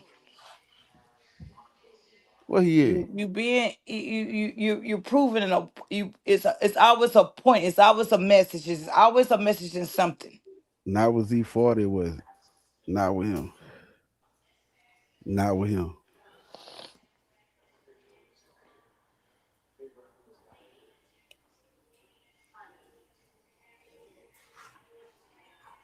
Is there any type of documentary that he spoke? We can hear him speak, because it got to be some It's in type of Mexico. message. It's in Mexico. It's in Spanish? Yeah, in Spanish. No, it was not a message with him. No, He I never take that back. spoke. So you telling me he never spoke? The one message that he put out when they took over new territory, they would murder innocent people. People talk, hey, they got this new dude around. He on that bullshit. Fall in line.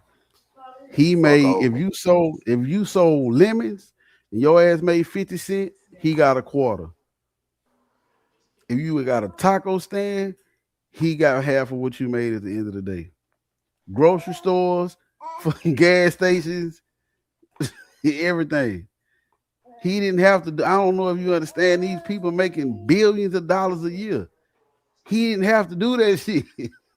Well, the only reason he did is because he could.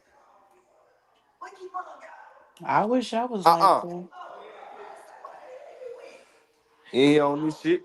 Hold on, y'all. I'm about to mute my shit.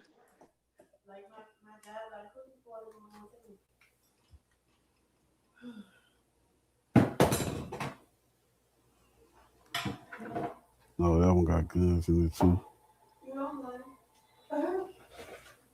Stop. So how many cartels is in Mexico? Can you look that up? It's over 500 that they know of. Hold on. Say what again?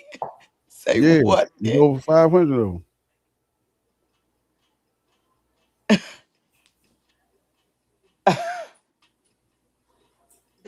I'm finna jump back on this bitch, brother.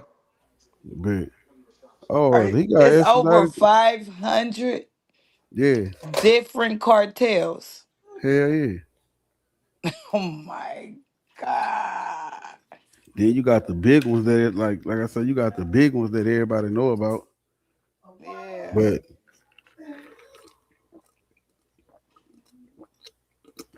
they even got a cartel that's Christian fanatics.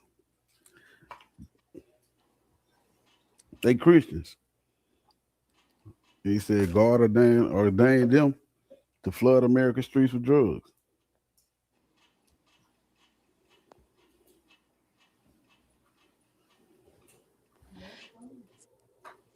It's over 500 cartels for real.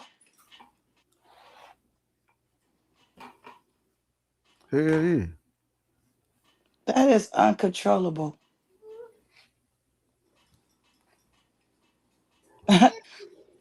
It's like they having it's generation of new cartels. That's basically what they is. They breeding to for their kids to take over their own cartels. El Chapo sons did. Mayo sons did. That's what it sounds like. But they all sin the Lord, but they fighting each other right now. Pull up two cartels that's fighting each other. I want to see it. New Jalisco and Sinaloa. Pull it up. You already got it?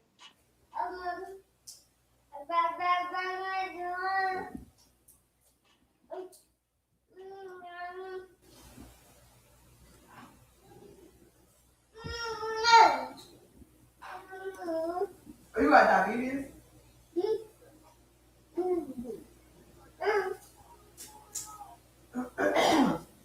You ain't never got me though?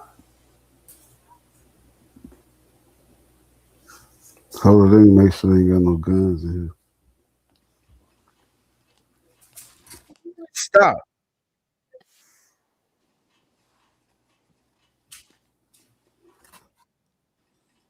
I ain't lanes. Everybody keep dropping down from you. Ain't nobody staying up. I'm staying. I'm up here with you.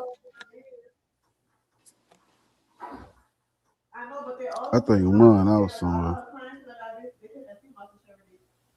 Who was that? Who was that? That was just up here. Spill Pill? No, that was mine. No, the other one. That was Spill. Yeah, okay. I thought it was Spill. Damn, hold on. Let me see if I could just. Can you just share the audio? You can put a banner up. I think it's still gonna show with the banner. Hold up. If you have a banner that fits, it won't. I got one that fit. Hold up. Stop, dude. Give it here. Look at your ass trying to steer, take off and run. Yeah.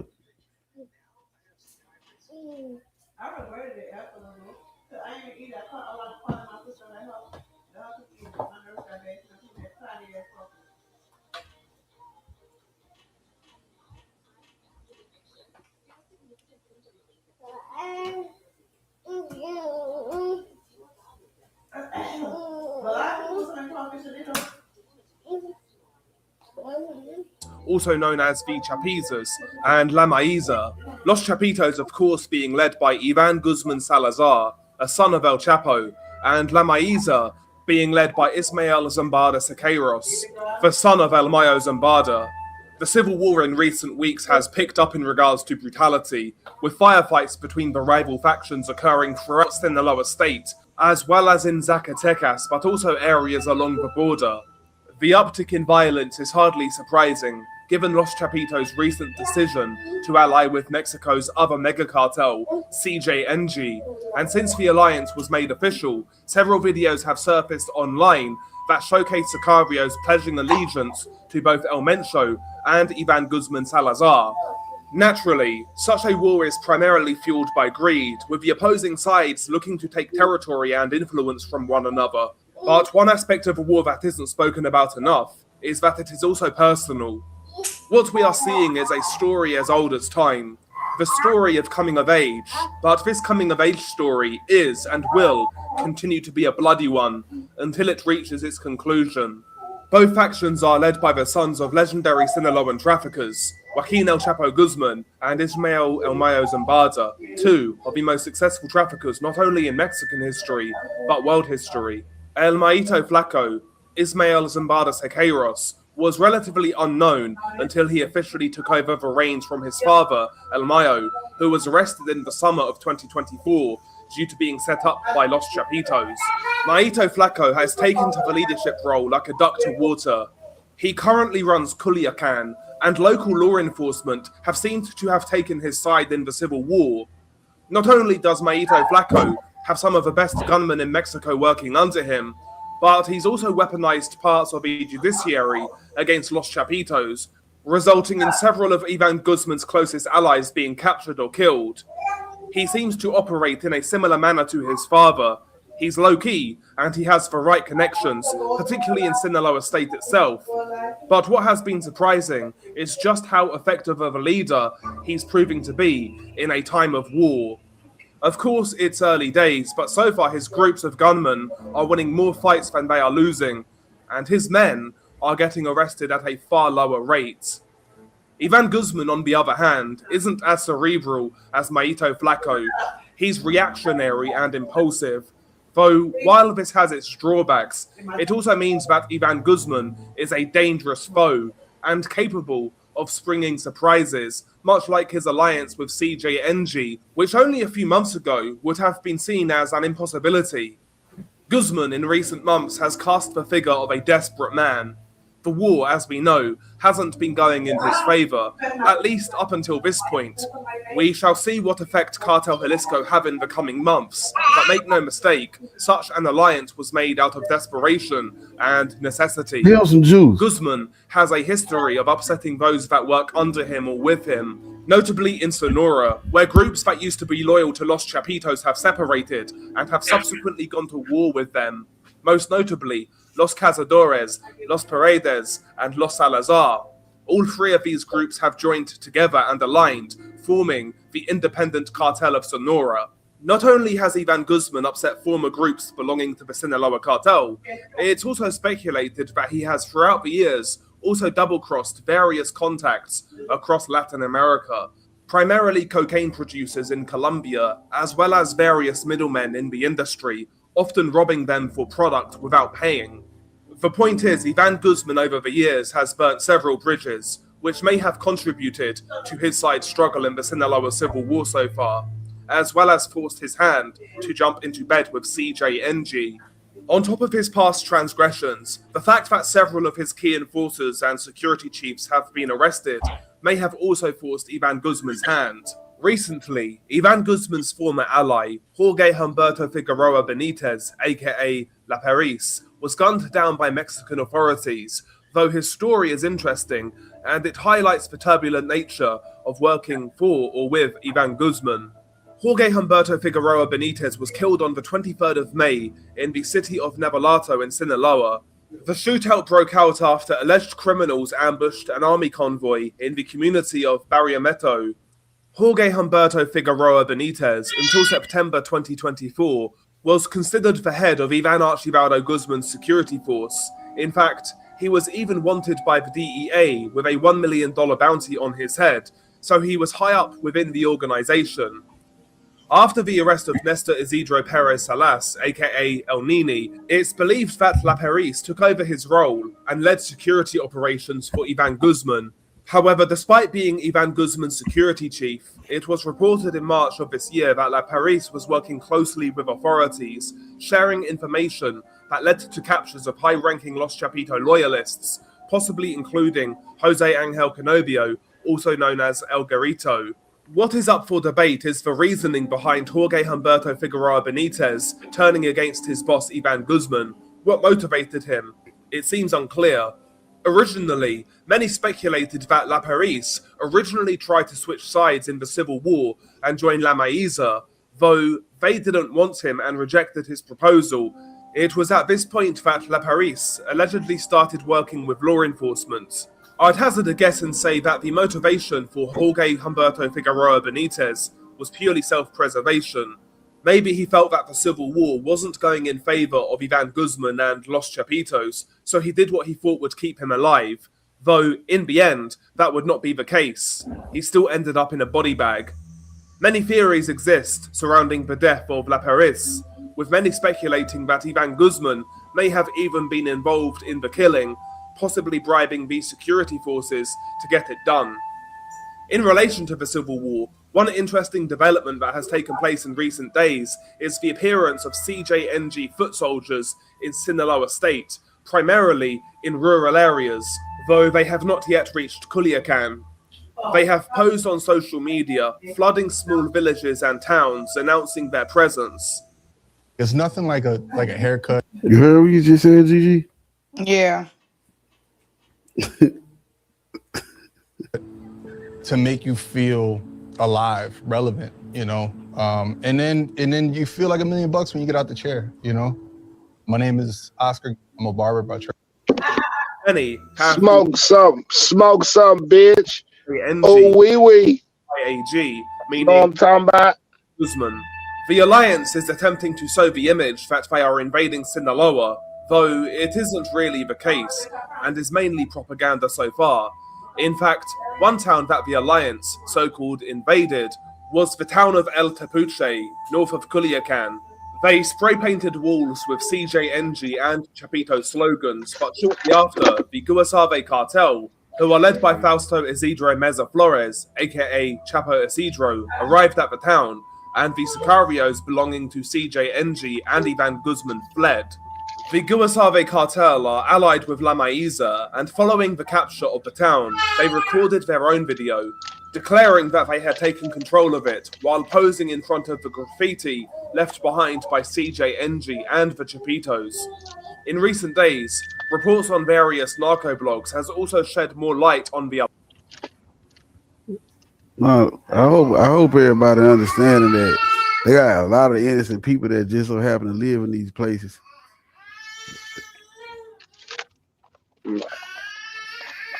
What's up, Lane? between Cartel What's Jalisco and Los Chapitos. My bad. Allegedly, Arias Flores Silva, aka fucked up. El Jardinero, My or bad, the bro. I Governor ain't in mean to come over English, here. who is a high-ranking member of Cartel. Who's that? Who's that? I see you got your goddamn content going. I'm on baby back bullshit right now. I ain't gonna lie to you. What's going Who's that? Nothing. Ain't nothing going on. I'm drunk in a bitch. I want to talk some shit. Who is that? Who is that, Gigi? Don't motherfucking worry about it, Gigi. God damn it. Oh, keep talking. I'm gonna recognize your voice. Thank you. You ain't gonna recognize shit, Gigi. Yeah, that's KO. Nah. This ain't no Raven. Nah. This ain't no Raven.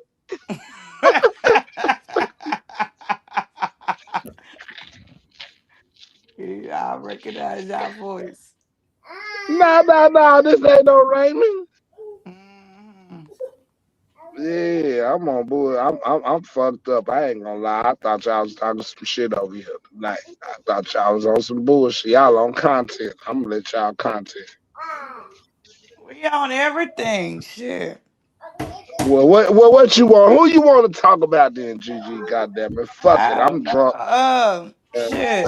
Lane changed like the weather. That's how we been on 10 different things today. So what you saying? You want me to break bad on Lane, motherfucking ass? I mean, if you want to, go ahead. You messing it up. Damn. I mean, if that's what he want to do.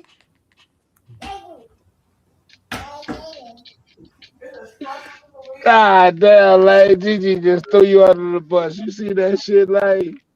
I just said if that's what you want to do. What is this? A dog eat We ain't dog gonna world? stop you. It's a dog eat dog world. Hey, it's a cold world. It's a cold game. Oh my. Oh my. Man, I feel I now I know how Stan G felt. I'm not saying he said that do you want me to do that? Just if that's what he feel. Then that's between y'all two. That ain't me. I mean, I didn't come up with that idea. He did. So if that's what you want to do. So Gigi, what you basically said is you want me to bring the girl on here that got Lane dirty drawers on there, and he got the shit stains in his drawers. I got mean, the if female. that's what you want to Y'all do. don't want me. Yeah. So you want? So wait, I'm asking you. So you want me to bring Don't the ask female on me. here and do an interview with the female that got Lane in the room, fucked up on If that's what fucked you up, want to do. shit all in his drawers. Lane, you know I got the tape. Don't make me do That's that what to he you. want to do. On the dead homies, man. On phone them. Yep, that's KO. Glad I KO, the ain't one of only your dead motherfucker be homies. putting shit on the dead homies. I be like, man, I don't get it. Glad He I be ain't saying one of on the the dead dead homies. homies. They already dead. So what the fuck you talking about on the dead homie? What the fuck they gonna go get re-dead On the again if you dead. like? Hold on, Gigi. You hating on the dead homies, cuz. On the They dead homie, already on the set, dead. cuz. They already You dead. hating. Hold on. I'ma die for my dead homies, though. They already dead. On the dead homies though. They already dead. Man, that's on the dead. I'm put that on the dead. Oh shit. They already dead. They already dead. They already dead.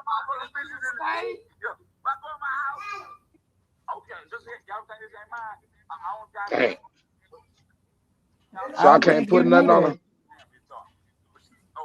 So I can't put nothing on phone them and on the dead homies no more. I mean, they already dead. I don't think you know they dead. Cause when you I say know on the they dead dead. homies, I be thinking you think they alive. Like, do No, this they nigga think alive. they alive? I think Nah, they're to alive. put something on the dead homies, just giving emphasis on what you're saying. Okay, It's but like if he putting something lying, on what your we gonna mama. do? Rick kill him? I mean, I don't It's understand. like Supposed to putting let the something on dead your be dead. kids. Putting something Hold on the on, but dead homies. They ain't even got a okay, soul. so They what about dead. you? So what about people killing their kids? Because people put it on their kids all the time, knowing they lying. Well, they still alive, so you don't want them to be dead. But once they dead, put something on a dead person, it means nothing. So lying and do. putting it on. So basically, what you're saying is lying and putting it on somebody that's living is better than lying and putting it on somebody that's dead. Man, putting something on something that's living is worse than putting something on something that's dead. That's what I'm saying on the dead homies, cuz. But they already did. Well, on the living homies, cuz. Then that's better. They still alive. All right, Lane, we gotta change it to on the live homies, cuz. The dead is the dead. But they died for the set though, cuz. We don't know that.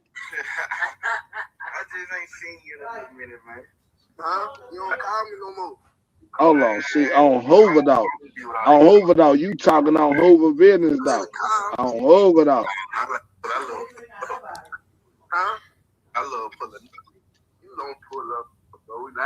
On the dead homies. They dead. They GG. dead.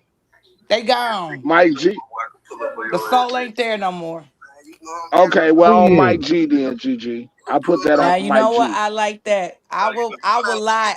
Every time you tell a lie, just put it on that name. I like that. Huh? I like that. You like that, GG? Every time you know you saying a lie, put it on that name. I put it on Mike G, homie. There you go. Now I like that. I like that. I fuck with that. I fuck with that. Yeah, go ahead. I fuck with that. Now, if he come to you, want to fight you, cause you know that's the new Muhammad Ali. That's on you. Hey, listen. That's If on that you. nigga come to Texas on some bullshit, I am not drip. I'm do just not. saying, With if all he due jump on respect, this panel and get hey, in your with all ass, due, that's hey, listen. on you. With all due respect, I Respect am to not who? Not to drip. me. With all due respect to drip. Okay. I am not a 7-foot council person. So nigga better know I'm what. just saying, if he hop on this panel and get in your ass, you know what I mean? I Hey, hope he you don't fight even know back. me. I hope you Hey, fight he back, don't even know KO. me. Cause if you I don't don't want to fight fight. back, I'ma get in your ass. I don't want to fight. If we gonna fight, we gonna fight in real life. I ain't finna do no yelling at that nigga on the internet. He gonna jump on the pit and cuss you out. Ooh. He gonna cam Ooh. up on your ass. Hey, He gonna be GG. like, nigga, what you want? Hold on. Hey, hold on, GG. Hey, Lane, take that banner down, Lane. Let me show GG something.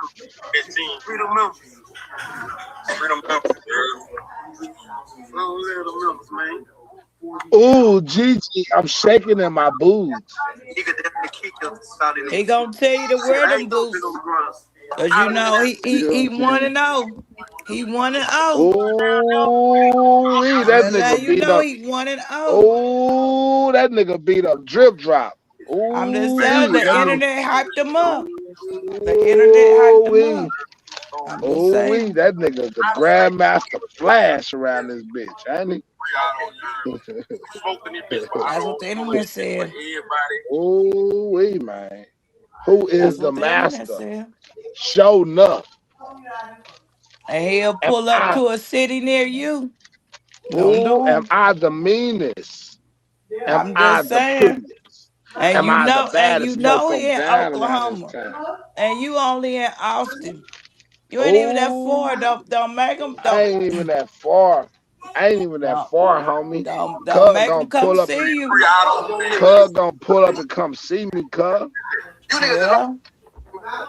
He Oh, definitely gonna come see you. ooh, man. I'm so scared. You better be scared. I don't know whether I'm coming or going right now, I'm Gigi. Why telling would you you. tell me I, that? I'm just letting you know he will hit this panel and let you know he will knock you the fuck out. You just don't know who Ooh, he is. ooh, He he will gonna hop knock on this me out. panel and let you know he will Ooh, knock you the fuck out. Gigi. What? Ooh, he gonna get the old gun. I'm telling you. Ooh, He gonna tell you don't ooh, fuck with him. He tell you I'll smack the shit out of you. ooh, smack me. Ooh, Yeah. he gonna smack me. Slap me. Hoe ass He'll nigga. tell you you He don't gonna know slap him. me 17, 16 times. I'm just saying. Hey, The like internet hyped his he gonna head smack. up. Hey, like he gonna smack me till I'm the new Harvey Lee around this motherfucker, saying my name He 17 gonna times. he gonna smack you till you get it right. Ooh, get it right. He gonna smack you so hard you gonna give him your channel. Give him my page. Yeah. Ooh, I'm a bitch ass nigga. That's what's gonna happen. I'm a bitch ass nigga. GG. GG. Hey, GG. I know. I know. GG. Why you? I'm really still mad at you, GG. Right? I need to talk to you. Right? I I want to was in talk to your you. chat. You didn't tell me that when I was in your chat. Listen to me, GG. I need to talk to you. I want to I talk was to you in your about something. chat. When? When I was listening to Today when music? your fucked up phone was fucked up, me and Loud Pack was there. I was talking shit to my patient that was in the back seat. Nah, you did not have a patient. Sound like you was with family. Yeah, that I consider him my patient, and he was in the back. You know you ain't right. That nigga. I'm done with you. You had a woman there too. Who was that? Your mom? Your auntie? Nah, that was my sister. That was my sister. She was cussing some motherfucker. She was cussing the road out. Yeah, that's She my was nigga. cussing everybody out on the road. Like damn. That's my nigga. That's my nigga. That's my nigga. Nah, real talk. That's my motherfucking dog forever. You hear me? My Yeah. nigga beat. My nigga beat. Goddamn me. She had a rare kidney disease. She ended up getting pregnant, and when she got pregnant, she ended up catching a fucking kidney disease. So she ended up getting a kidney, and she good now. So God be the glory. You know what I'm saying? So I try to keep her lifted. You know what I'm saying? hmm Yeah, I fuck with my sis, man. It says Trump threatens military strikes and Mexico war on. What the fuck is going on? It was 4 weeks ago. Come on now, Lane.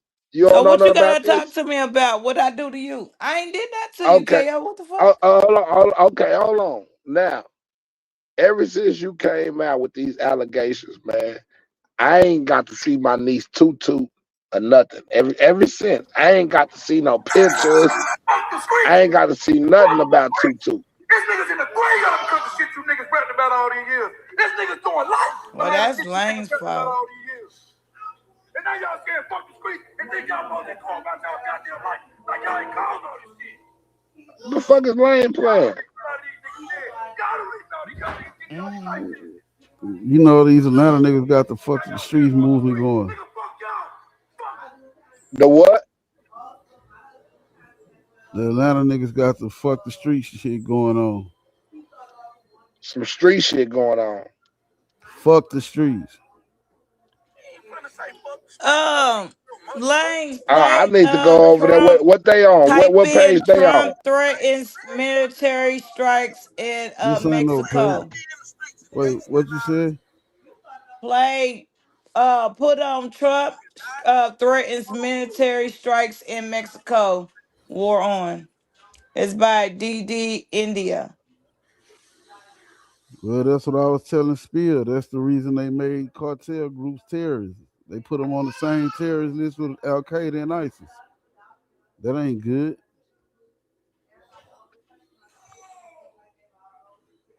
That's why I said El Mencho gonna be the reason Mexico get raided.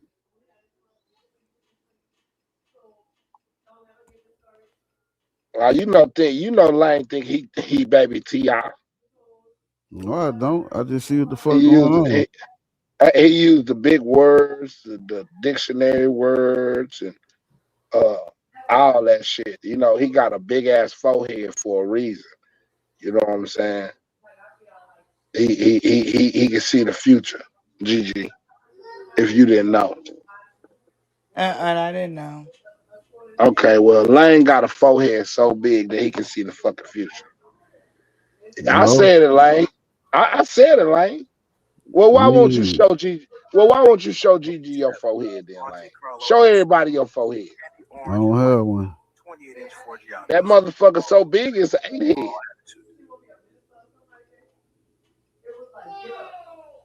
I bet you could put your whole motherfucking hand in a print of your forehead and it's gonna cover up your goddamn edge up line. You know I ain't lying, Lane. You big head motherfucker. Big folk cranium head motherfucker. Anyway, Gigi, it wouldn't make no sense for them to do that. Lane is Gigi. Lane is a midget. Lane is a midget with 6 foot hands. Yeah, I'm a midget. Lane, it wouldn't make no sense for them to put Lane is 4'11" with 6'2" hands. On the terrorist list, they ain't have no plans on going over there doing something about it. They're just let business go on as usual. That's what I was trying to tell Real Spill.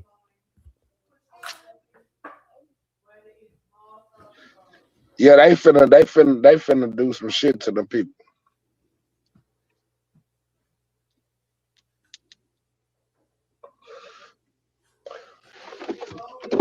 If Trump didn't wage war on them people, it's finna be some shit on the people.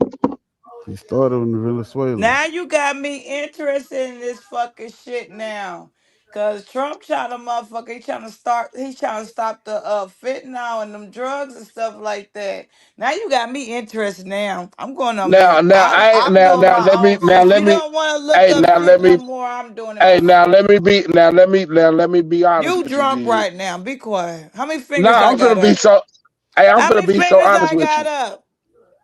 Where your fucking hands at, motherfucker? You ain't got no fingers. How many fingers do I got up? 8. 3. You drunk. Motherfucker, you already got your camera on.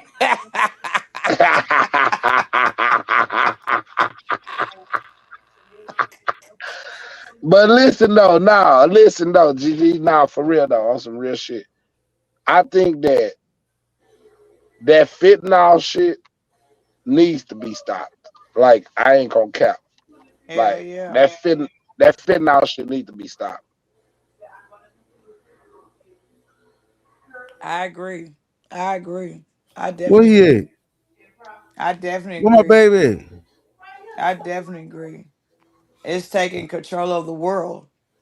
Yeah, that fentanyl shit need to be stopped. We just gonna, I'm gonna call a spade a spade. When a motherfucker wrong, they wrong. Some shit Trump be out of line on, but motherfucker trying to stop a war on fentanyl, start a war on fentanyl. I'm all for it. Me Nigga, too. you kill I feel you on that. You unaliving too many people. I can dig that. You know what I'm saying? Crack ain't never made a motherfucker do nothing but go steal and sell shit to a nigga in the hood that really need it. Like, we just gonna keep it. I can't stand that really need it. I'm gonna need you not Yeah, to be the spokesperson. I'm gonna you know need what you I'm not to saying? be the spokesperson. I'm gonna need you not to speak. I can see me in the audience. I don't know him. I don't know him. Hey, listen, Gigi, I'm just keeping it P. Listen. So listen, all right. So a dope feed they never came with no shit that you ain't need, but you really need. Right? They Right. come with shit that you need, but you really don't need. Like at the time you don't need it. But you be like, damn, Ray just came over here with that. I need that. Ooh, I need a drill. Ray just came over here with a drill for $20, a whole goddamn set. Yeah. That in the store you gonna pay $300 for. Ray then went and Yeah. jumped in one of the back of the Mexican shit and then brought them people shit to you for $20 whole dollars. Yeah, You I ain't gotta gonna be lie. grateful. Yeah. Man, I'm telling you. Now you see a nigga on that fit now, he just stuck on the corner. He fucked up. He really doing Ain't even he letting the moving. drugs. Ain't Yeah, he even letting the moving. drug. Yeah, he fucked up. They just good for nothing addicts. Just stuck. Just stuck. they good for nothing addicts. At least the crackheads is the reason why you got goddamn alarms and shit on air freshener. Free cable. Free cable and everything. You know what I'm saying? Crackheads, right? And, you know what I mean? So mine, like,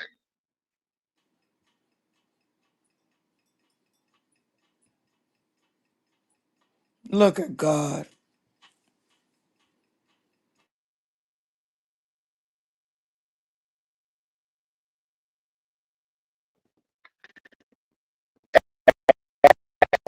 that's what you say when the crackhead bring you what you need. Look at God. God damn it, I needed that shit. You ever been in a neighborhood? I love the hood, right? You wanna know why I love the hood so much with the crackheads? When my kids was born, I never had to go to the store to get diapers and shit, wipes and shit. I never had to worry about that type of shit. I was loaded down every other day. A motherfucker bring a nigga a box of diapers like my son, then ran out of diapers in a day. I was buying the motherfuckers too. Lane, you tell me I'm lying, Lane? You just be buying shit just to buy shit from the crackheads. Hell yeah. Just be buying shit.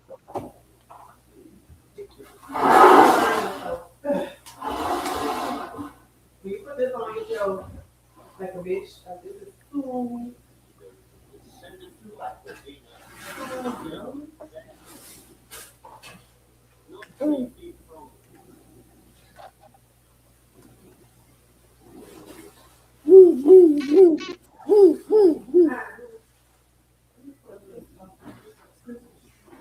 Damn. And they label Venezuela president a narco terrorist. That ain't good.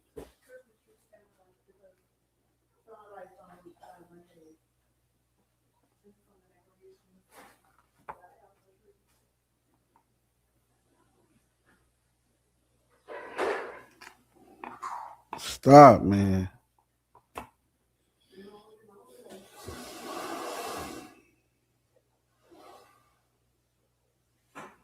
Y'all can hear me, bro? Yo.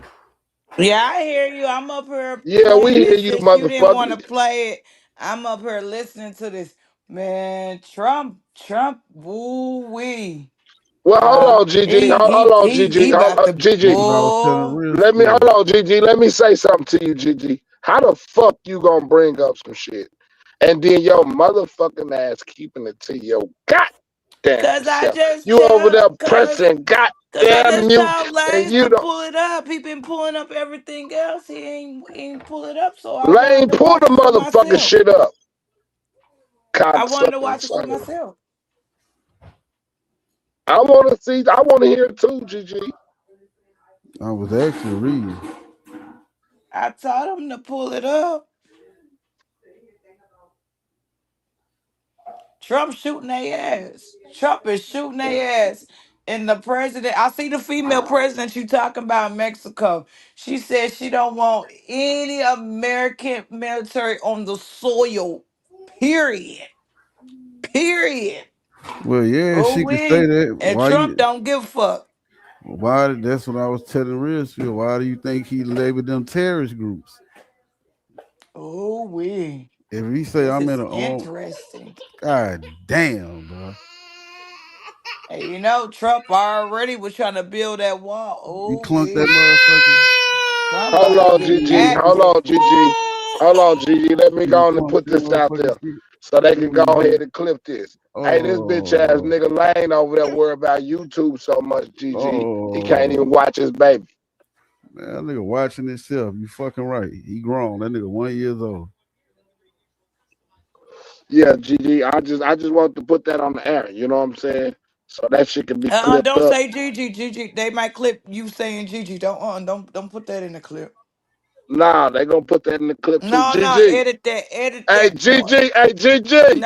No, GG. no. You know what? God damn it. GG. God damn it.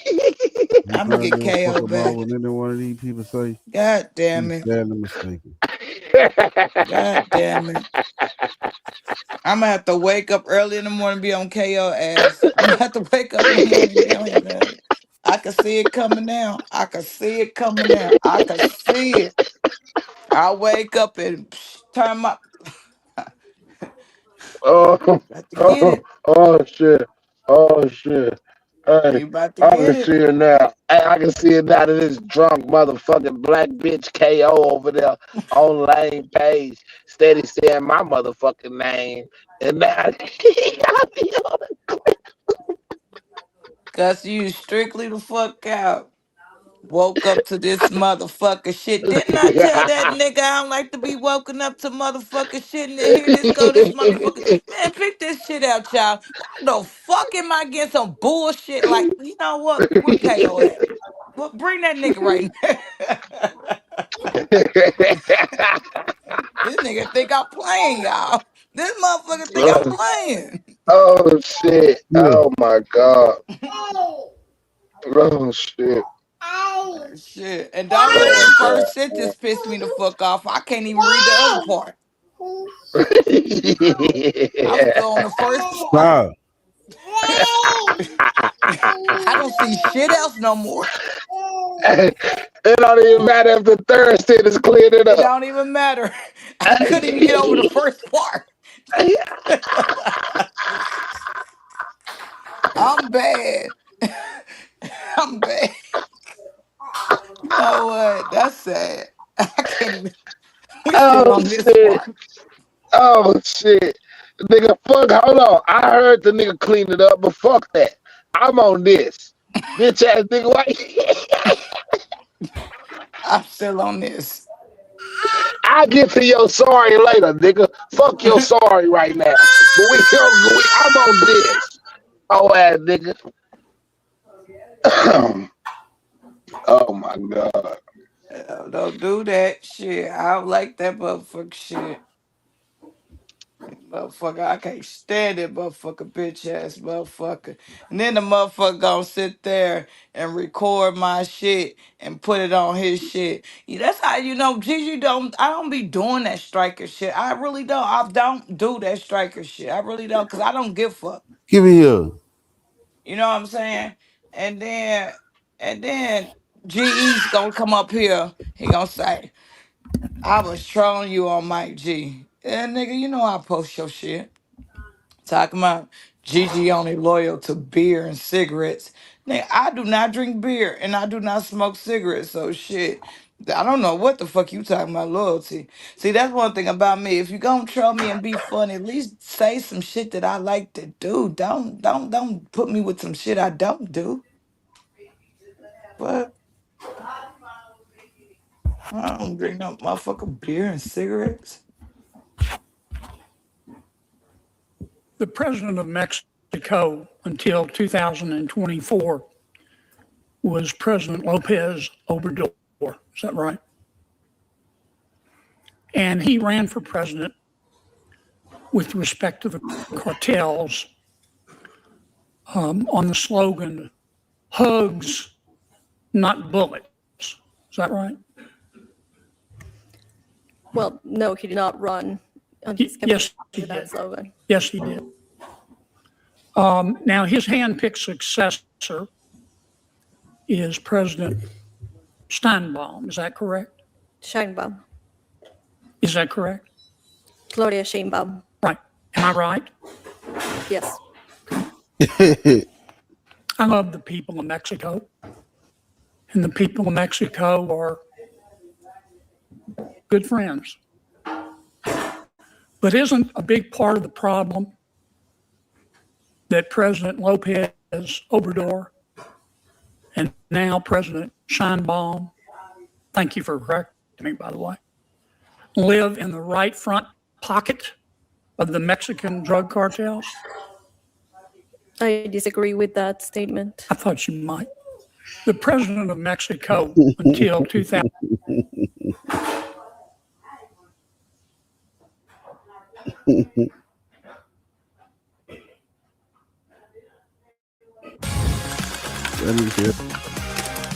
She's the reason you're famous to begin with. I've never disrespected. Mexico President Claudia Sheinbaum says she rejected an offer to have U.S. troops fight drug cartels on Mexican territory. Sheinbaum confirmed President Trump made the offer during some of the calls the two shared since January. She says while the two nations will work together, she will not accept having the United States Army in Mexico.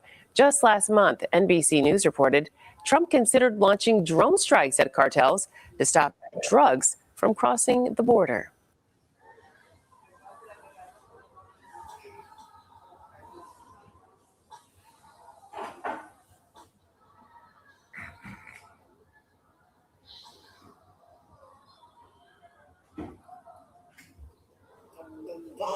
Called joint action with Mexico Navy. That shit a joke, right?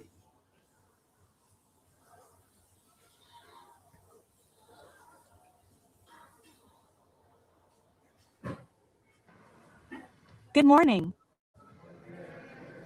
How are you? Good too. We do not agree with these interventions and we have a model, a protocol that has yielded many results. Stop. If the United States sees a boat in international waters that is allegedly carrying drugs, they come to an agreement and the Navy or other institutions of the United States government intervene and the alleged criminals are arrested. Let's get to the questions. This meeting was requested by the Foreign Affairs Department. I spoke with the foreign minister and asked him to summon the ambassador to tell him that what we want is for this protocol to be improved. Within the frame.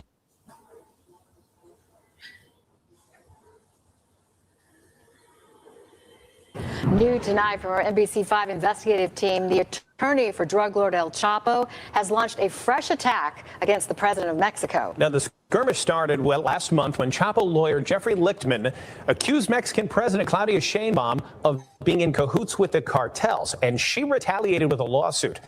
Our investigative reporter Chuck Gowdy is joining us with the late details here. Chuck. Alex, it's War of Words Part 2 tonight between Lichtman, the lawyer, and Sheinbaum, the president, who has filed a defamation suit for what he said last month in the lobby of Chicago's Dirksen Federal Building. Their public skirmish reheating today when Lichtman took to his podcast to explain why he lashed out at the Mexican leader and to describe the death threats he's received since doing so.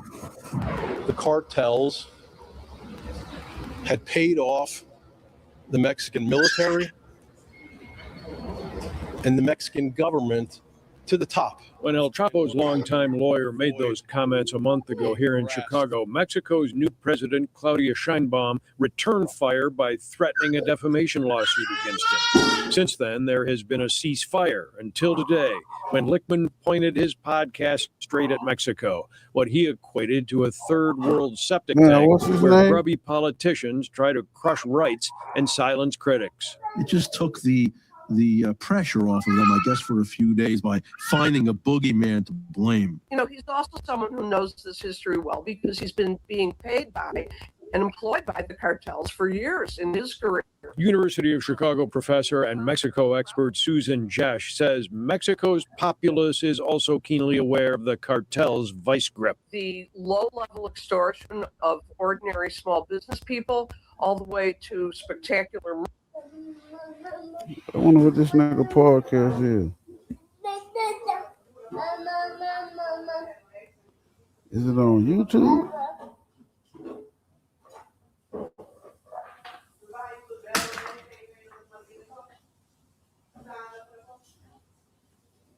Stop.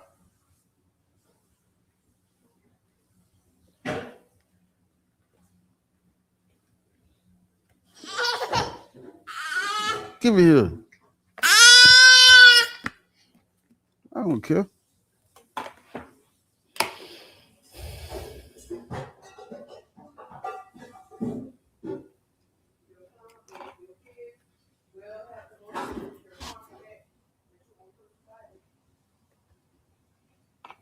No. Damn. No.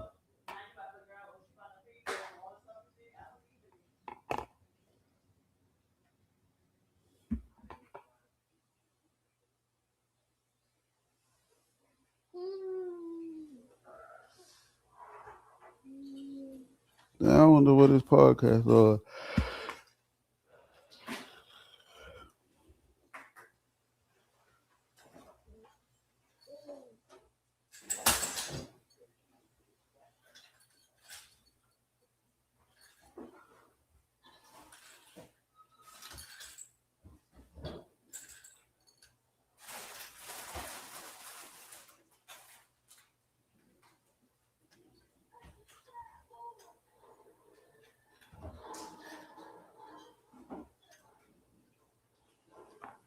Oh, that's his name.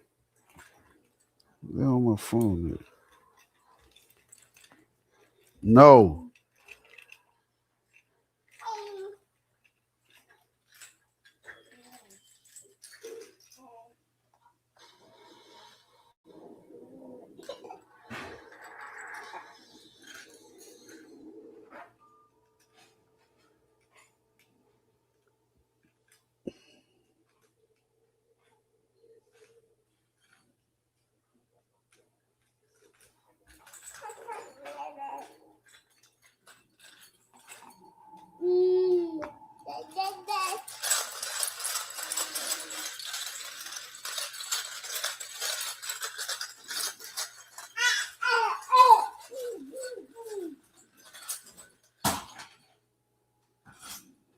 Man, what a podcast said. I want to watch it.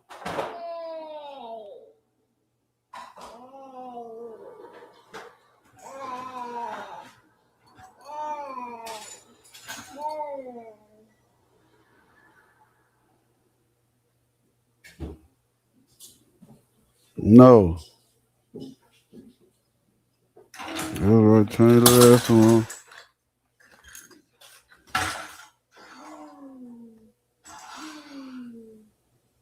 What up, Blaze?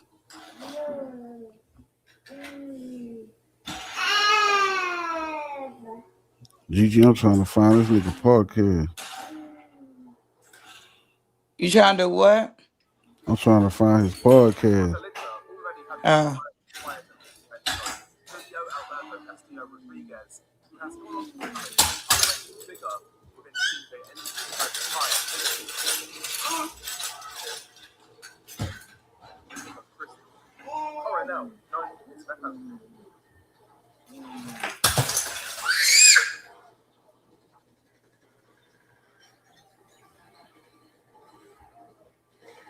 Mendoza, aka Cato, being the orchestrator of the killings. Elpidio Mahara Ramirez and Ramiro Cosas Gonzalez refused to hand him over, and the brutal but short Milenio civil war then kicked off. The Milenio cartel split into two. One side was known as La Resistencia, Sinaloan and Milenio gun banner in the works. Nobody said no to Arturo, El Jefe de Jefes.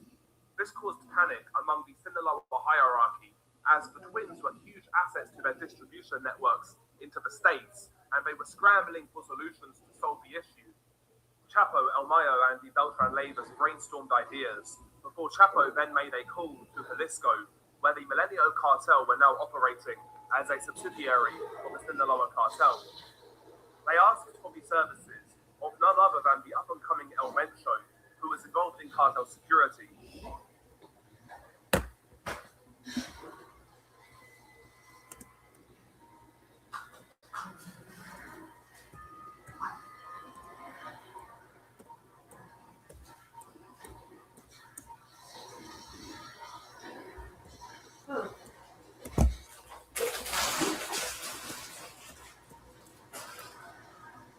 Move it, Jay.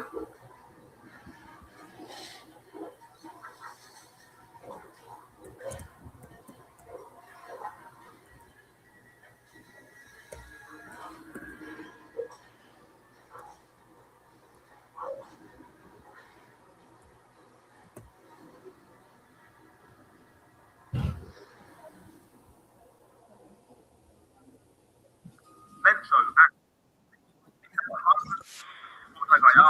whether twins were being held. Those orders.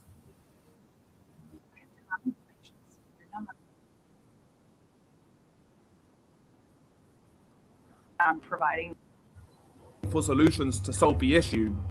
Chapo, El Mayo, and the Beltran Leyvas brainstormed ideas before Chapo then made a call to Jalisco, where the Milenio cartel were now operating as a subsidiary of the Sinaloa cartel.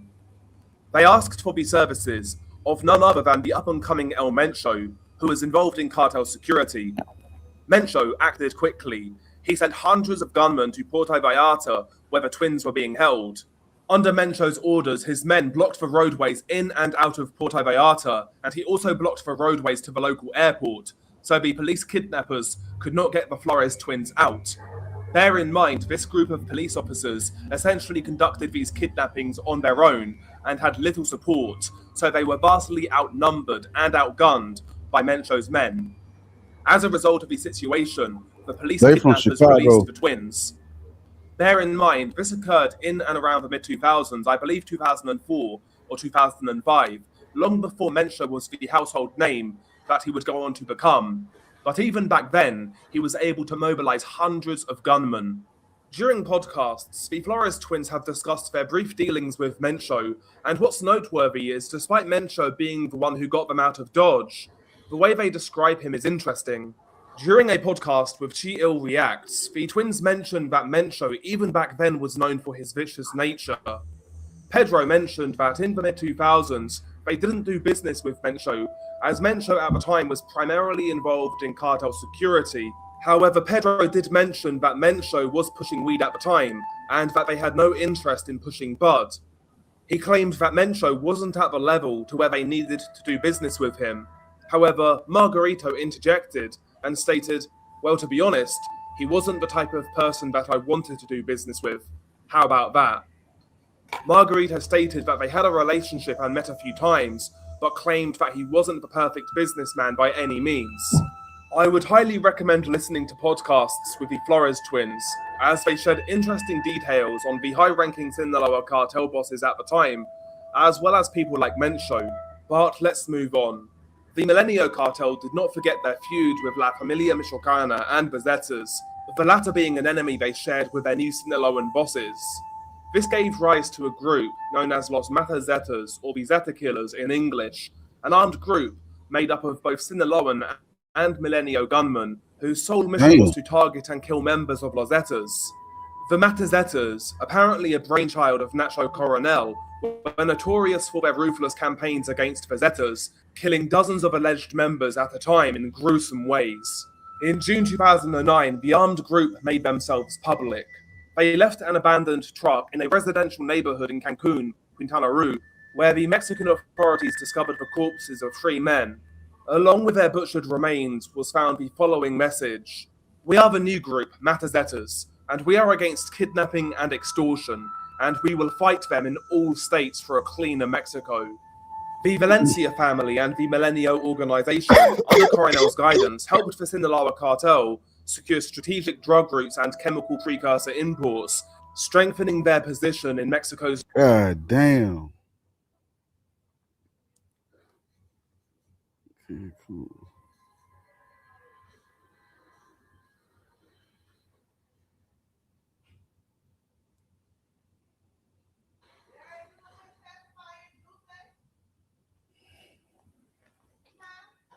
No, I don't. Wait, here. No. Shit.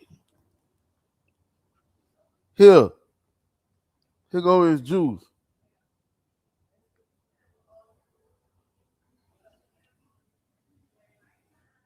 I don't know what the fuck is pacifier here.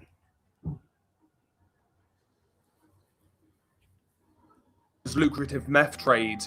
However, the fragile balance of power began to unravel in Hey, show the 2010. video, y'all, 'cause Firstly, it show the real. Milenio cartel suffered a major blow with the arrests of Oscar Orlando and Juan Nava Valencia, known as El Lobo and El Tigre. The 2026 RX-10 and AX3 lineup is our most complete Two key leaders holding the Milenio cartel together, though the biggest blow would come in July of 2010 when Nacho Coronel was killed in a shootout with Mexican authorities. Many speculate that Nacho was set up by El Chapo, who apparently had been becoming concerned with Coronel's growing power and was fearful that he would eventually go it alone with his new buddies in the Milenio organization. Ultimately, with Nacho dead and high-ranking Milenio cartel leaders captured, this caused a power vacuum within what was left of the Milenio cartel. One sect within the Milenio cartel wanted to appoint as the leader of the group Elpidio Majaro Ramirez, aka El Pilo, and Ramiro Pozos Gonzalez, aka El Mocha, who worked closely with Oscar Orlando and Juan Carlos before their arrests. Eric Valencia Salazar, one of the clan members, wanted Mencho to take control. The likes of El Pilo and El Mocha blamed Mencho and Nacho Coronel for the capture of Oscar Orlando and Juan Nava Valencia. The two sides would bitterly dispute who should be leader, with tit-for-tat attacks occurring on both sides, though this culminated when a group of Mencho's men were killed in Colima by gunmen in late summer 2010.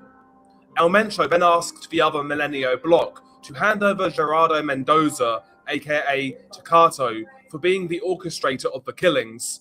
Elpidio Majaro Ramirez and Ramiro Pozos Gonzalez refused to hand him over, and the brutal but short Milenio civil war then kicked off.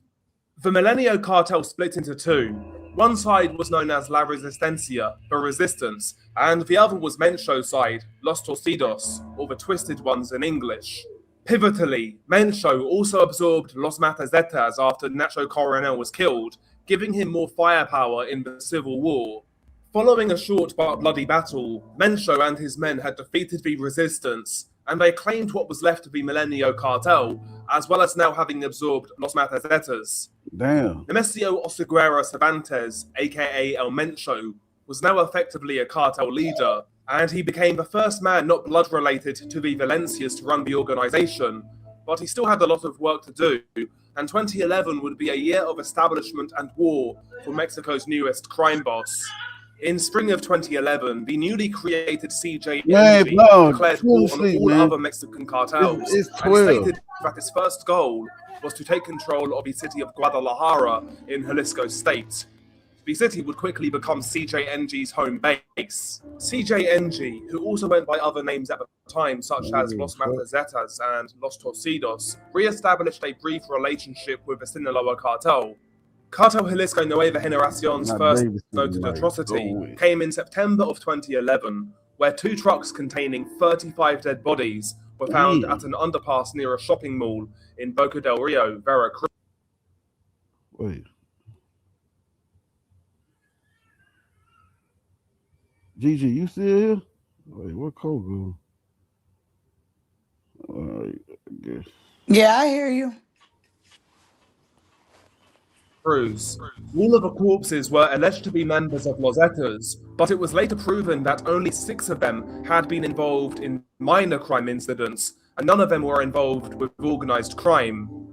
Many of the bodies had shown signs of severe torture.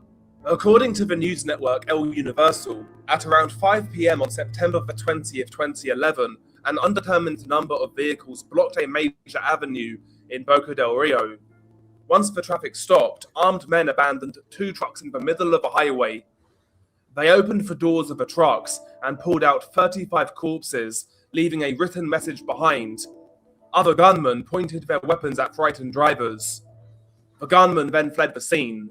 Consequently, the stunned motorists began to grab their cell phones and post messages on Twitter, warning other drivers to avoid the area. The message left behind stated the following: "No more extortions, no more killings of innocent people. Zetas in the state of Veracruz and the politicians helping them. This is going to happen to you, or we can shoot you, as we did to you guys before. People of Veracruz, do not allow yourself to be extorted. Do not pay for protection. Because if you do, it's because you want to. This is the only thing these people, the Zetas, can do. This is going to happen to all of these Zeta shits who continue to operate in Veracruz. This territory has a new proprietor."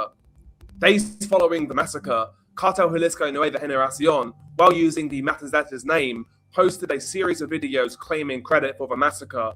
This incident would essentially become one of many perpetrated by CJNG, who by late 2012 had abandoned their previous names, Los Matazetas and Los Torcidos, solely becoming Cartel Jalisco Nueva Generacion. What would follow would be a brutal pursuit of new territory. Firstly, Mencho would totally turn his back on the Sinaloa cartel, severing ties completely when he ordered his men to clean out Guadalajara of Sinaloa cartel drug dealers. CJNG confirmed their split from the Sinaloa cartel in February of 2013, when they released a video statement in which they reported that they and the Sinaloa cartel were no longer allies. With the city of Guadalajara and the wider state of Jalisco now under Mencho's control, a brutal and bloody expansion campaign was then launched. This campaign, while on the surface looking unsophisticated due to its violent nature, was actually very calculated. Cartel Jalisco targeted Mexican states such as Colima and Veracruz, states that contain seaports, vital for shipping in precursor chemicals from China and India to produce synthetic drugs. They also targeted states that contained both drug routes and production facilities, such as Guerrero, Michoacán, and Zacatecas. These states in particular have become increasingly more violent following the arrival of CJNG. Cartel Jalisco are more than just traffickers, however, as noted in Michoacán, where extortion has become a plague. They have been known to extort avocado and lime farmers and have even stolen land to grow their own crops, sometimes cutting down protected forests and nature reserves to do so, scarring the landscape. They've also killed many local farmers to steal their land. Cartel Jalisco Nueva Generacion have adopted the policy akin to squeezing blood from a stone. Anything of value in the area, they will target. We have also seen this in the state of Guanajuato, a state known for its oil pipelines. Prior to CJNG, a group dedicated to oil theft known as the Santa Rosa de Lima cartel controlled much of Guanajuato. However, But they motto is, we gonna squeeze oil from a stone. God damn. That's some cold shit right there, Thugger. This shit's crazy. 2020s, making it one of Mexico's most violent. When I'm not online. Well, so I was injured 2 years before the ADA really came into existence. I used to have to enter restaurants through the kitchen. The number of restaurants I show up to and they say, I'm sorry. Basically like I don't serve your kind. So I've been in a chair for 35 years. When I was 19 years old, somebody put Cartel Jalisco were widely successful in reducing the influence of the Santa Rosa de Lima cartel, especially after the arrest of their boss, Jose Antonio Yepes Ortiz, aka El Marro, the Sledgehammer. Much like other groups in Mexico, Cartel Jalisco Nueva Generacion have also turned their attention to human trafficking, which is why they launched aggressive campaigns in Tabasco and Chiapas states. These states border with Guatemala, and controlling these states, or at least having some control, gains Cartel Jalisco access to illegal immigrants coming in who are looking to get to America. Traditionally, these states have always been relatively peaceful, in a drastic increase in violence. During the early years of CJNG, under Mencho's leadership, they adopted similar tactics to those of Los Zetas, shock and awe, with pure brutality. However, at the time, many in Mexico and internationally didn't grasp what was happening.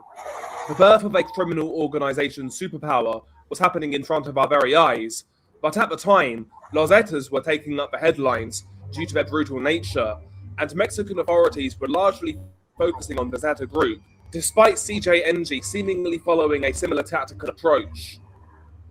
Again, in 2012, Mencho's story very nearly ended once again, as he was nearly captured by authorities according to a variety of reports, though what actually happened on this day is largely shrouded in mystery. On the 25th of August 2012, a unit of the Mexican Federal Police based in Tonoya, Jalisco, responded to an anonymous tip. But they got a $10 million bounty on this nigga, El Mencho. $10 million bounty. Stating that there was an organized crime gang present in a rural community close by. When the security forces got to the area, a fierce shootout broke out between the two parties, and this resulted in the deaths of at least 6 CJNG operatives. Initial reports online stated that El Mencho was captured in the operation, but the Mexican government later confirmed that he was not in custody. US authorities had also apparently informed Mexican authorities, based on their surveillance of the property and surrounding area, that Mencho was indeed spotted at the location, and that a female acquaintance of his, who was also at the property, was importing meth at Gulfport, Mississippi. In a series of highly coordinated attacks to prevent El Mencho's arrest, the CJNG blocked several highways and roads across the Guadalajara metropolitan area by setting at least 37 vehicles on fire. The purpose of the burning vehicles was to place them as blockades to impede the security forces from traveling across Jalisco's capital and giving El Mencho ample time to escape. The blockades were placed in strategic routes to prevent police reinforcements to come in or leave Guadalajara. After the attacks were over, the government later confirmed that El Mencho was in the area and had evaded capture. Following his narrow escape... Look, let me move this down right quick.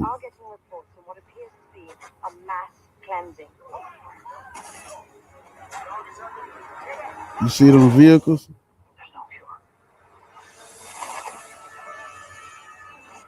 Yeah, I seen those. I seen it. Yeah, this I seen that. that video right there is hundreds of them motherfuckers on vehicles. Yeah, I seen that.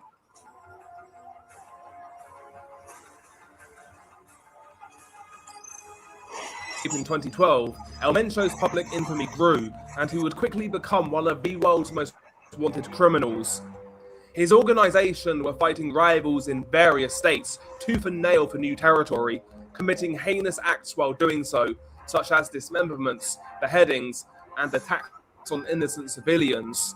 As the 2010s rolled on by, CJNG for a short period of time were not just at war with their rivals, but also the Mexican government.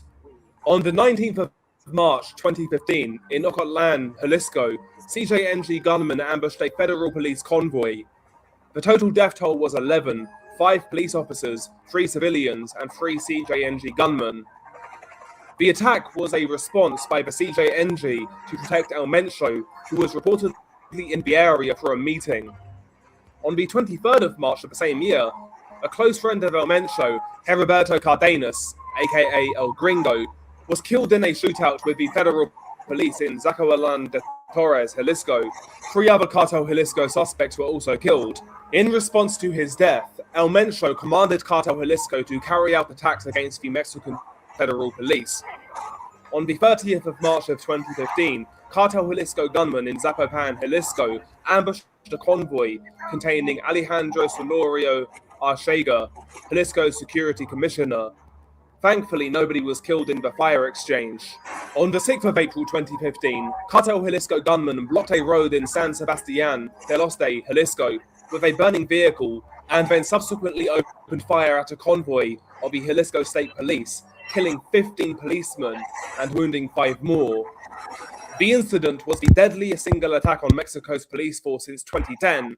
Ultimately, this was simply a message from Mencho to the police for them to stop meddling in Jalisco State. On the same day, Miguel Angel Caicedo Vargas, the police chief of Zacualanda Torres, was also killed by CJNG hitmen. David, in theaters now. I will not be afraid.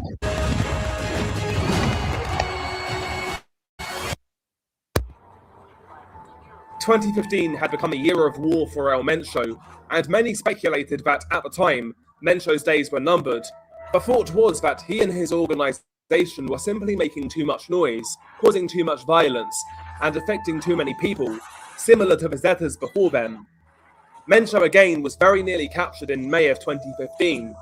On May the 1st, 2015, the Mexican government launched Operation Jalisco, a military-led campaign that intended to combat organized crime groups in Jalisco and capture their respective leaders, in particular El Mencho.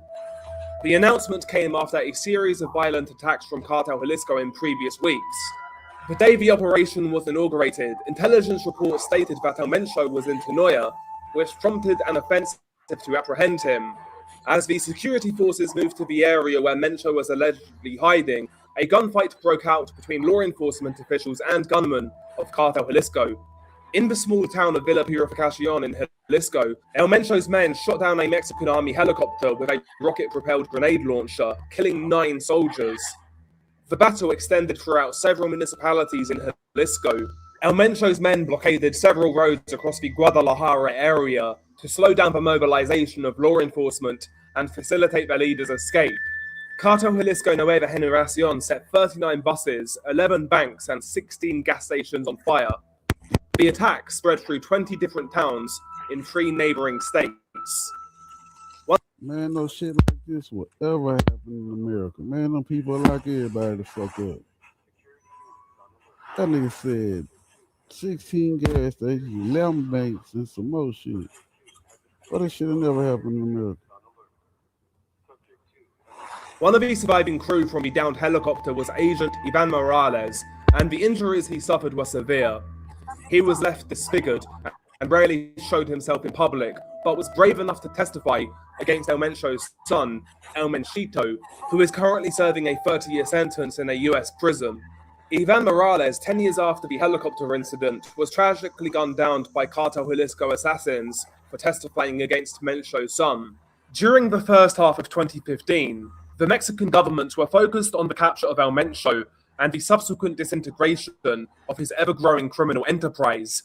However, Mencho, in July of that year, received respite from his growing manhunt, and this was due to the second escape of Sinaloa cartel kingpin Joaquin El Chapo Guzman, who on the 11th of July of 2015 escaped from his prison cell via the use of tunnels. This story was a national embarrassment for Mexico, as Chapo at the time was the most well-known trafficker in the world, and possibly the second most well-known in history after Pablo Escobar. Naturally, when Chapo escaped, Mexico, along with US authorities, turned their attention to the recapture of El Chapo. This resulted in the heat on Mencho dropping, and this also may have resulted in a tactical change from CJNG. Their attacks on government officials as well as police seemed to have cooled down by this point, though they still have engaged in such attacks as the years have passed, but not as frequently as they did in their earlier years, especially in the first half of 2015. Chapo was, however, recaptured again in January of 2016. According to the Mexican government, El Mencho may be hiding in the state of Jalisco, Cartel Jalisco's stronghold. They believe he does not stay in one place for long and travels across several municipalities in Jalisco and into the states of Michoacán, Colima, and Nayarit. He usually travels across the mountains and rural terrains in these areas, since it provides multiple escape routes in the event that security forces attempt to encircle him. Authorities suspect that El Mencho's inner circle is made up of mercenaries with former military training. His second circle is much larger in size and serves as a rearguard to notify El Mencho's inner circle of suspicious activity and ambush potential parties that attempt to get close to him. It's believed that El Mencho lives a quiet and modest lifestyle, a far cry from the likes of El Chapo, for example. It's said he keeps his inner circle very small and refrains from partying, drugs, and alcohol. Not much is known of his personal tastes or hobbies, but he's said to have a fondness for cockfighting, sometimes apparently playing placing large bets on the fights. This hobby gave him his lesser-known nickname, El Señor de los Gallos, or the Lord of the Roosters in English. CJNG's expansion in the last 10 to 15 years has led Mencho to become Mexico's most wanted criminal mind, with a bounty on his head by the DEA reaching $15 million. God damn. Since his rise to infamy, much has also been made of Nemesi. Hey, I want y'all to think about this shit though. Bro, got motherfucking homeless people out here, bro. One man, bro, just one narco trafficker got over $25 million for his capture. That shit is crazy.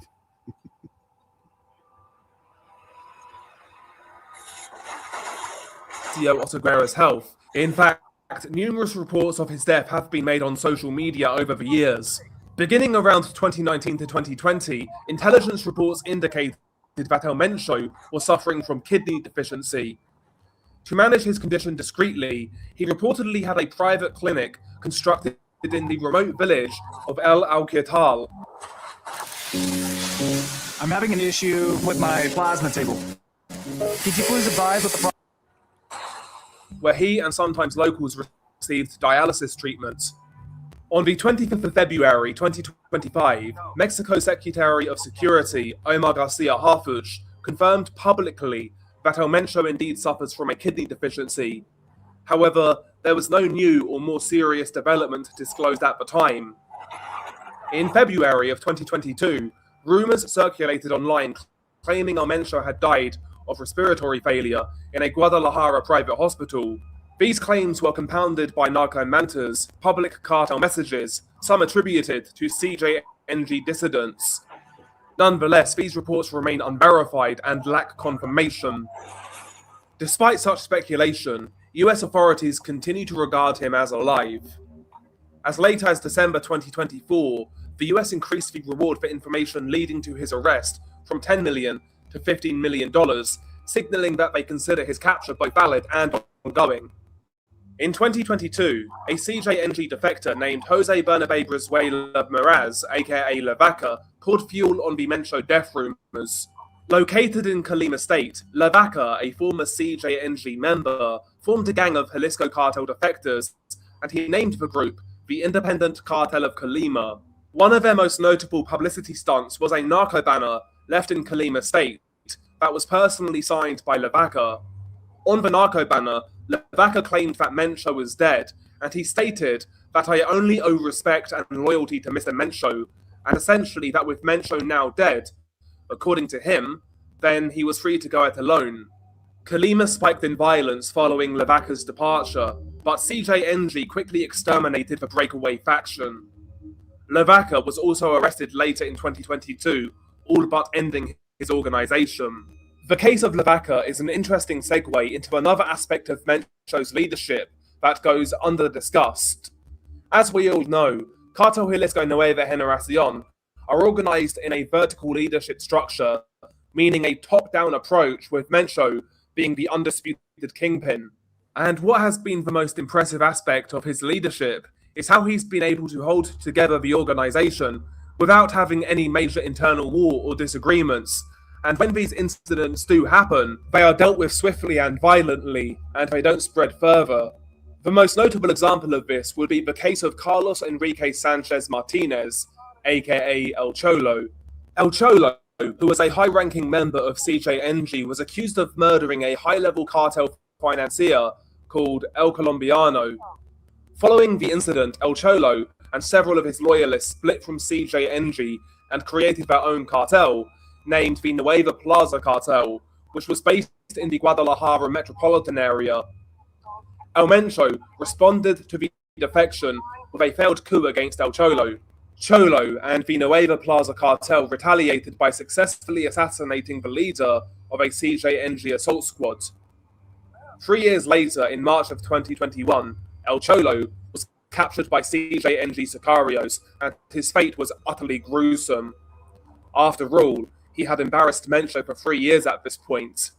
Before murdering El Cholo, CJNG gunmen forced El Cholo to confess on video to his crimes, in which he takes responsibility for the wave of violence that occurred in Jalisco during the prior weeks.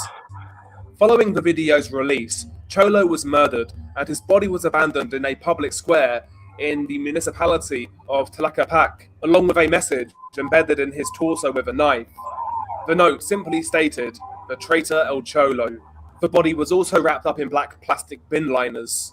According to the autopsy carried out by forensics, it was revealed that El Cholo had 7 of his toes broken and 1 cut off. Damn. Both legs broken at the level of the tibia, kneecap, and femur, as well as having marks left by electric jump cables.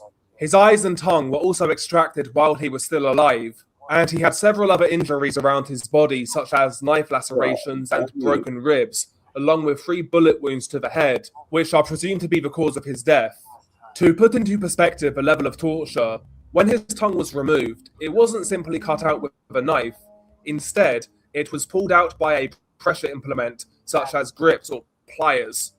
Some rumors even suggest that Mencho may have been at the site where Cholo was tortured, or at least he dictated what types of torture should be implemented on El Cholo, though these are just rumors. The murder of El Cholo is just one of many examples of CJNG's creativity when it comes to cruelty. Around this time, in and around the late 2010s to early 2020s, CJNG became one of the most viral criminal organizations on the internet, highlighting another development in their strategy. They constantly posted videos showcasing armed groups parading around with assault rifles, armored trucks, and explosives. These videos would serve as both propaganda pieces, highlighting their strength, as well as being effective recruitment tools. But what CJNG were most notable for online at this time was their dissemination of execution videos, which would go on to become a staple and a calling card of the organization. They released several cartel murder videos, known as gore videos online, many of which considered to be the most violent of their kind online. One example would include a gruesome video where CJNG sicarios butcher a member of a rival gang named Los Viagras. In the video, the sicarios sever the captive's limbs one by one, and at one point in the video, one of the sicarios takes a severed leg and he beats the captive with it. Another video, commonly known as Ghost Rider, shows the captive having his entire head doused in rubbing alcohol before being set ablaze. At the end of the video, the victim is still alive, but his entire head resembles a red skull. There are no discernible features left due to the burning. There's nothing like a haircut to make you feel alive, relevant, you know. Lastly, another video, commonly titled Sponsored by Adidas, showcases a CJNG sicario cutting open the chest of a victim vertically. Exposing the man's inner organs, the sicario then takes his combat knife and cuts a slice off the victim's lung, all while he is still alive. The sicario then eats the organ meat. These are just a few examples of many such videos released by CJNG, and we have covered these on the channel previously. Within the last few years, CJNG have considered to be either Mexico's most powerful or second most powerful criminal organization, depending on who you ask.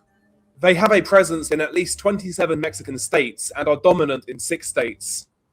They also have international presence in other Latin American countries, notably Ecuador, where they sponsor groups such as Los Lobos in order to use their trafficking networks, involving cocaine coming in from Colombia.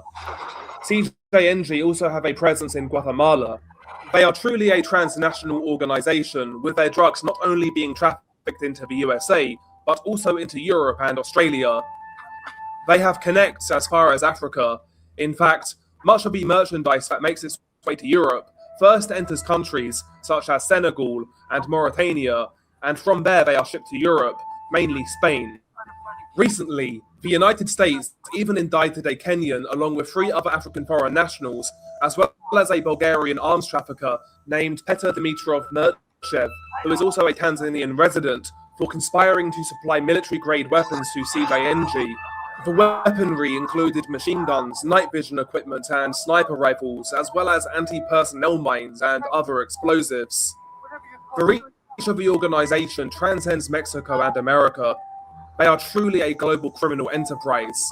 In 2025, Mencho is still believed to be alive according to authorities, though he still evades capture, as he always has, ever since he returned to Mexico, having been deported from the States back in the 90s. He hasn't seen the inside of a jail since then, though he has suffered personal setbacks in this time. Notably his son, Ruben Oseguera Gonzalez, aka El Menchito, who was arrested in 2015 and subsequently deported to the USA, where he is now serving a long stretch in prison. Mencho's wife has also been in and out of prison for money laundering offences, though she is currently out of jail, having recently been granted early release due to good behaviour whilst in jail. Mencho's brother, Antonio Oseguera Cervantes, nicknamed El Tony Montana, is currently in the US judiciary, having been extradited in early 2025, following his 2022 arrest in Mexico under charges of arms trafficking and money laundering. Lastly, Mencho's older brother, Abraham, is also in custody, though he is still being held in Mexico under charges of financial crimes, though it seems unlikely that Abraham will be extradited, though this may change in the coming months. Despite the setbacks, Mencho still continues to rule the CJNG outfit with a cult of personality. In 2025, CJNG and Mencho find themselves in the position that they have always dreamed of. They have the chance to become the #1 undisputed cartel of Mexico, and possibly even the biggest criminal organization in the world. Their historic rivals and traditionally the biggest and most influential cartel in Mexico, CDS, Cartel de Sinaloa, are currently engaging in a bloody civil war, which has completely split the organization. CJNG have an involvement in this conflict and have chosen to ally themselves with Los Chapitos, led by Ivan Guzman Salazar, a son of El Chapo. Los Chapitos are fighting La Maiza, led by the son of Ismael Zambada Siqueiros, aka El Maito Flaco. Mencho supporting Los Chapitos makes sense, as Los Chapitos still have access to border states such as Sonora, Chihuahua, and Baja California, which would make it even easier for CJNG to traffic drugs into the states. Access to the border has always been one of CJNG's weak spots historically, and this alliance could change that. In return for border access, it seems that CJNG are supporting Los Chapitos in their war with weaponry, training, and even manpower.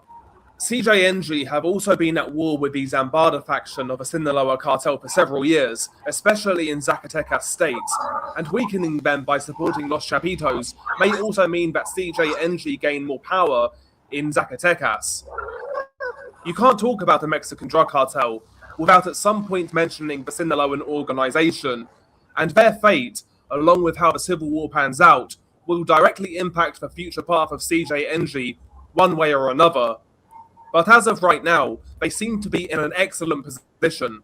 Even if Los Chapitos lose, maybe this inadvertently makes it easier for CJNG to claim the border states for themselves, and should Los Chapitos win, it may mean that they continue to work together, again, still granting CJNG access to the border.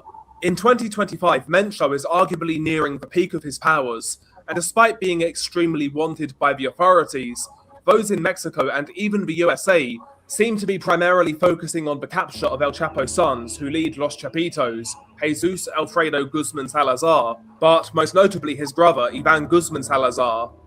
This new alliance, however, may actually backfire on Mencho in the long run, as it will possibly once again shine the spotlight on himself. Despite leading the deadliest and most violent organized crime group in Mexico since the Zetas, personal details of Mencho's life remain extremely sparse. There are only a handful of pictures of him available, none of which are recent, which makes identifying him tough for the authorities. For all we know, he may have taken steps to alter his appearance, such as plastic surgery. In 2016, in I believe September of that year, an audio tape, however, was leaked that detailed Mencho's voice, which I will play at the end of the video. When the sawdust settles and the engine finally roars, the thing you care about most is a job well done. But when you get your tools from Harbor Freight... In the audio call, Mencho is heard threatening a police officer whose unit was interfering with Mencho's business, despite Mencho paying them to look the other way. This is the last piece of major media detailing Mencho to be released to the public. Going forwards, I'm primarily going to be focusing on cartel biographics on Narcos, whose story is over, but Mencho is the exception because his story is not over, though his rise is peculiar and unique, so I felt I should start with him. When you look at his story from the start until now, it's filled with streaks of bizarre luck. For example, Chango Vargas letting him live when he was captured by La Familia Michoacana, from his narrow escapes from police raids, to him meeting Rosalinda Gonzalez Valencia, who was the one who opened the door to him for him to get close to the Valencia family. He's also one of a few cartel leaders whose origin story of him being on the front lines in his early days isn't exaggerated. I guess the last thing to address is again the death rumors. I for one don't believe that Mencho is dead, neither do law enforcement. If he has passed away, it would actually change the way CJNG should be viewed as a criminal organization, as usually such incidents force power struggles within the affected organization. But with CJNG, should he be dead, no such major power struggle has ever happened. In regards to Mencho, should he get killed or arrested, there are names that many speculate will be leadership candidates. Audias Flores Silva, aka El Jardinero, Juan Carlos Valencia Gonzalez, who is actually the stepson of El Mencho, Ricardo Ruiz Velasco, aka El Double R, and finally, Gonzalo Mendoza Gaitan, aka El Sapo. These are names that people should be looking out for in the coming months and years, all of which hold a great deal of power and influence within the organization, especially Ricardo Ruiz Velasco and Audias Flores Silva. But that is the story of El Mencho. Well, the story up until now at least. What the future holds is only anyone's guess, though what we can guarantee, considering Mencho's past, is that it will inevitably involve a lot more pain and suffering for countless more people. But nevertheless, let's end this video straight from the horse's mouth.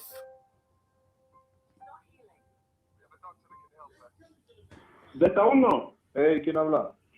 Mira bien, hijo de tu puta madre. Soy Mencho, güey. Relaja tu puta gente a la verga. Soy Mencho, güey.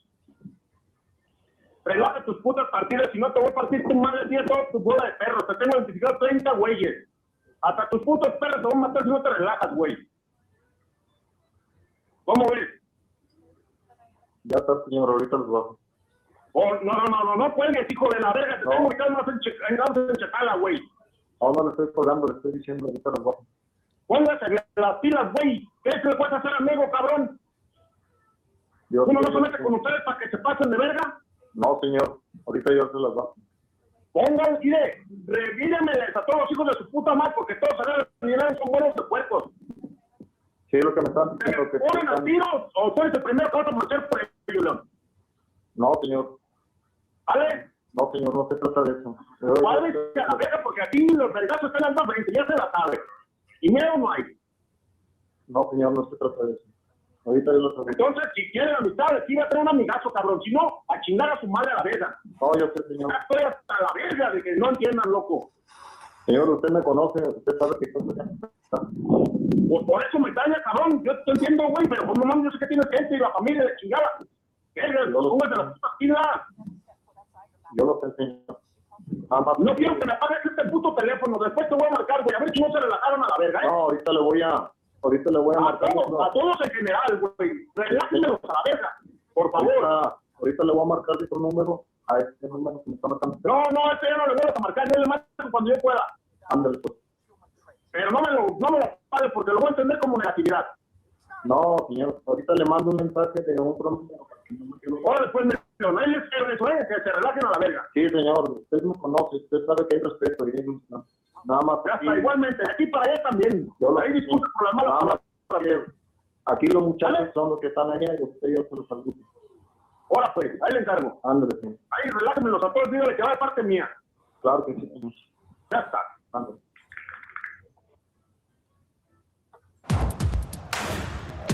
That's a bold motherfucker. That nigga called the chief of the police, told him, y'all motherfucker better leave the gang alone. Yeah, man. That type of shit would never happen in America.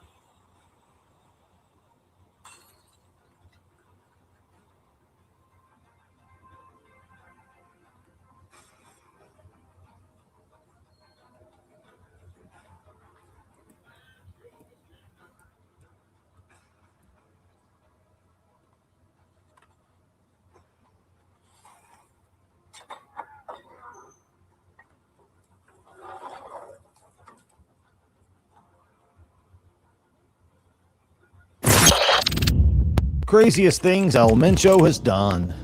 Nemesio Rubin Alciguera Cervantes, born on July 17, 1966, or 1964. There are two different years listed as his birth date. He's more commonly known by his alias El Mencho, and he's a Mexican drug lord and the leader of the Jalisco New Generation Cartel, or CJNG, an organized crime group based in Jalisco.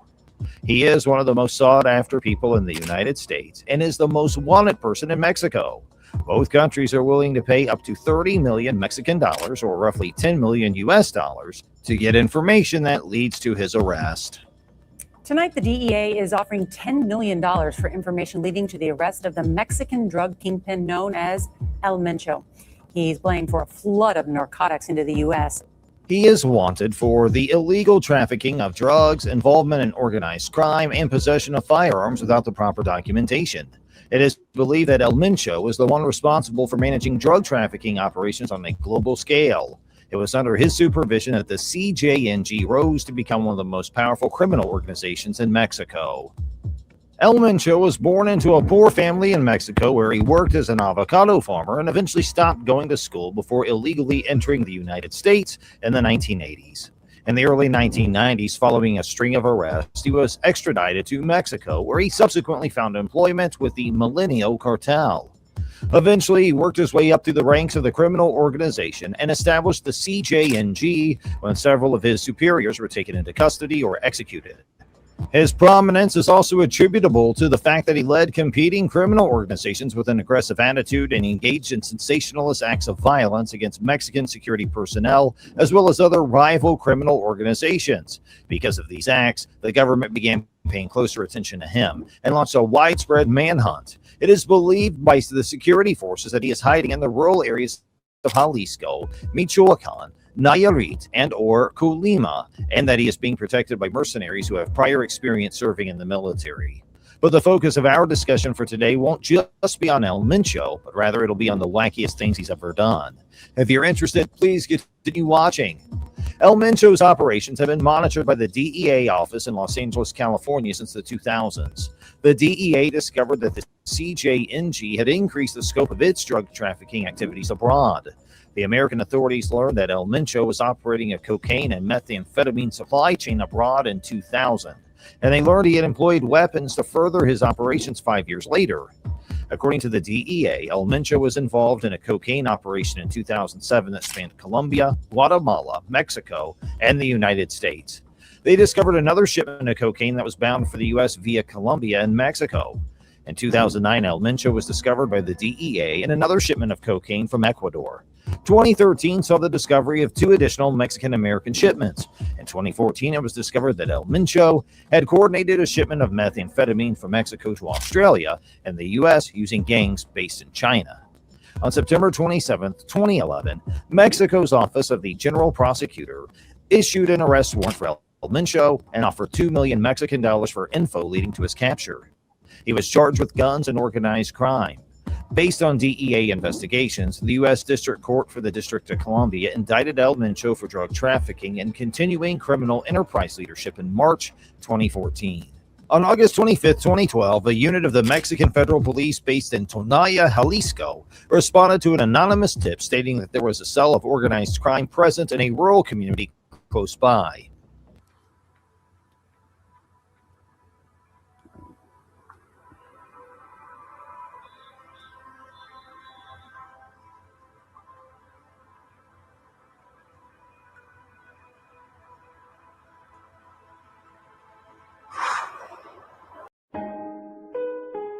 Yeah.